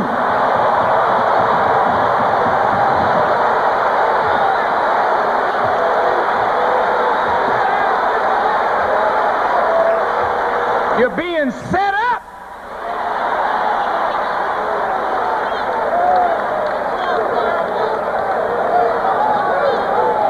They put out a movie on you called Colors, and they send it all over the world. They're preparing the world for your slaughter, and there won't be an outcry nowhere because you are the animals of American society. You are the bitches and the whores of American society. You parade your nakedness before the entire world with a string up your behind.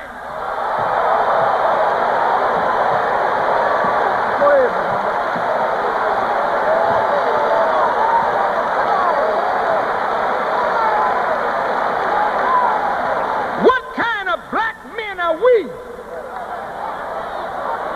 to allow that to happen to our women, and we put it on the cover of our album? What kind of man are we?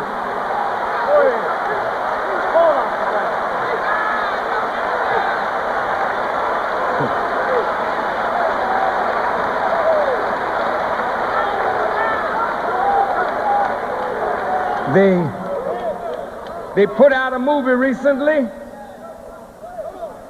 Menace to Society. Who's the menace? They show little children in the movie. Take a drink. A mother and a father feeding them a drink. This really happens in our life, but it don't happen in everybody's life. Why does that have to be portrayed before the world? See, you're trying to do good. And some of the writers, some of the movie producers and whatnot, you got a good idea in your mind, but you ain't controlling nothing. That's the problem. Because the bigger guns behind you say, we can use this. See now, you call it Menace 2. If I'm John the Second, there gotta be John the First somewhere. Well, if I'm Menace 2, who's Menace 1? That I learned to be a menace to society from. That's the hidden menace. That's white supremacy. But now they made you a menace to society. And they spread that all over Africa. All in Europe. There's a new book out by one of our brothers, one of the Crips. It's called Monster. I hope brother's wife is here, Sister Tamu. Very pleased to see you, my sister.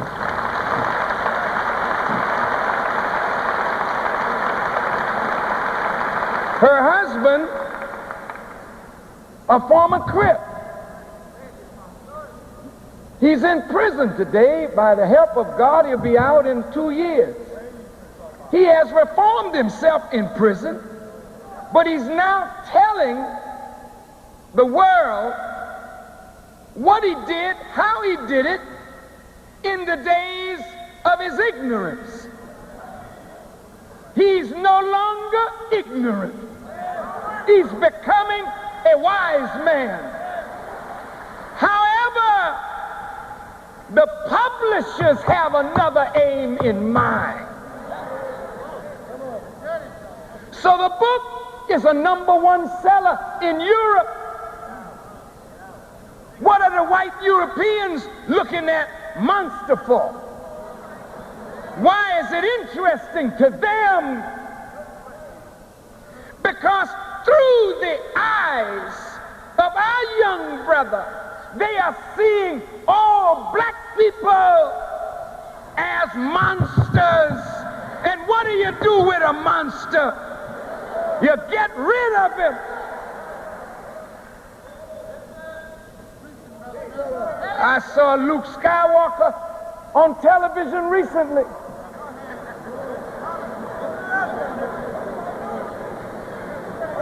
And my brother was talking about how a Japanese girl performed oral sex on him on the stage.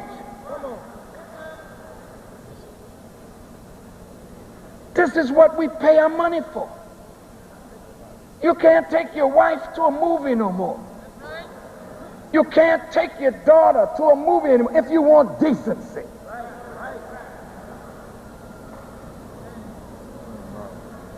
Janet Jackson does not curse,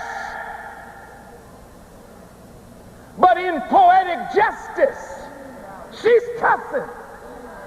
What is that saying to those who admire Janet? That it's all right to come out of your mouth with every filthy word that you can because my hero does it, my heroine does it. I say to you, black man and woman, you're selling out and you don't even know it.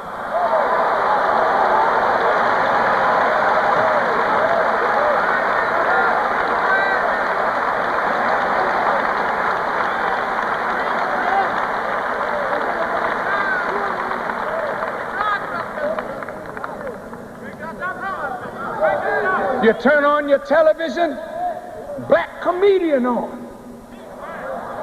Every third word is that MF this and F that and that so and so this and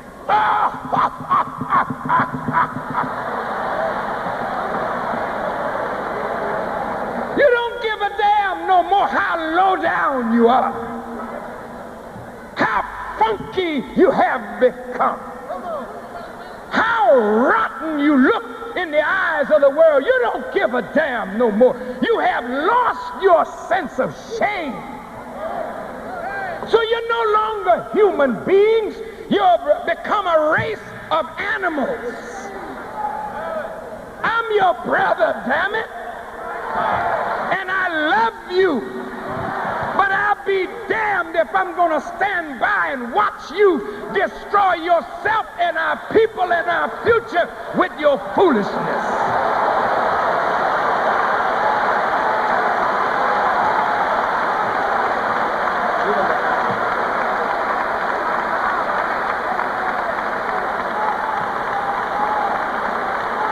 The Bloods and the Crips and the gangster disciples and the Arukans and the vice lords, soon they will become the army of God and the army of righteousness.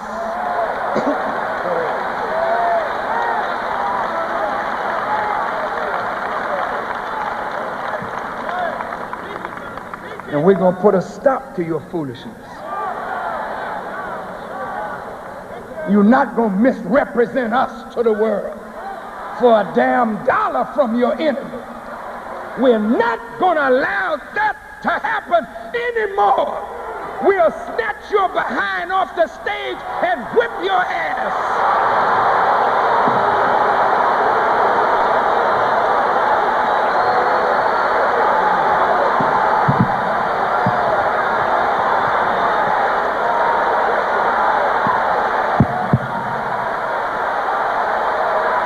We're tired of it, and we're not going to take it no more. We got to rise up, black man, and make a clean community and enforce righteousness. We're not going to let slick-talking white men or corrupt black men merchandise our women for filthy purposes. We're going to put a stop to it. I'm warning you now to give you a chance to get your act together. But tomorrow the army will be knocking at your door.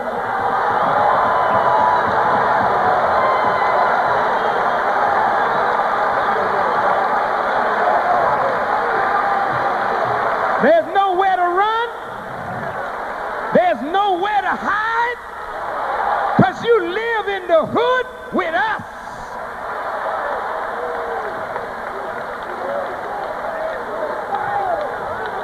You're being set up.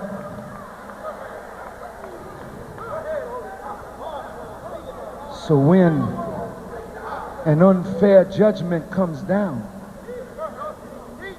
and you go to burning and you take your little pop guns with your false sense of invincibility and you roll out, then white folks gonna roll in. And since you love blood, they're gonna make you shed your own blood, and you will drink your own blood. And the Bible says you will be drunk with your own blood as though you were drinking sweet wine. These aren't the days of wine and roses. This is the day of the end of filth and indecency and the destruction of us as a people. And I'm saying to all our artists, you are the vanguard of social change in America. One song from an artist can do more than a host of sermons by any preacher, probably with the exception of myself.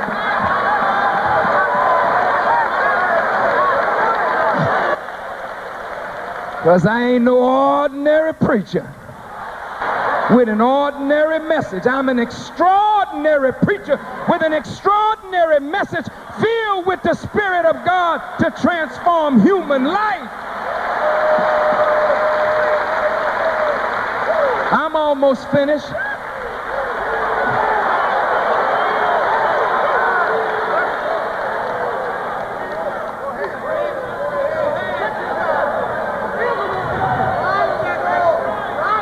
I love you, and I will give my life for you. To me, you are the most beautiful people on the earth. I see so much good in you, so much God in you, but you just need to be healed. Go ahead. Great day. Stevie Wonder brought more joy into people's hearts with songs in the key of life. When he talked into the problem of human suffering. We need more songs like that. And less songs about your booty and shaking your backside and I want to freak you out. We got to stop it. And we got to stop it now. Don't wait till tomorrow. Tell the damn record company, I'm not going to be no funky nigga for you no more. Tell them. And if they ask you where you get that from, say, my conscience is bothering me. God has stirred a fire down in my soul, and since God gave me my gift, I will not pervert my gift and corrupt my people with my gift. I want you to clean up your raps.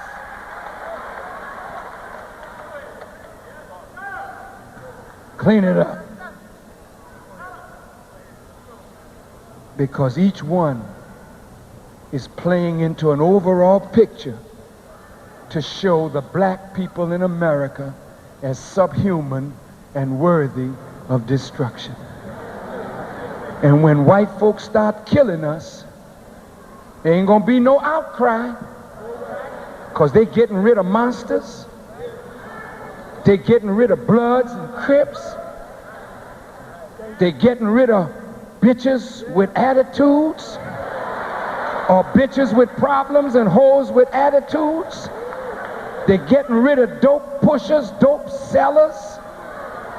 They put you on TV the other day in an Asian jewelry store, pistol whipping an Asian woman, pushed them down behind the counter, robbed the jewelry store, then as you were going out the door, reach over and shot them down. They put you all over the world as an animal, setting you up for the slaughter.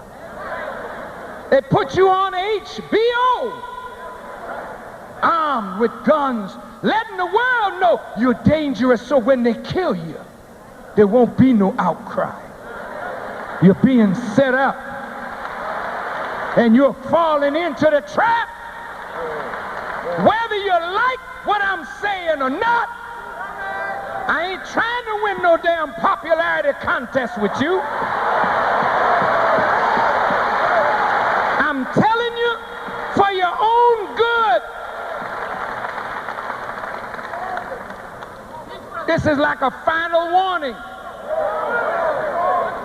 I may not come back to LA again. I don't know how long God will allow me to sound a final call, because whenever there's a plane to catch or a train to catch or a bus to catch, when they say final call, it ain't forever.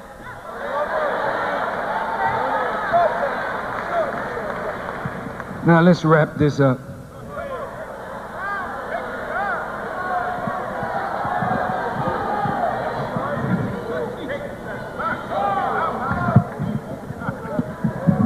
I want to say this, even if you are stung by what I said, or even angry, go home and in the quiet of your room, think about it. Because each one of us can do better.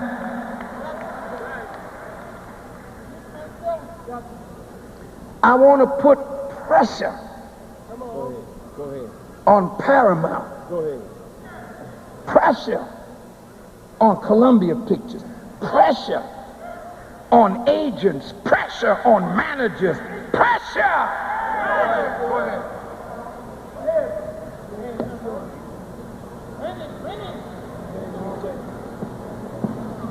And if your stuff won't sell no more, then maybe you'll understand, like Michael Jordan. Michael Jordan quit at the height of his career, and he quit with these words. He said, I wanted to stop while I was at the pinnacle, rather than wait till my skills declined and I could feel a foot at my back.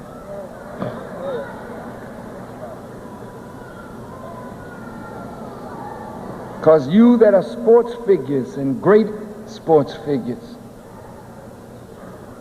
your only time span is the length of your skill. You're nothing but a piece of meat that looks good today, but what do you look like tomorrow when your skills decline? And remember, song stylists, you're only as good to the record companies as your latest hit. And when you stop making the hits, no matter how well you used to do, you'll see them. No, don't mess with the sound. Don't bother with the sound. I don't think they mess with the sound. It's me. I keep banging away and the mic starts falling.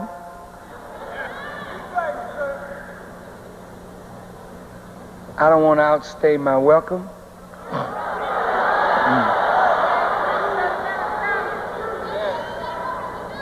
But you all are very special.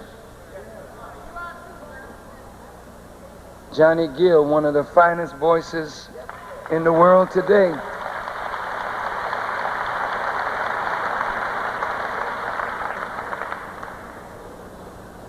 Our brilliant, magnificent brothers and sisters, poor Michael Jackson,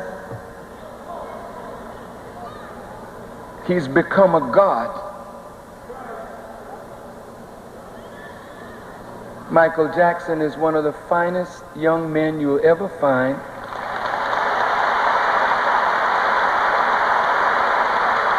Michael Jackson is a very deeply spiritual man that most people don't understand.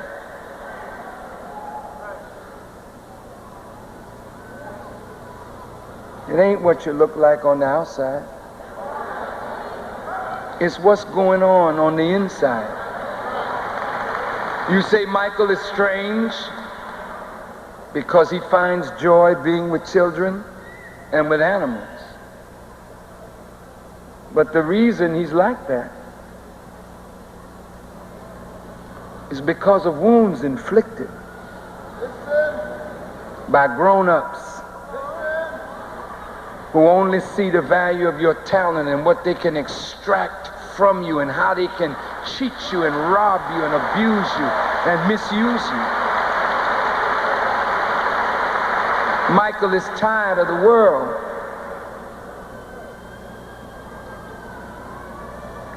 Michael would rather be with an animal because whatever the animal is, that's what it is. It ain't deceitful. But human beings are full of deceit. So he asked the question, why you want to trip on me? Whole world going to hell and you talking about me? Why you want to trip on me? I looked at his video.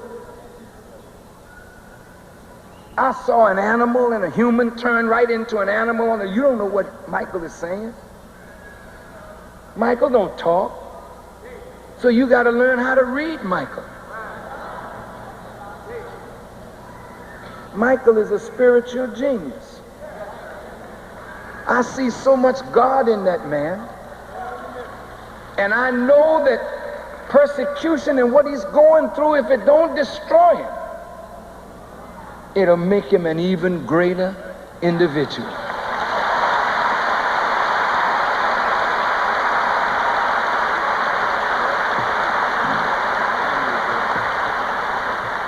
Some of Michael's family is here,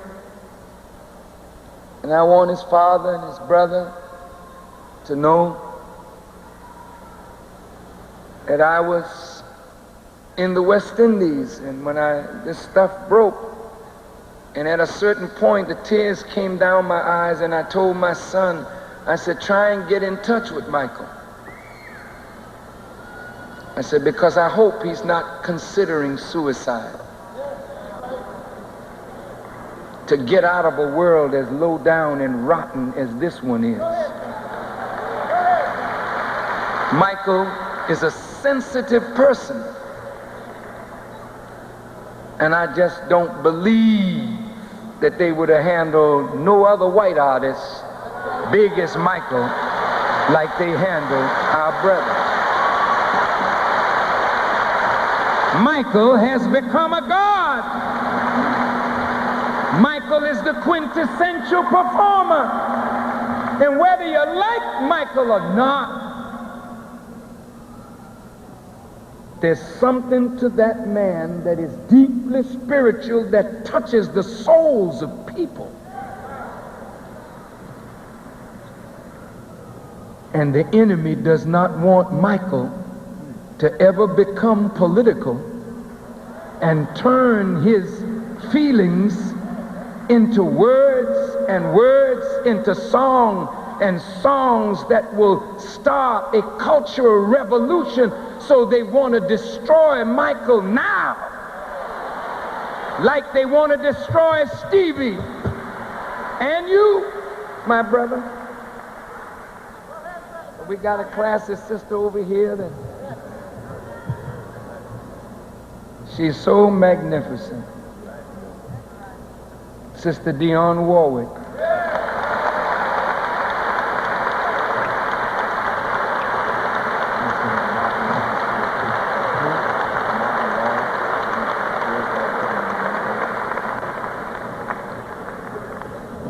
to all of you, Martin Lawrence, to all of our entertainers, please, I'm pleading with you and literally begging you, help me to help our people.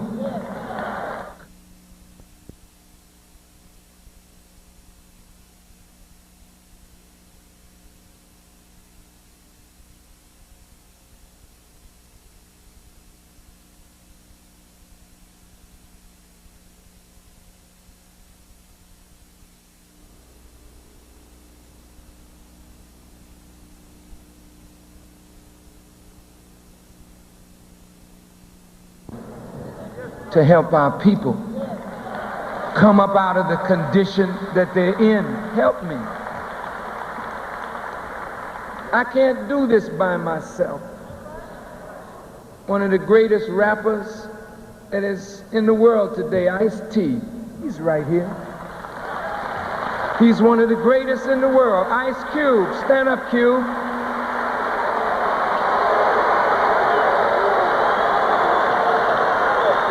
Let me say this. These are our giants. They can turn the world around with a rap, with a song. And all I'm saying to you, beloved brothers, yours is a gift that came from God. And you must use your gift for the glory of Him who gave you the gift.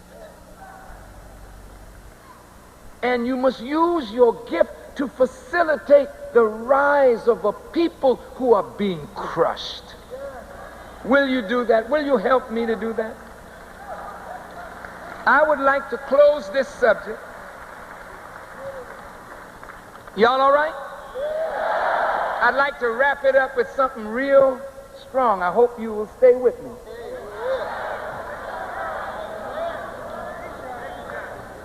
Since we are all wounded, white, black, brown, red, and yellow, where will the healing come from? How will the healing take place? And what kind of healing must there be in 1993? What does the Bible and Quran and the prophecies of the Native Americans and the Chicanos and the Incas and the Mayans, what do they say about what we should look for at this time? In Mesoamerica or Middle America, the most famous figure of Central America is Quetzalcoatl. Quetzalcoatl is the Christ figure of Central America. He also was supposedly born of a virgin, comes into great knowledge, is persecuted, and is killed. And in the traditions, they're looking for Quetzalcoatl to return again. The Jesus Christ figure of the Bible comes into the world as a teacher. But everywhere you see Jesus, you see him doing some act of healing, making the blind see, the deaf hear, the dumb speak, raising the dead to life, casting out devils. He's beginning the work of restoring the human being to his or her original state, which is one of divinity. You are not just human beings. You are divine. No, I don't want you to clap. I want you to think. You are direct descendants of the Creator himself. If your nature and his nature is the same and he is divine, then each of you has that divine spark in you, but it must be fed, it must be nurtured, it must be developed. Then you become a human being, then you go on to manifest the divine attributes and characteristics of God. Jesus was set upon and crucified, but the scripture says he is to return. And he don't come back like he went away. He comes back with power. Power to do what? To enforce the medicine that he gave initially, and to destroy the false doctors who have misused his message of healing and misused his name and contributed further to the wounds of the human family in his name. Prophet Muhammad was given the Quran, this book. One of the names of this book, Quran, is Al-Shifa, the healing, because every word of this Quran is to effect a healing, and it starts with the most prevalent and the worst of all diseases, the disease of polytheism. Since there is but one God, then why should we worship other than God? I don't care how much you love my preaching. I'm not God.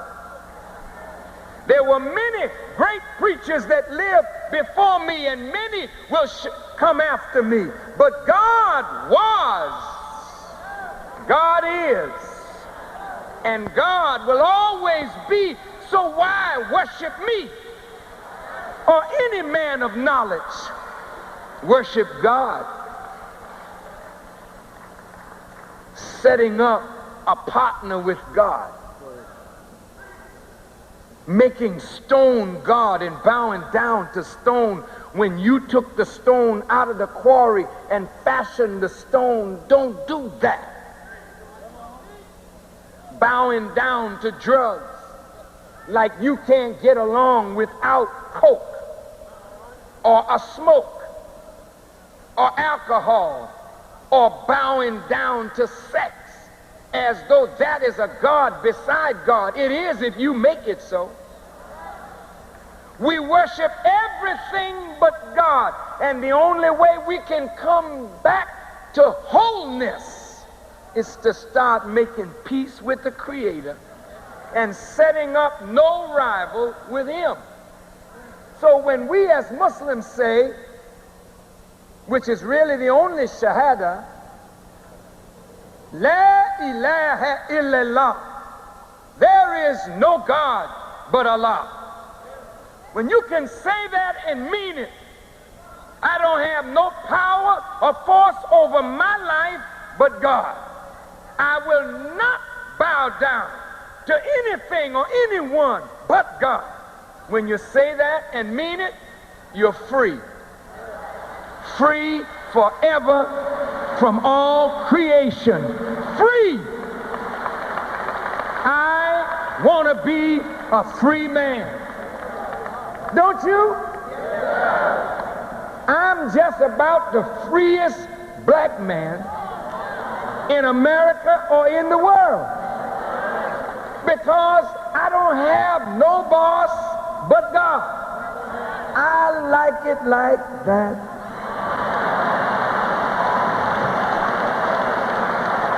Can't nobody call me in the morning and say, get up, come on to work. I get up between 2 and 5 a.m. every morning. I'm on the job. White folk don't like me, some of them. Some of them have great respect for me. But those that don't like me because I'm not going to bow. I don't care what you say. And I really don't care what you do. I'm not going to bow. I don't see America as more powerful than my God. So I will buck America. I will stand against her evil and defeat her single-handedly with the power of my God.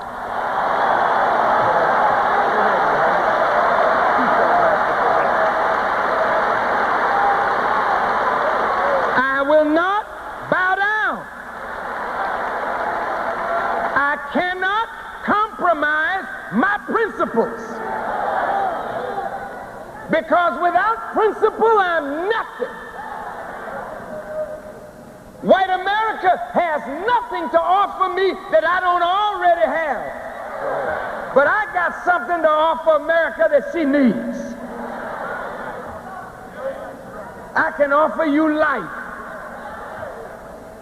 I can offer America the extension of your time. But if you come after me, my God will offer you death and quickly. Take it or let it alone.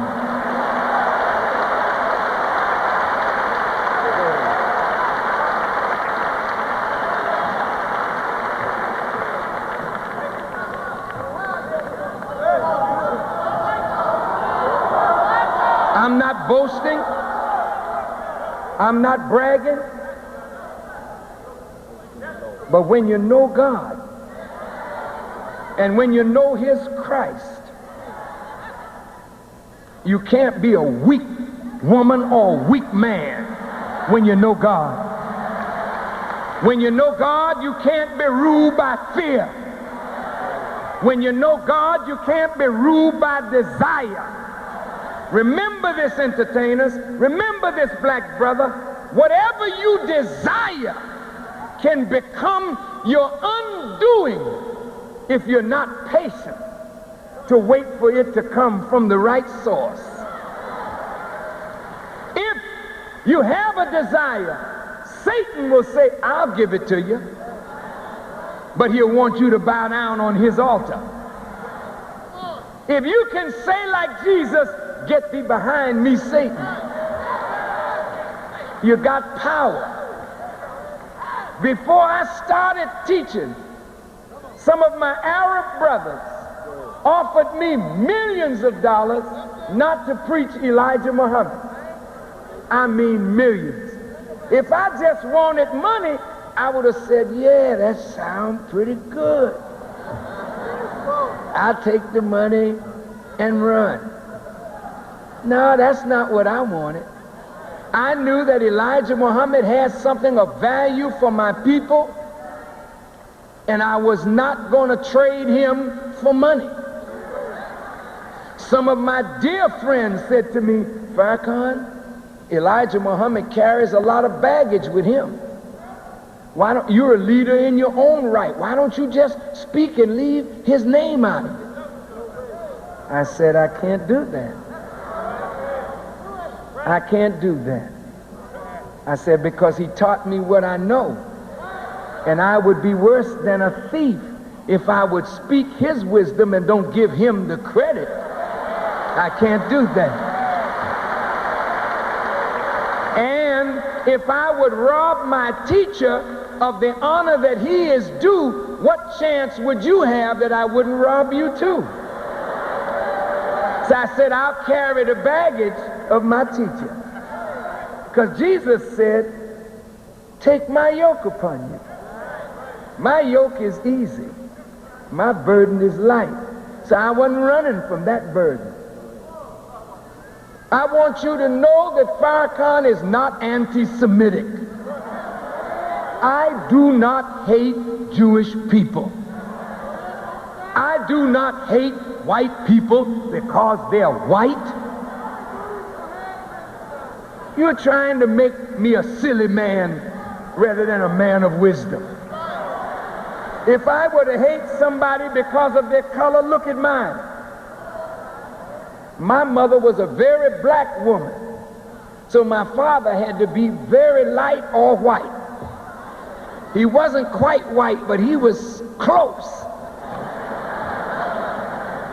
So if I'm going to hate somebody for their color, I should have started hating my dad. I'm a student of Elijah Muhammad. His teacher, Master Farad Muhammad, looked like a white man. He was an Arab. He was not white, but he was mixed. His father was black. His mother was white. Now, if I'm going to start hating somebody because of the color of their skin, maybe I should hate Master Farad Muhammad. And maybe there's somebody in your family that you should hate because their skin is too light. That's silly. White people are not hated because they're white. They're hated because of the manifestation of the evil idea and philosophy of white supremacy.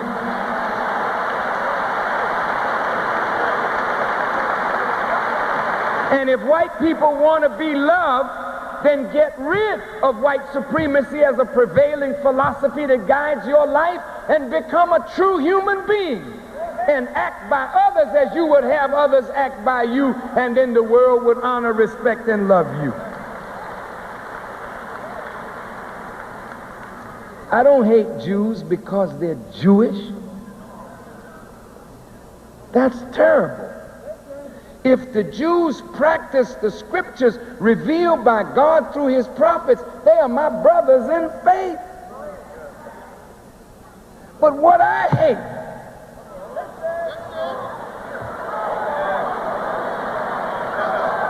I hate the evil of exploitation. I hate the fact that you hid the truth from us and masqueraded as our friend while you were doing evil to us as a people. That's what I don't like. And if I expose it, then why should I expose it? Why shouldn't I expose it? You know why I must expose it? Michael Jackson must be made free. He's nearly a billionaire, but he's not free. Michael Jordan needs to be made free. All of my brothers and sisters who are artists, you need to be made free. Free from what? Free from outside control that makes you do what you don't want to do.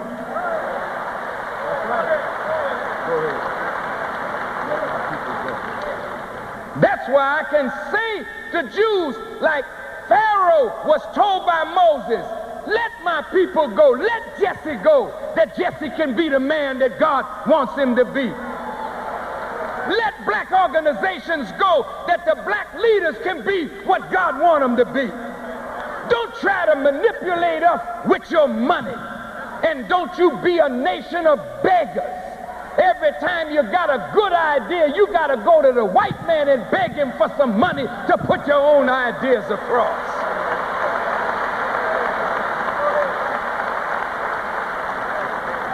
Talking about we don't have no money. According to the last report we got, blacks received over $300 billion last year. That's bank, brother and sister. You got money, but you're so divided, you can't pool your resources to do constructive things for yourself. That's our problem. We got plenty of money.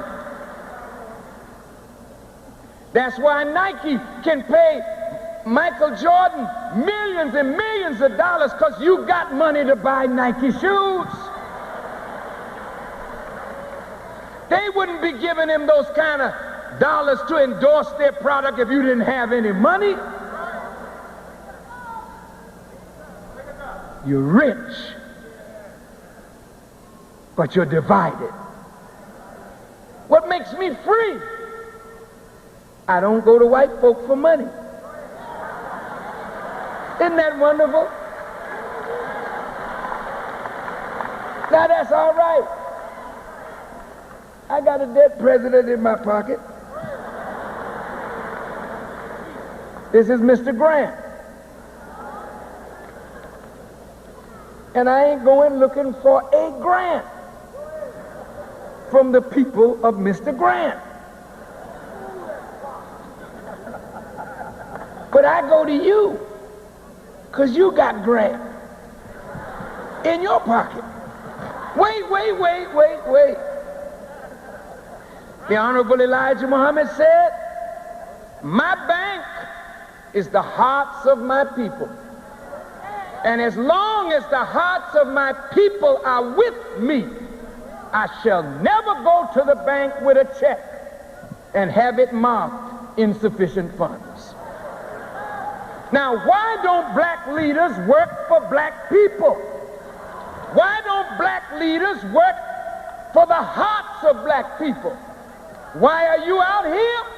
Because your hearts are touched by Farrakhan. So if I need help, who should I come to? God and you.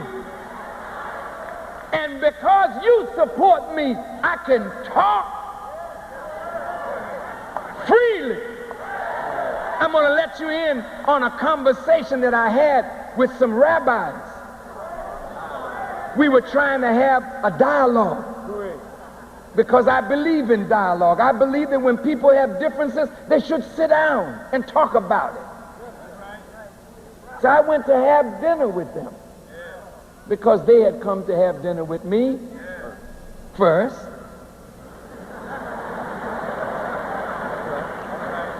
And so they invited me, and 3 years later I decided to accept the invitation. And when I went to dinner, we had a lovely dinner. It was really wonderful. And we were talking about Mendelssohn, and I guess you all heard that I played the violin. And some of you misunderstood my violin playing. Some of the little brothers thought, oh man, not Farrakhan, he sold out. Farrakhan, so look at him, he's playing Mendelssohn. Man, what's wrong with my man? Ain't nothing wrong with your man. See, I was a musician before I knew I was a Muslim. And the violin was my first love. And the first violin concerto I ever heard in my life was Mendelssohn. And I fell in love with that violin concerto. I didn't know that the man was Jewish because it didn't make any difference to me. He's a great artist. And when I heard him, I was 10 years old, and I said, when I grow up, I want to play the Mendelssohn violin concerto. It was just a dream that I had. And so 2 years ago, I played the violin at the dedication of the mosque 3 years ago. And a woman heard me.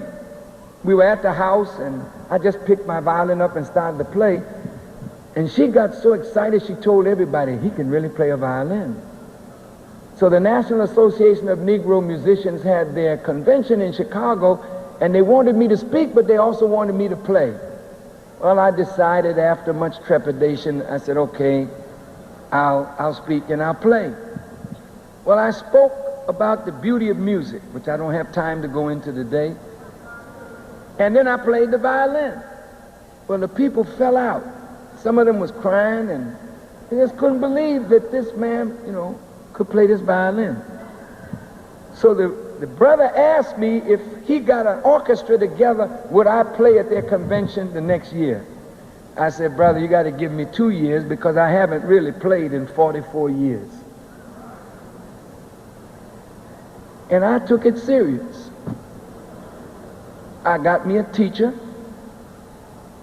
and I started practicing. My children would tell you, from 2 o'clock in the morning, I would get up, say my prayers, and practice from 2 to 5, then Fajr prayer, and from 5 to 6, still 4 hours.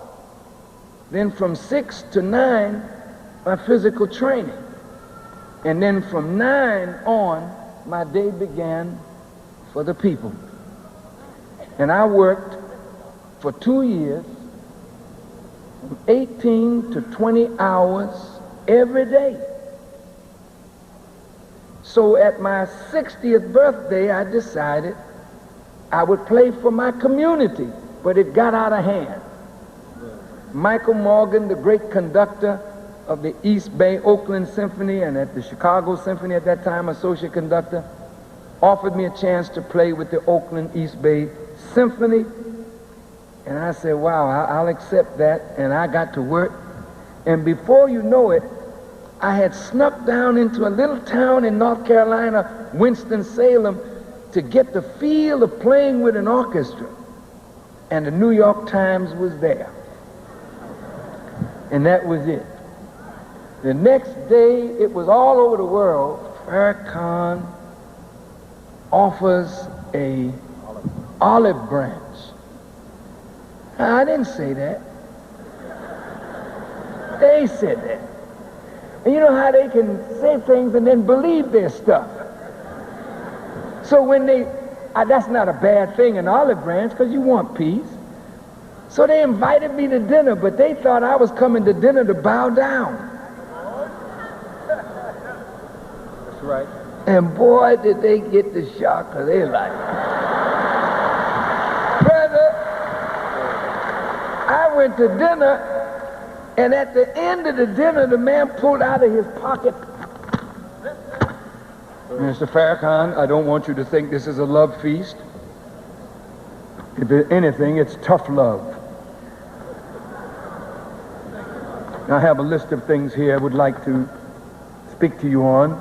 You don't have to comment now, but when we go upstairs for coffee, you can comment. I said, go right ahead. He said, you've been saying things in your public meetings that frighten Jews. And we need a history on you of good words and deeds before there'll be any change in our attitude and words towards you. A history. Meaning I gotta say good things from now on. Like Reverend Jackson. You gotta keep on. No. Reverend Jackson been apologizing to them for the Jaime remark ever since. He had to go to Russia and plead for Jews while blacks is incarcerated. Ain't nobody talking for us. He went over to Brussels and he spoke to them and they said, well, that's nice, Jesse, but take that to Brooklyn. That's right. And the more you apologize, the more they tell you, too little, too late. Well, they ain't never gonna punk me like that.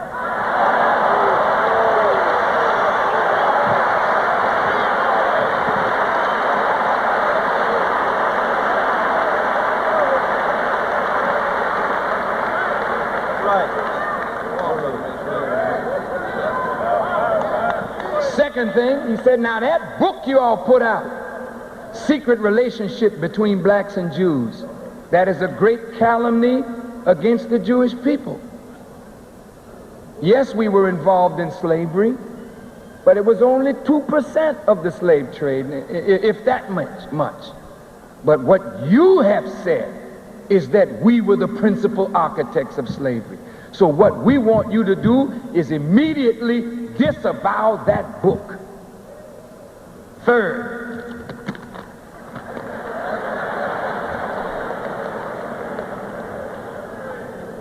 nobody who has been anti-Semitic has ever been written of well in history. And we want you to go down in history as the great friend of the Jewish people. And if you will do all of this, we will clean up your image.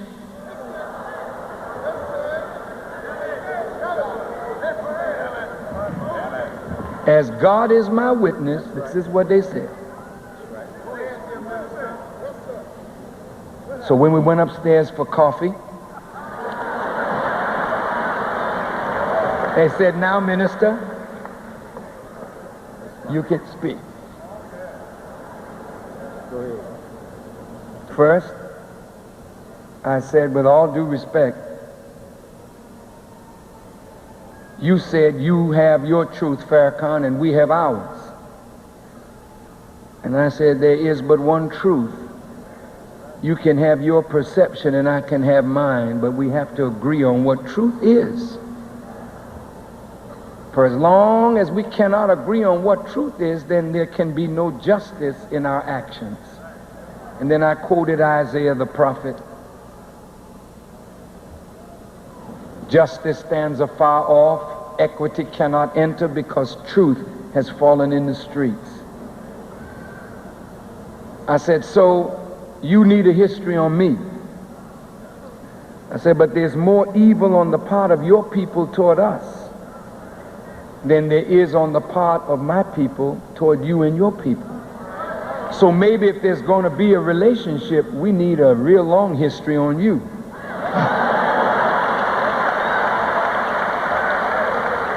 That's right. I said, as far as the book is concerned, I will disavow that book tonight.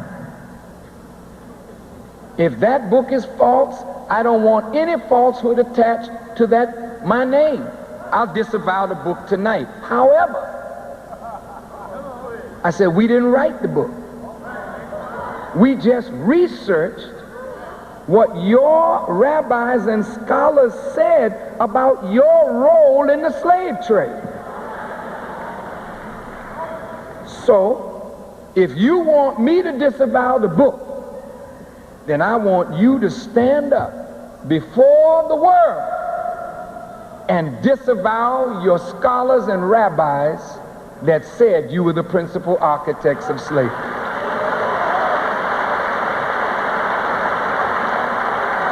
And you know what? I didn't hear a mumbling word. I said, I want to be your friend. That's why I'm here. But if being your friend means I have to compromise truth, then yours is a friendship I don't need. And yours is a friendship I don't want. I said, I'd much rather go down in history as the friend of God. And then I closed it by saying, and if you come after me, as long as I stand with God and stand on truth, I'm going to be the winner.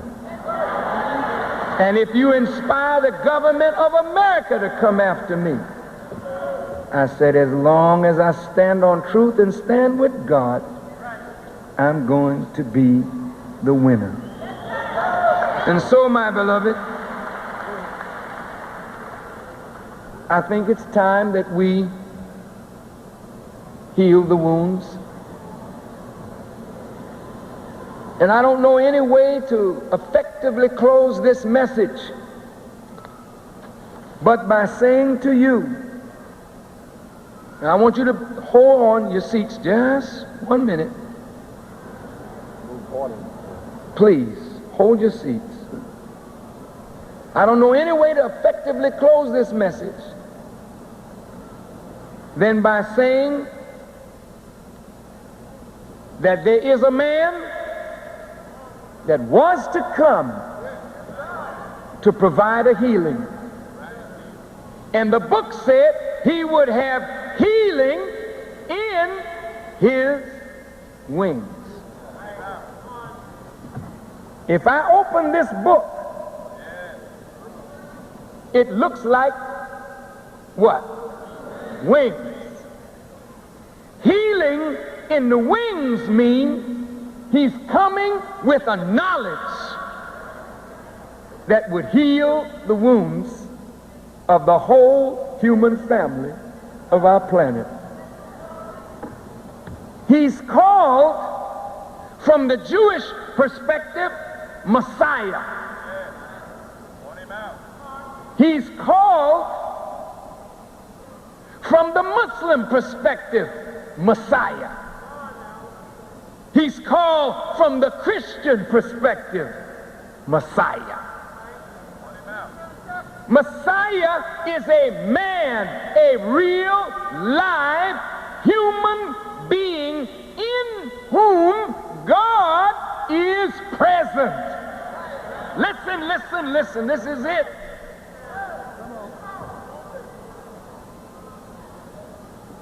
He's a man born of a woman. Isaiah the prophet says, for unto us a child is born, unto us a son is given, and a government shall be upon his shoulders, and he shall be called Wonderful Counselor, the Mighty God, the Prince of Peace, the Everlasting Father. He's a man born. What is his name? How are you going to recognize it? The Bible says, I will send my messenger from before my face, and he will prepare the way before me. The Old Testament, or the Torah, closes with the book of Malachi. And Malachi means my messenger. And it says, behold, before the great and dreadful day of the Lord, I will send you Elijah.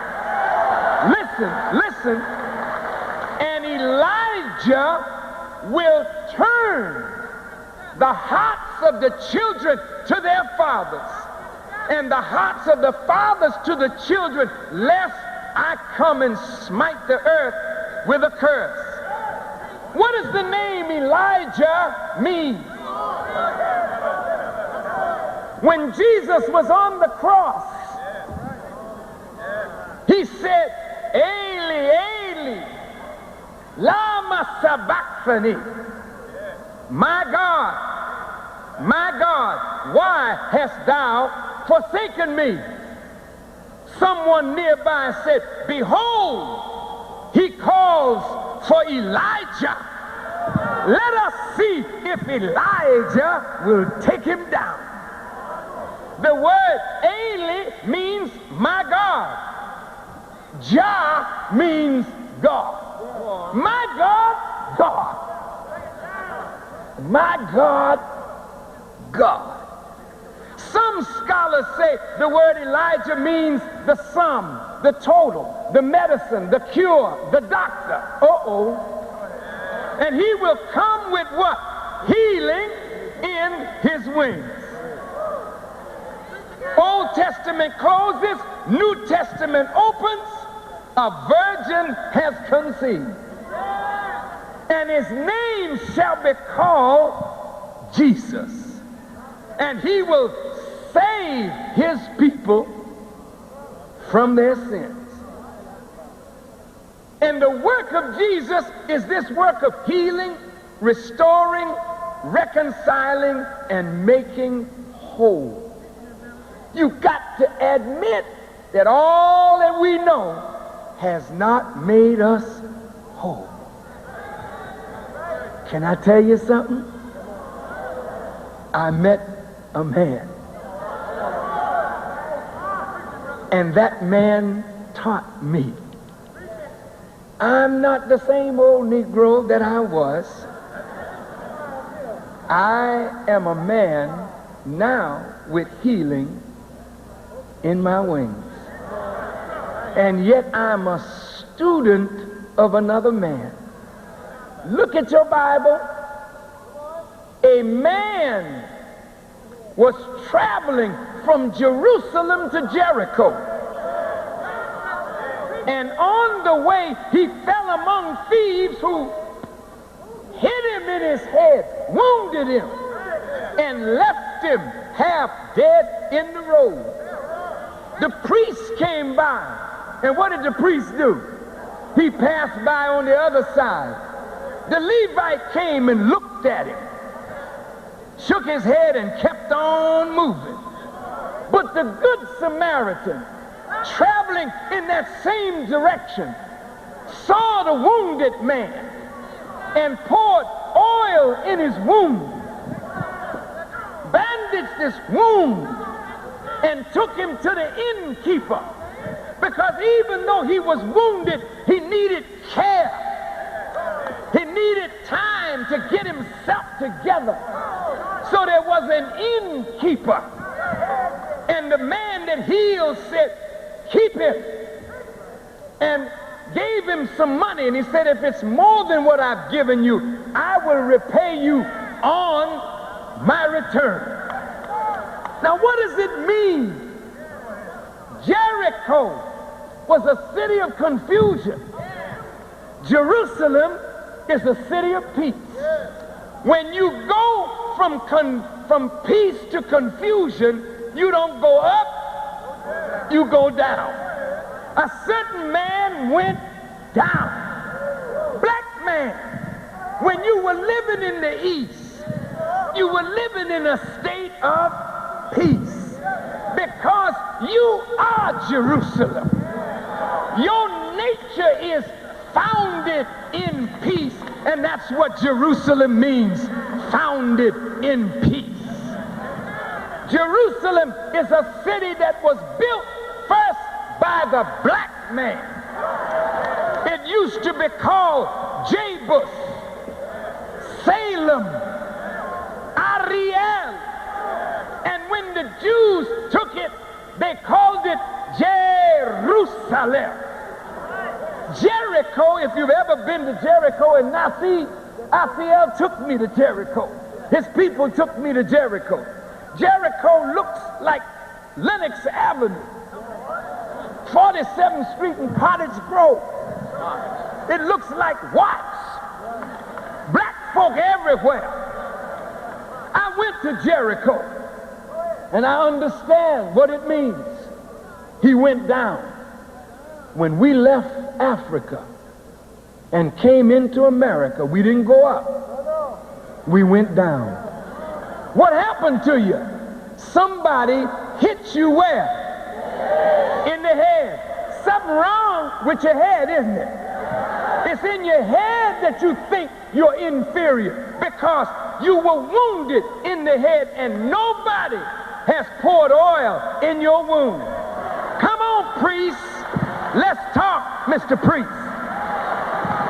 And the priest walked by on the other side. When our fathers were in slavery, the church was here. The Pope was here. But nobody healed the wound of the slave. The church walked by on the other side. And even in 1993, the church is a house of entertainment. Sunday morning disco, where you pop your fingers and sing and shout, but you're the same old nigga going out that you were coming in because there's no power to heal you.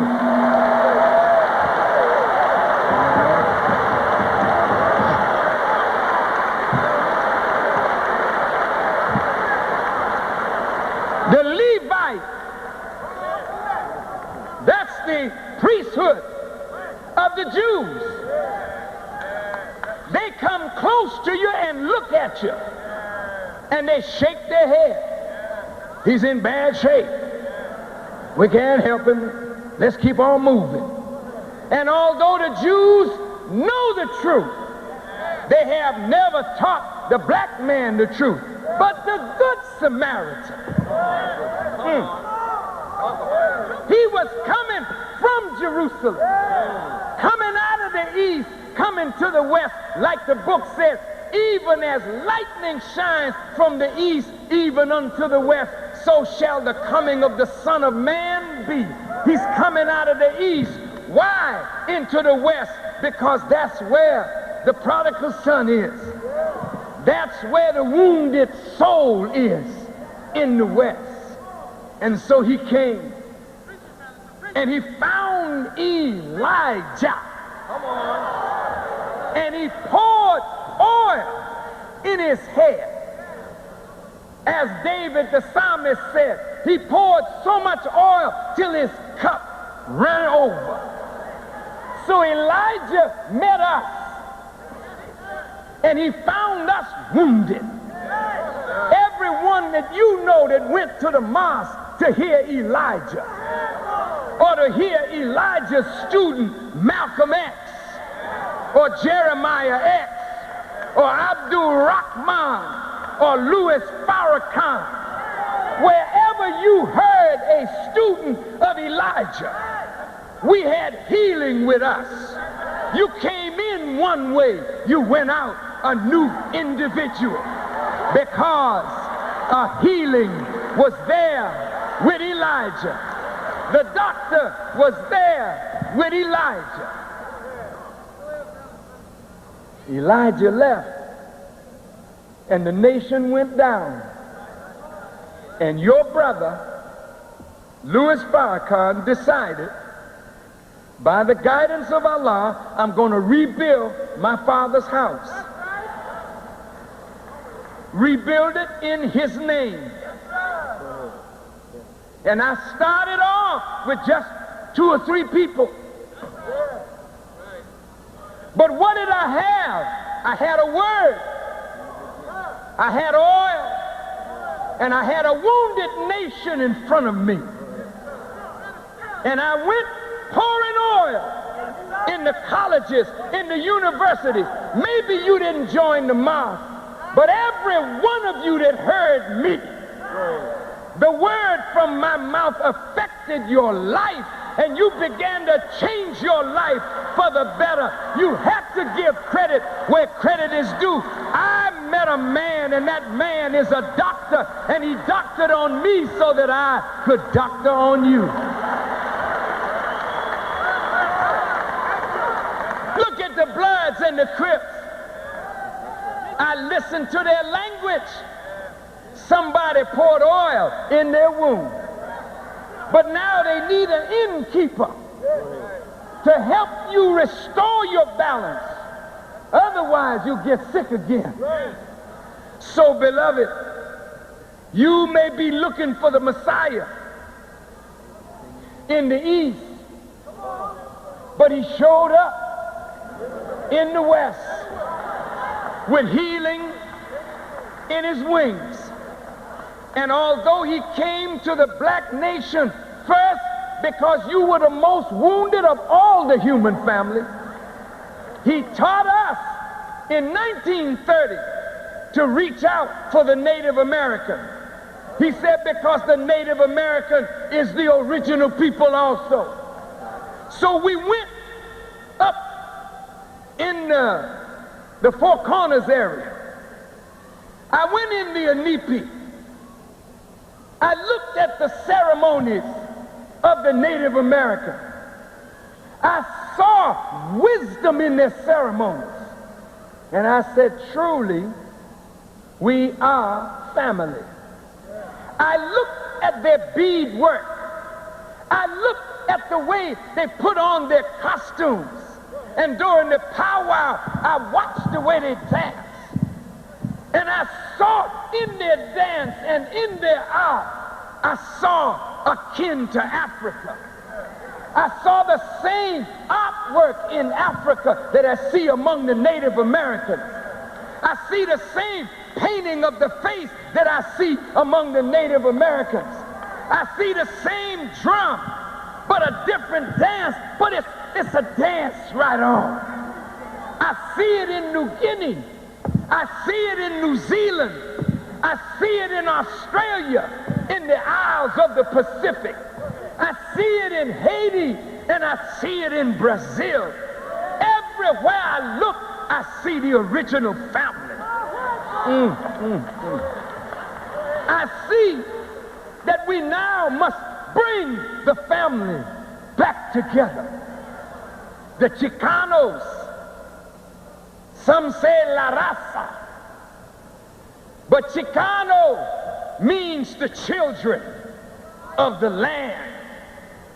The natural people in Mexico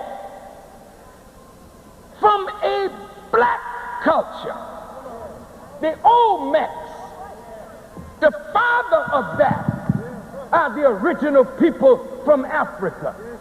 So Chicano, there in Mexico, you see the big heads of black men with thick lips and broad nose, showing you that your origin.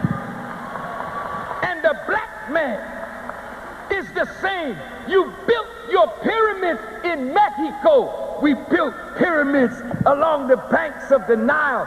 We are family, and we can't let no in-between man, no outsider who wants to be an insider, get between us and cause us to shed each other's blood one more day, one more hour. It must never, ever happen again.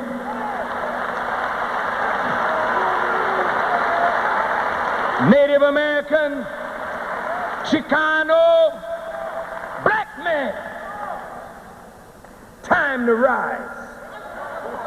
time to heal, time to stand up and come back to God and submit your will to do the will of God. And when we do that, we'll be able to look at each other across our cultures and our language differences, and we'll be able to smile again and say, never again will I inflict a wound on my own family member. Well, what about white folks? What you gonna do with them?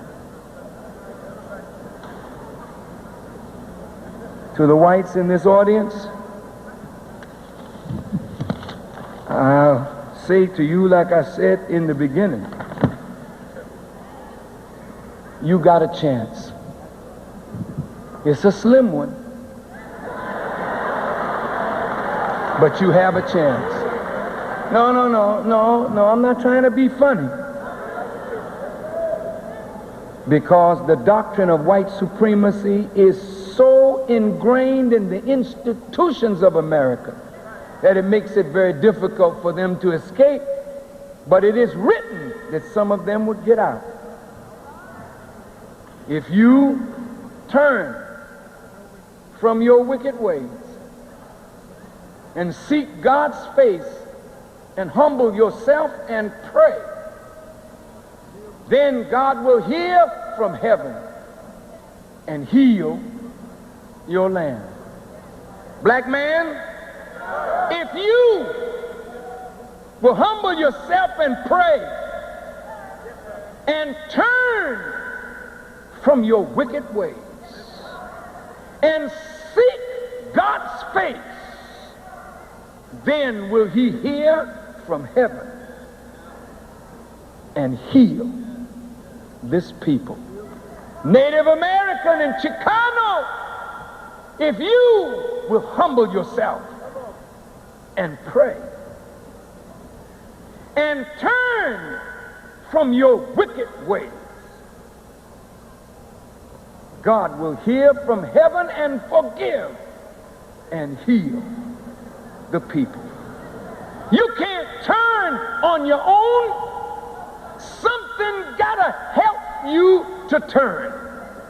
Elijah is the axis on which we turn back to the Father. And the Father turns back to us when we start turning toward him. Will you turn? I'm turning, brothers and sisters, back to God. I don't want no power in my life but God's power. I want to be respectful of him, respectful of the earth, respectful of nature, and respectful of all human beings. But I must first be respectful of myself. I must know myself and be myself.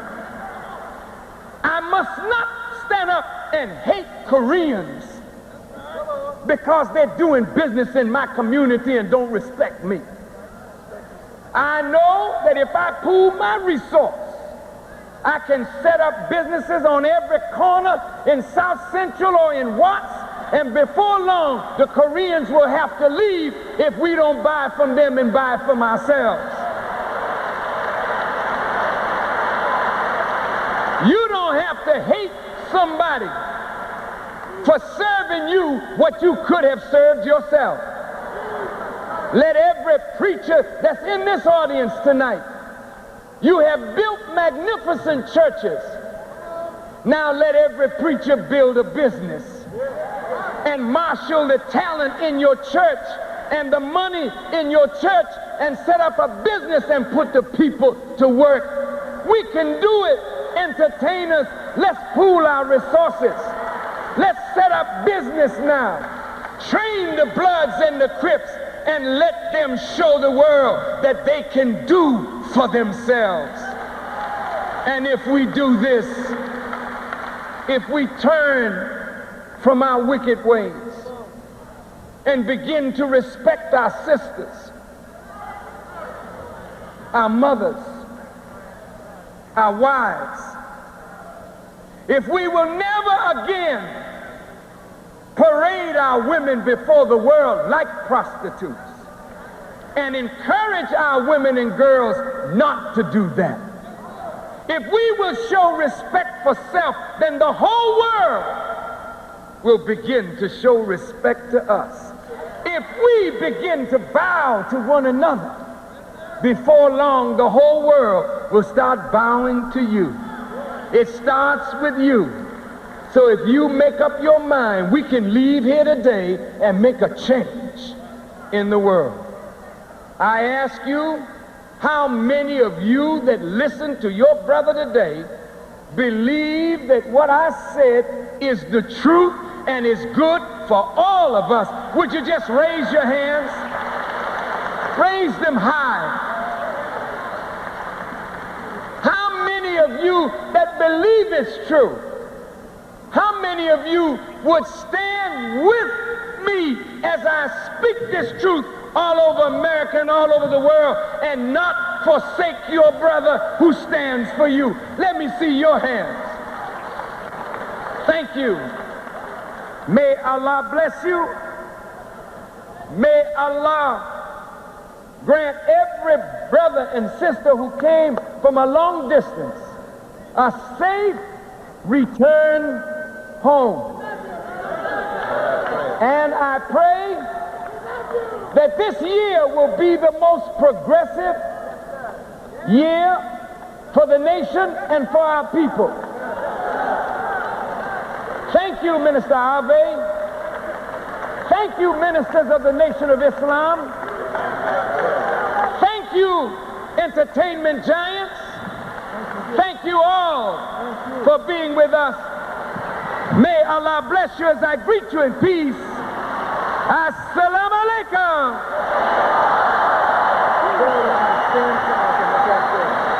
Brothers and sisters, would you just stand fast? Minister Farrakhan would like to lead us in prayer before we are dismissed. If you would hold your places for this, we will be in prayer.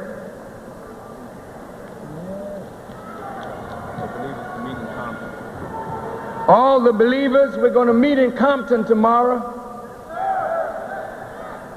So we look forward to seeing all of you in Compton, the believers. A special meeting for the believers tomorrow in Compton. I want all the youth leaders of the organization just to come forward.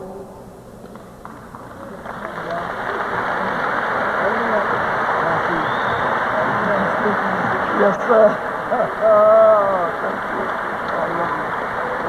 Now these are the future leaders of our people. These are the generals of the new army of God that's coming up. And they're out there too.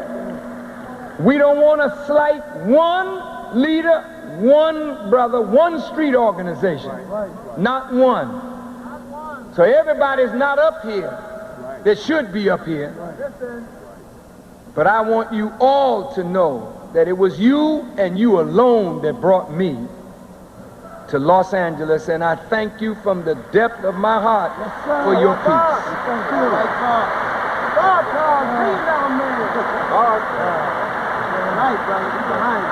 All the way. I'm going to shake all you. That's your cousin. That's your nephew right there, bro. That's my nephew. How you doing? We're going to say prayer, and then we're going to go. And listen, where's our Chicano brothers?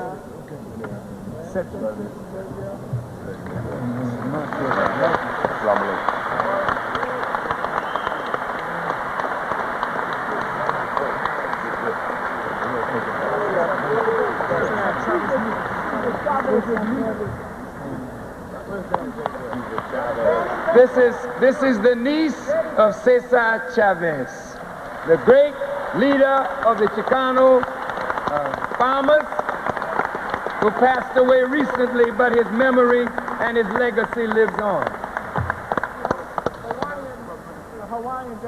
We have a delegation here from Hawaii, the sovereign movement in Hawaii. Let's.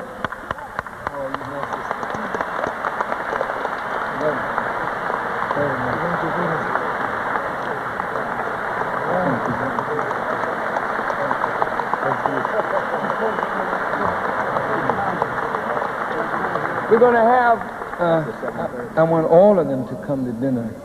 Oh, yeah. Is Sister Maxine here? Sister Maxine Walker, our great Congresswoman, Maxine Waters, pardon me, and Danny Bakewell of the Brotherhood Crusade.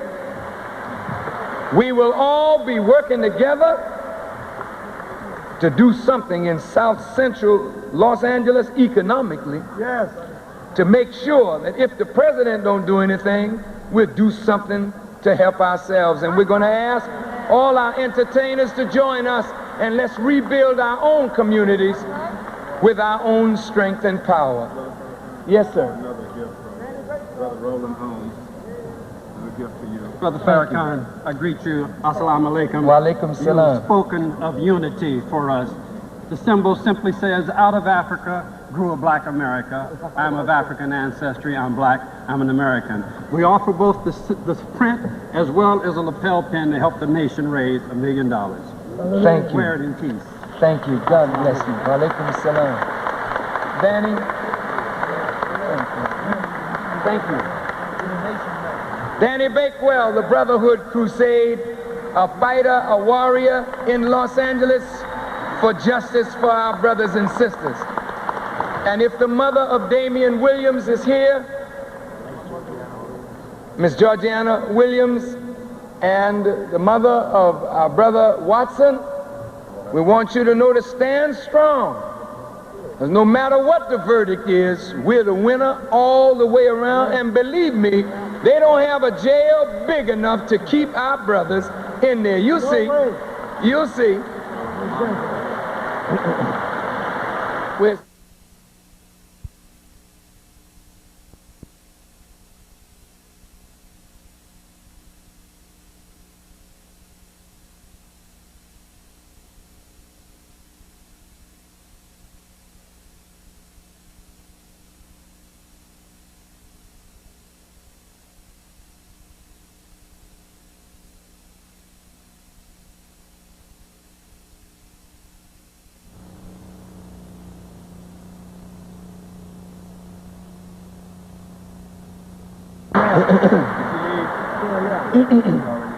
All right, brothers and sisters, if you will stand with us in prayer, I will pray a part of this prayer in Arabic and a part in English. Our Aztec spiritual leader, Brother Pascual, very honored to meet you.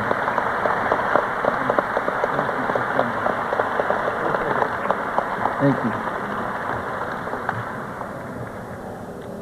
قل أعوذ بالله من الشيطان الرجيم بسم الله الرحمن الرحيم الحمد لله رب العالمين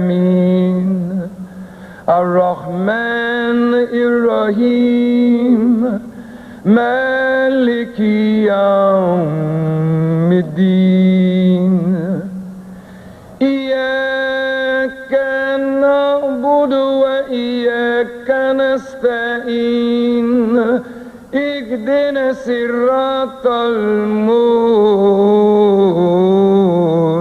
المستقيم الصراط الذين أنعمت عليهم غير المغضوب عليهم ولا الضالين. In the name of Allah, the Beneficent, the Merciful. Praise be to Allah, the Lord of the worlds, the Beneficent, the Merciful, Master of the Day of Judgment. Thee alone do we serve, thine aid we seek. Guide us on the straight path. the path of those upon whom you have bestowed favors, not the path of those upon whom wrath is brought down, nor of those who go astray. Ameen. O Allah, we thank you for this meeting and the coming together of the family. We beg you to pour oil in these wounds, that a healing process may begun, and the process once begun may continue until we become a whole and wholesome people again. That all the tribes of the Native Americans come together as one. Let all of the Chicanos and the Razas come together as one. And let all of the black nation come together as one. For it is only in our oneness that we can see the power and the beauty of God manifested in us and through us, that we may heal a world in need of healing. We ask these things of you in the name of all of the prophets, sages, wise men, and teachers who have come to the Native Americans, to the Chicanos, to our brothers and sisters across the planet, and from all of the prophets. But we ask it especially in the name of that great doctor, Elijah Muhammad, who has given us medicine for our wounds and for the wounds of the world. We thank you for him and his birth on this day. We look forward to seeing all next year in Accra, Ghana, with your will and by your permission. Ameen. Thank you, brothers and sisters. Allahu Akbar! Allahu Akbar! Allahu Akbar! Allahu Akbar! That means God is great. Thank you. God bless you all.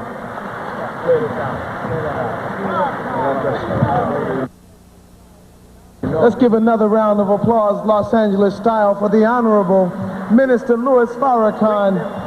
Give it to him, brothers and sisters. The Honorable Minister Louis Farrakhan. We remind you that you can get your copy of today's message high-speed duplicated on audio tape at the exits near section 7.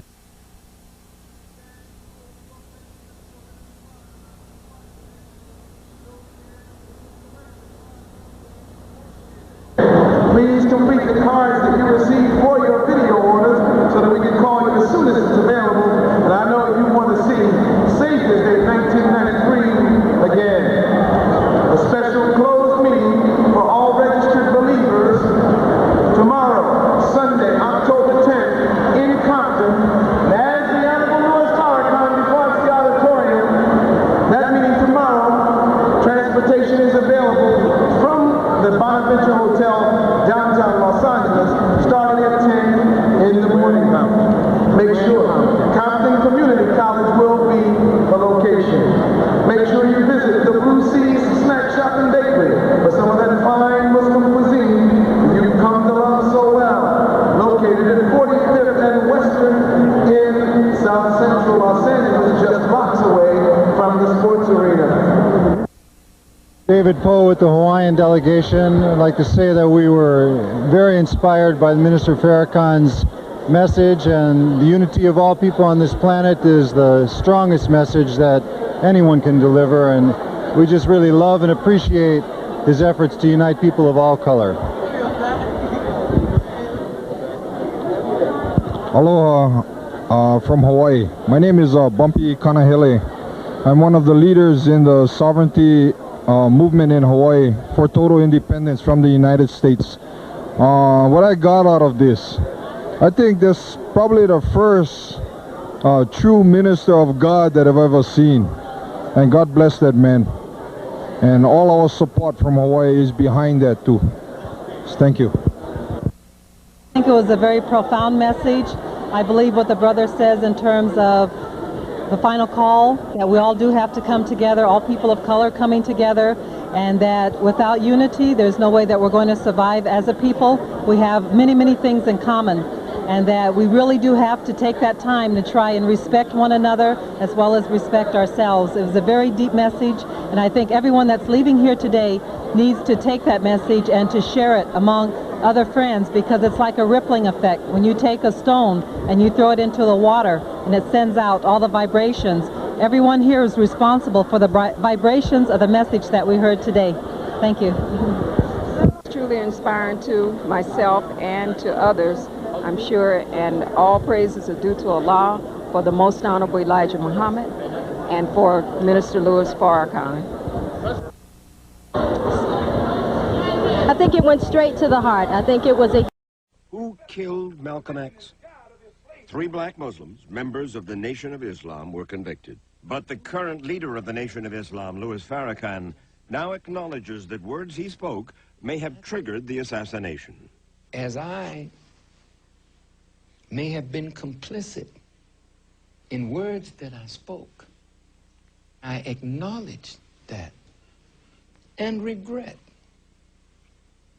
that any word that I have said caused the loss of life of a human being. Malcolm X was murdered 35 years ago in 1965. Today, the black revolutionary, once feared and misunderstood, enjoys a popularity and respect reserved for leaders like Martin Luther King, Jr. The autobiography of Malcolm X was named by Time magazine as one of the 10 most important nonfiction books of the last century.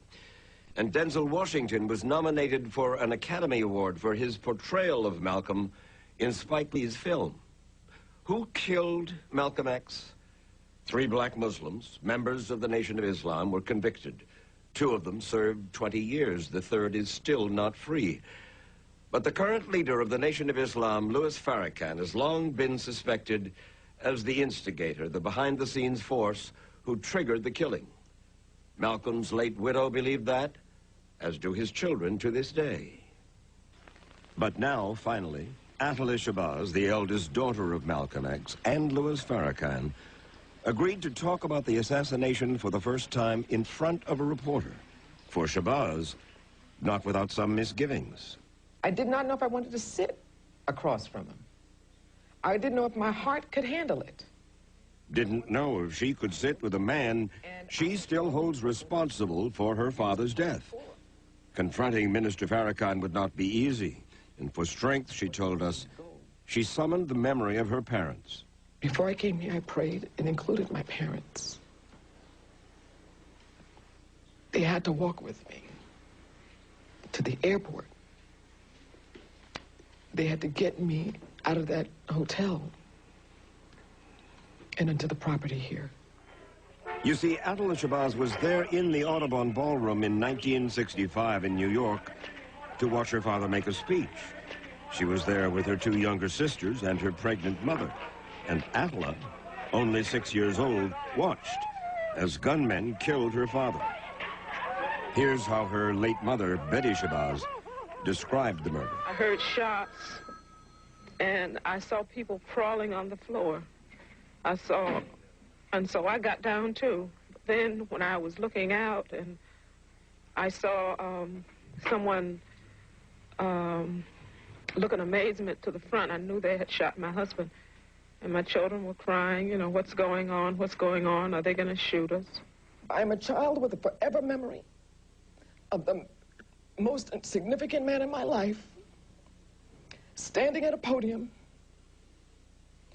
and falling backwards. That's forever.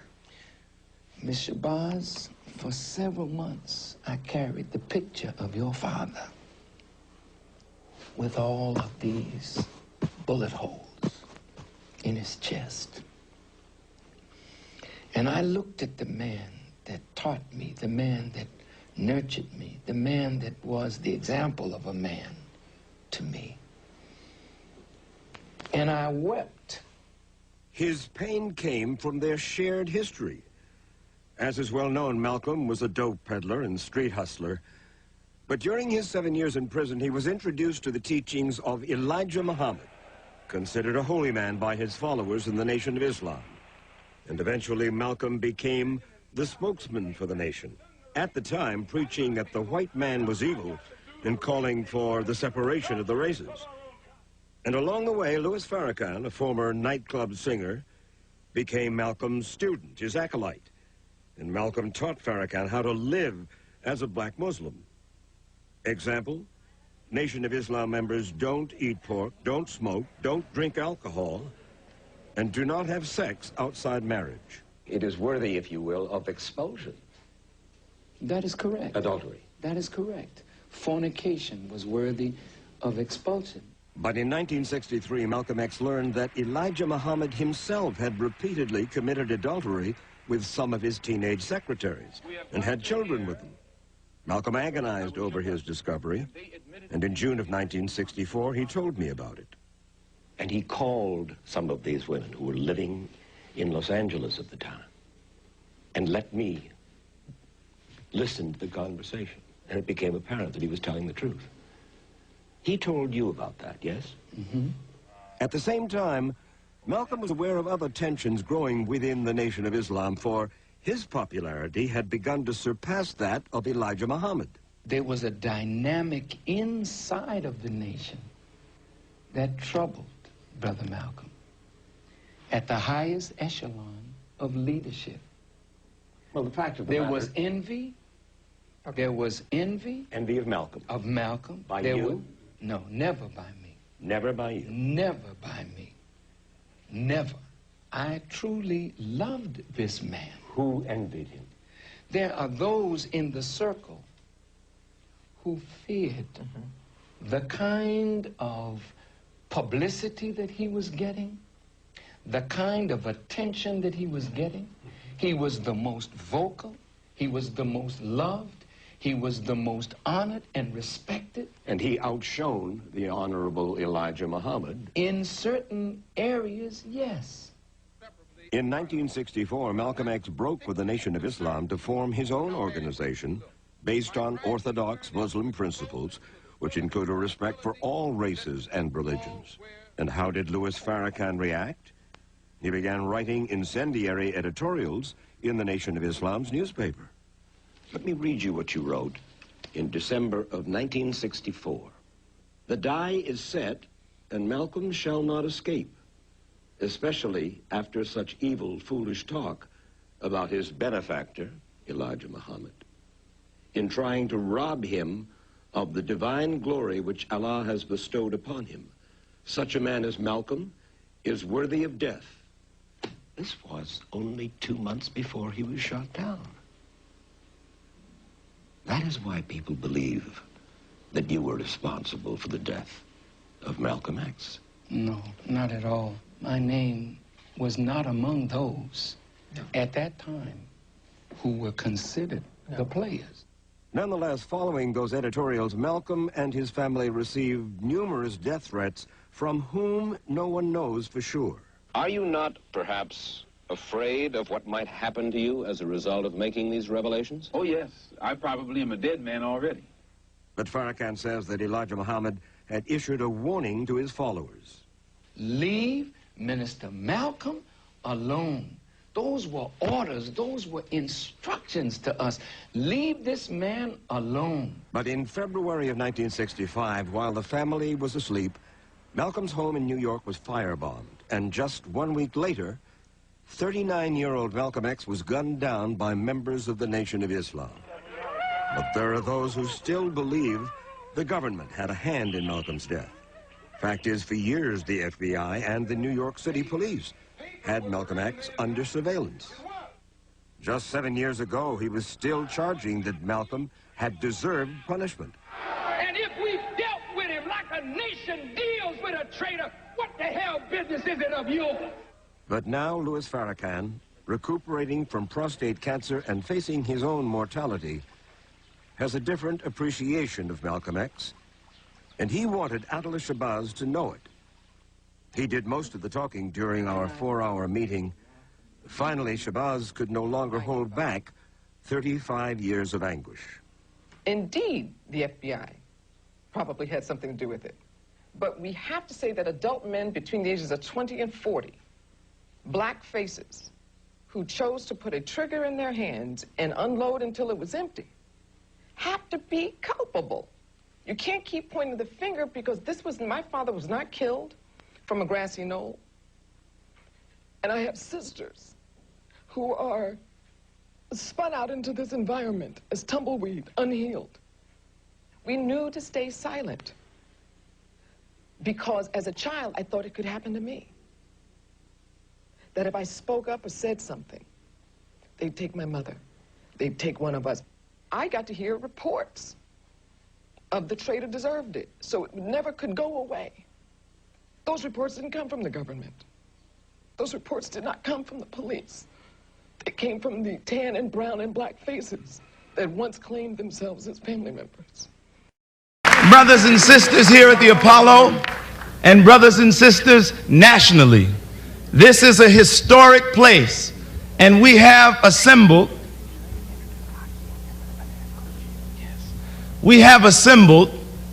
I would say, one of the greatest assemblies of black leadership, Latino leadership, to be found anywhere in the country. We are proud tonight to welcome such distinguished people, people who have given their lives to service and to struggle for black and brown and all oppressed people. So I think we are privileged tonight, and we would be remiss if we did not recognize some of them so that you would know around the country and here at the world's famous Apollo Theater on 125th Street in Harlem who's here tonight. First, we would like to thank our national co-chairs who helped to spearhead this effort and facilitated the wishes of Dr. Shabazz and the Honorable Louis Farrakhan. They are Brother Leonard Farrakhan Muhammad, the Chief of Staff of the Nation of Islam, and Brother Haki Matabuti. Let's give them both, our national co-chairs, a hand. We thank them. And locally, along with myself, we had the great Reverend Butts, who helped to co-chair the New York group. But we want to thank everyone that was involved, and we thank those that have come out this evening. I want to begin by recognizing someone that you probably wouldn't necessarily expect to be here tonight, because this is a movement issue. But what I found is that movement folk really appreciate music, and it seems that musicians really appreciate movement folk. So we have in the house with us tonight a distinguished giant in the music industry.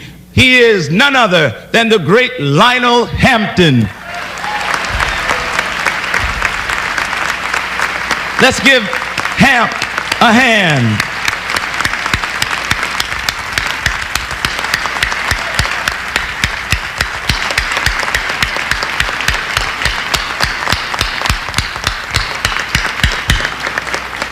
To my left, we have the mother of the struggle.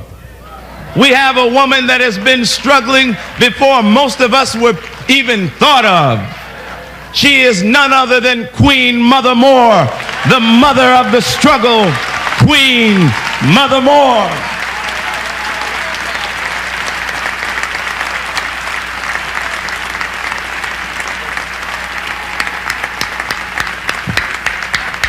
We have, to my left, the national spokesman of the Nation of Islam, Minister Abdul Alim Muhammad, and the National Minister of Health.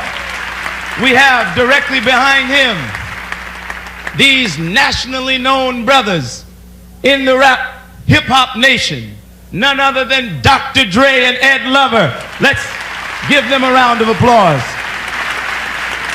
We have Dr. Lenora Fulani with us tonight, a great sister in the struggle. The Reverend Dr. James Bevel, a longtime civil rights leader. Give Reverend Bevel a hand. We have Sheikh Akbar Hassan Sharif, the first man to ever teach the Honorable Louis Farrakhan of Islam. Let's give this great giant in the history of Islam a hand. Moving down to my right, we have a gentleman with us tonight who is not necessarily black or brown or yellow. He's not a quote-unquote minority, but he has defended the rights of blacks, brown, red, yellow, Muslim, Christian, Jew. He is on the side of the oppressed. He is on the side of right. He defended Sister Kubila Shabazz. He's here with us tonight, Attorney William Kunstler. Let's give him a hand.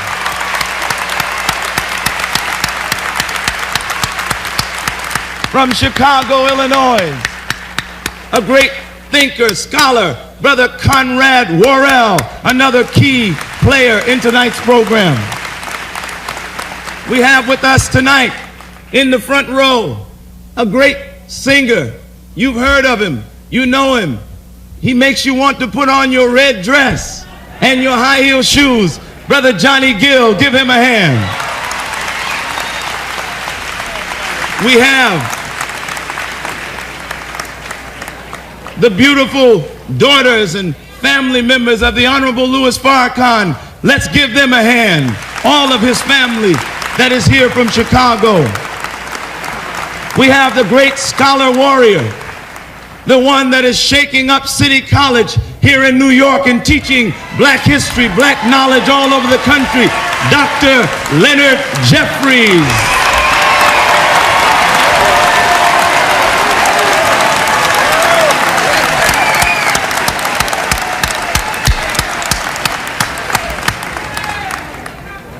We have a very powerful sister who for years has enriched our consciousness. You can hear her almost every week on radio station WLIB here in New York, Sister Camille Yarborough. Give her a hand. Oh, look who I discovered. Seated behind Sister Camille Yarborough is another powerful sister. We don't believe that the black woman should be barefoot and impregnant and doing nothing. We believe that they are women and warriors, sisters and soldiers. Is that right or wrong? Well, who represents that description more than the incomparable Sonia Sanchez?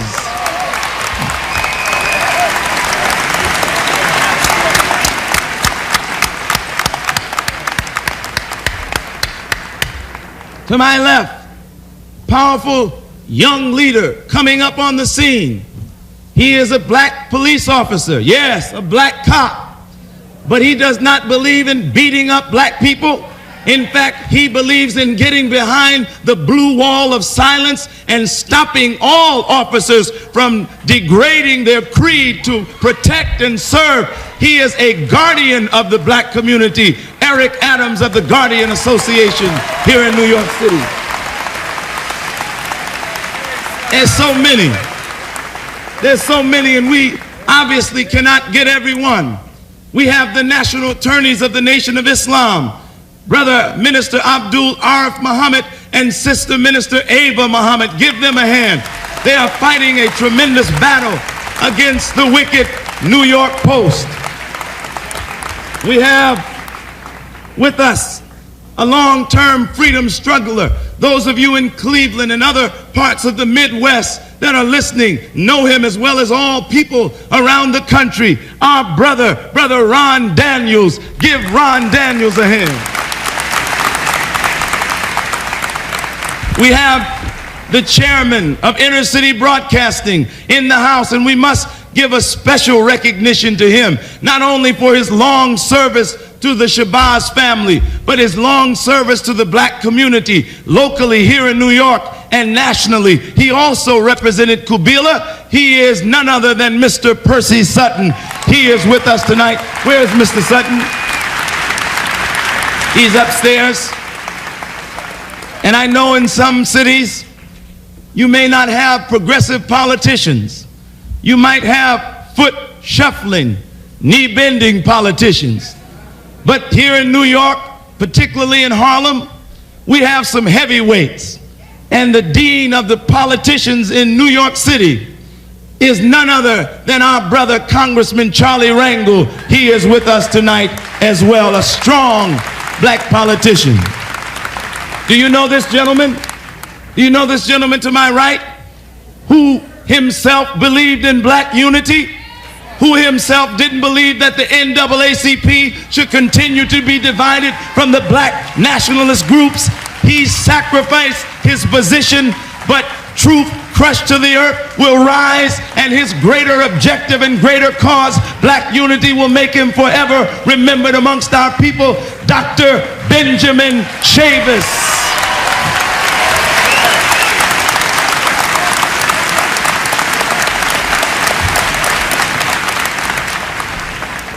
this tall gentleman on the front row. We had to put him on the front row because his legs are so long.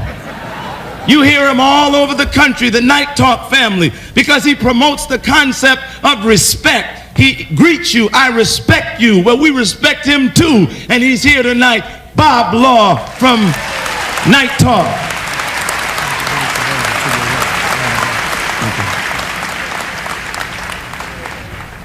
And of course, you know that tonight is dedicated to unity. And there are two very special people that are with us that you'll hear from tonight. But since she is present, and she's present with another very special woman, I think that we should honor and recognize Dr. Betty Shabazz and the wife of the Honorable Louis Farrakhan, Sister Khadija Farrakhan. Let us stand for these first ladies of the black nation. Look at them. Look at them. Look at how beautiful they are. Let us hear it for them. Dr. Betty Shabazz and Sister Khadija Farrakhan. Oh, what a blessing this is. Only God could have brought this about. There's so many. All praise is due to Allah. There's so many.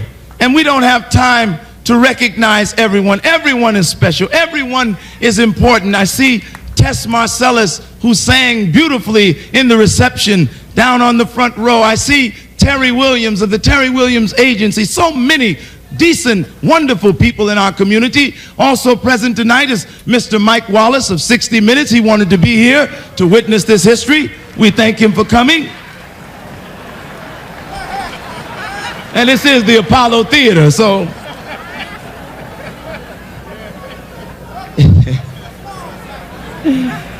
see, we have a lot of feedback here in New York, you know. But I don't want to take any more time. There's so many people, and I hate, oh yes, how could I forget? How could I not recognize the conscious manager? See, we don't need sports figures, Negroes who don't know anything to do but pummel their brother. Is that right or wrong? We need someone like Muhammad Ali, who said, I'm not going to fight the Viet Cong because the Viet Cong never called me no nigger. Well, when I hear Rock Newman, I think of Muhammad Ali, I think of Don King, I think of conscious sports figures who recognize that they are black first and a part of an oppressed people. Give Rock Newman a hand, the manager of Riddick Bowe. Oh, yes. We have Crazy Sam in the house. We have the great rapper Freedom Williams. You know Freedom, that used to be with CNC Music Factory, but now he's on his own, doing his own thing. He's got some strong black rap coming out, and we thank him, and we're happy. We see Sister Walia, the wife of Sister Stephanie Mills, who would have been here if she could have been. Look at this gentleman to my right. You know him. You've heard of him. Mr. Gary Bird, Imhotep Gary Bird. You know him.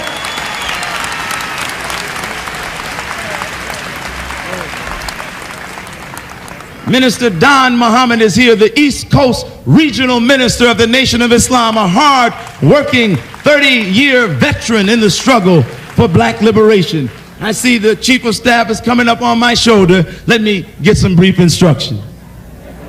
Oh, okay, we want to move the program. So, brothers and sisters, I thank you for applauding our brothers and sisters, and if we forgot someone, please forgive us. We didn't mean to. Everyone here is special tonight. We thank you for being here with us. And now, without any further delay, I want to bring on a brother who is really one that maybe you around the country don't know. But he's one that we know here in New York. And he is representative of a group of 3 black lawyers that have sacrificed not only their time, their effort, and their money, but ultimately they have sacrificed their legal careers fighting for black people. Here in New York, we have powerful attorneys, Alton Maddox, C. Vernon Mason, and Colin Moore, and they all have been unjustly robbed of their right to defend black people. We can't forget them. We must fight for them If they fight for us, we must fight for them. The Honorable Louis Farrakhan said, how can we have a call for justice when the people who fight for our justice are being illegally taken out of the courtroom? These brothers are dynamite in the courtroom, and that's what they fear. Let us hear from Colin Moore, representing the legal team and a legal analysis to take us further into our program. Thank you as I greet you in peace. Assalamu alaikum.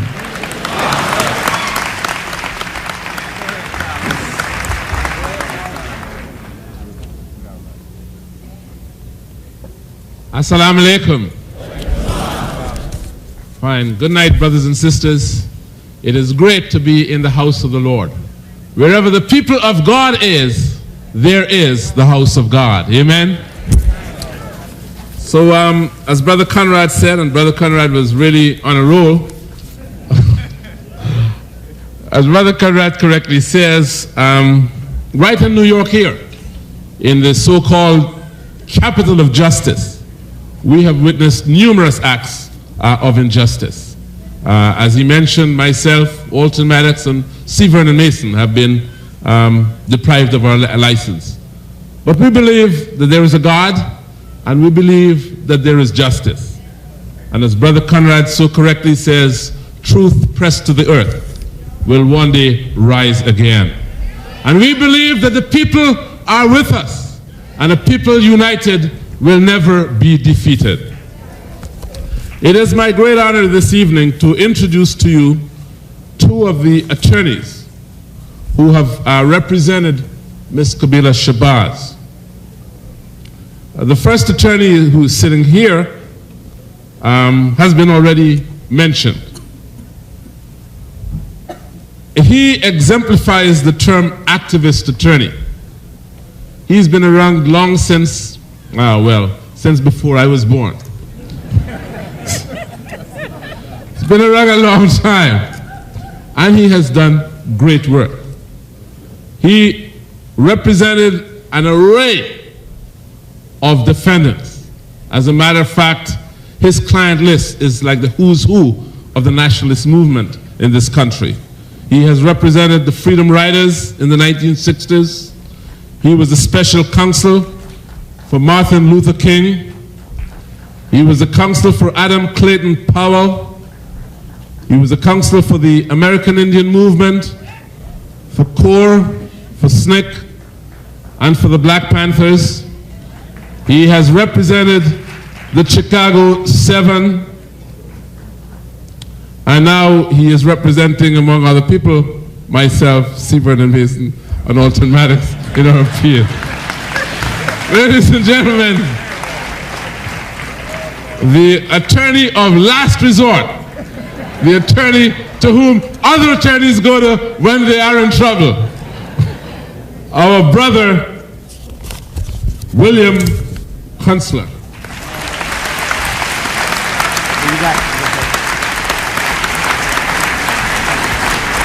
You do it. Well, get away from the microphone. You want to do Percy too? No, we have to do Percy. Assalamu alaikum. The other attorney who is representing Kabila Shabazz is no stranger to the Apollo Theater. As a matter of fact, he is one of the owners of the Apollo Theater. He has had a distinguished record. He is what we call the Renaissance man. He was the borough president of Manhattan. He was a candidate for mayor. He was the attorney for Malcolm X. He's the attorney for the family of Malcolm X. He is the proprietor and owner of the Inner City Broadcasting Corporation. And he is one of those people who, having had a successful career in law and politics, went on to make a lot of money as an entrepreneur. But nevertheless, he has not lost his conscience. Ladies and gentlemen, the eminent and dignified co-counsel for Kabila Shabazz, Mr. Percy Sutton. He said, my business may lose my conscience. He said, may lose my conscience as a businessman. I think that's what he implied. Go ahead, Bill. I just want to indicate that Percy and I were the two oldest lawyers in Minneapolis, still practicing law.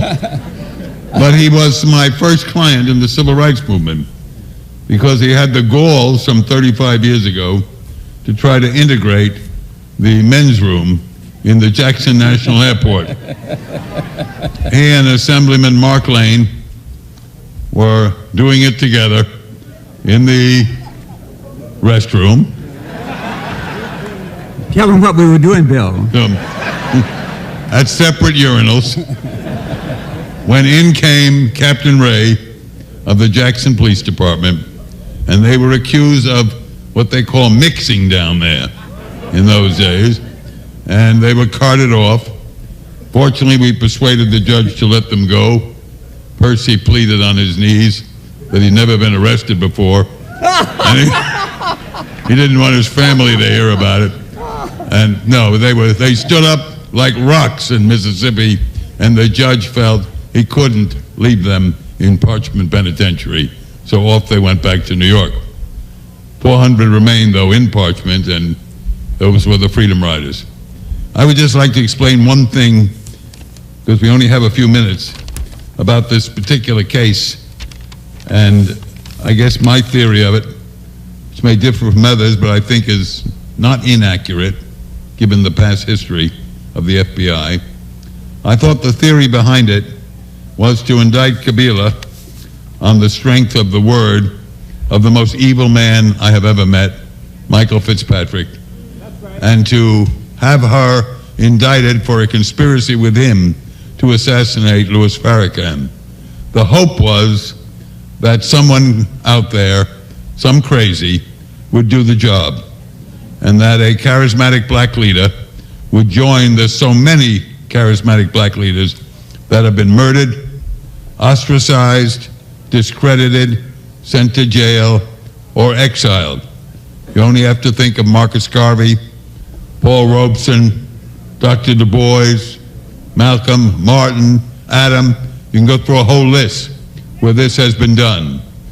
And the way they tried it once before, 35 years ago, was to use what they call COINTELPRO. And I have a report here where the FBI took credit for the murder of Malcolm X. Here's what the FBI report on January 22nd, 1969, almost 4 years after the death of Malcolm X. Over the years, considerable thought has been given and action taken with Bureau approval relating to methods through which the Nation of Islam could be discredited in the eyes of the general black populace, or through which factionalism among the leadership could be created. Factional disputes have been developed, the most notable being Malcolm X Little. They were really gloating over the fact that he was destroyed on February 21st, 1965 in the Audubon Ballroom. That was what was lying behind this case. And I think that it was brought to see whether they could get Louis Farrakhan assassinated along the way. And you will notice that 4 or 5 days after the indictment came an announcement that HUD was going to investigate the money, the federal funds going to the Nation of Islam in Chicago to guard the projects in Chicago.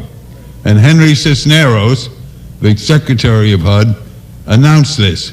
He, as you know, is under investigation for perjury with the FBI in getting his office when he became a member of the cabinet. This was a great privilege for me to work again with Percy. This time he's a co-counsel, not a client. But almost everybody up here is an old client. I think only Queen Mother Moore has not been a client, but a friend. But everybody, every name I hear, James Bevel, Ben Chavis, Percy, etc., is a client of mine at some time, and I say these are the most wonderful clients any lawyer could ever have. And I am very happy and proud to be part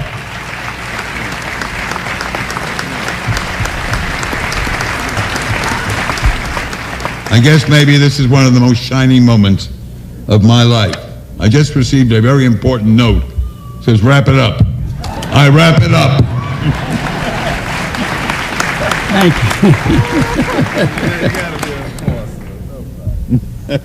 you. Bill Kunstler has given a number of names of people that he has represented over the years. And I want each of you to say thank you to me, for Bill Kunstler says that he was I was his client, but I want you to know that was Bill Kunstler's introduction to the civil rights movement.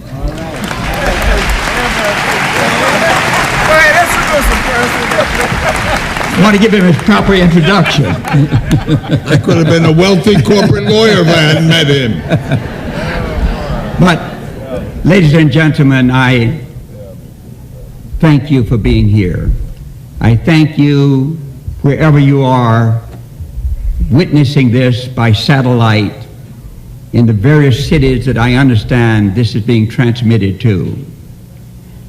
It is important that you gather. I will not discuss the case itself, but I will tell you that we're grateful, and I came here to say that to Minister Farrakhan. We're grateful that he reached out at a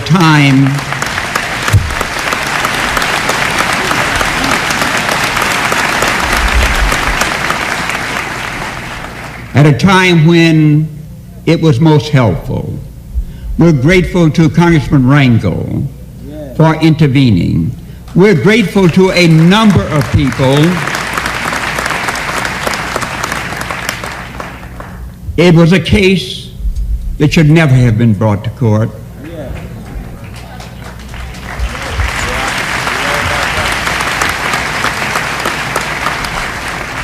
Our client was charged with conspiracy, but that was not the true conspiracy.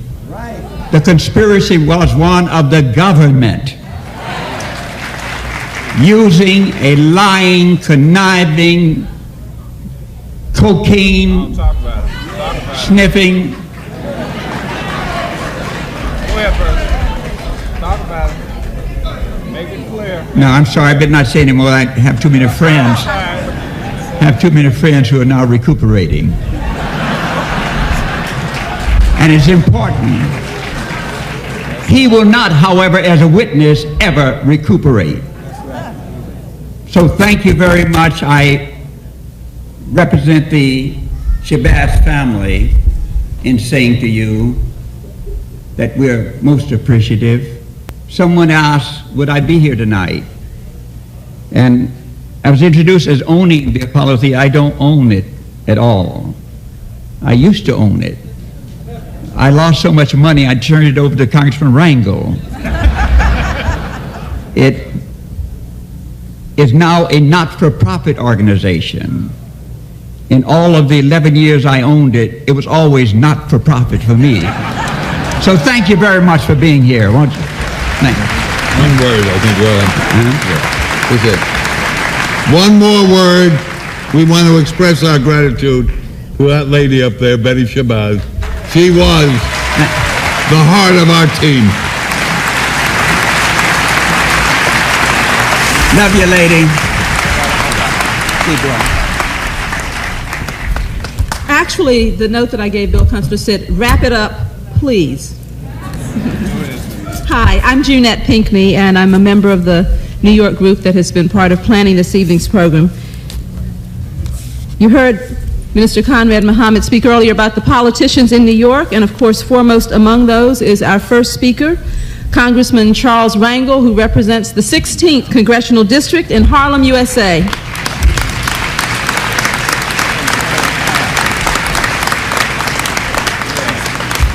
Congressman Rangel has held that position for nearly a quarter of a century. We're pleased to hear from him this evening, very briefly.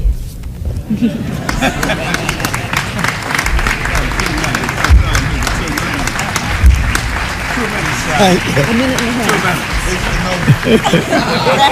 I got my note already. And it does say, please. Let me say this, my brothers and sisters. Make no mistake about it that the scenario that's unfolding in Washington has us as the target.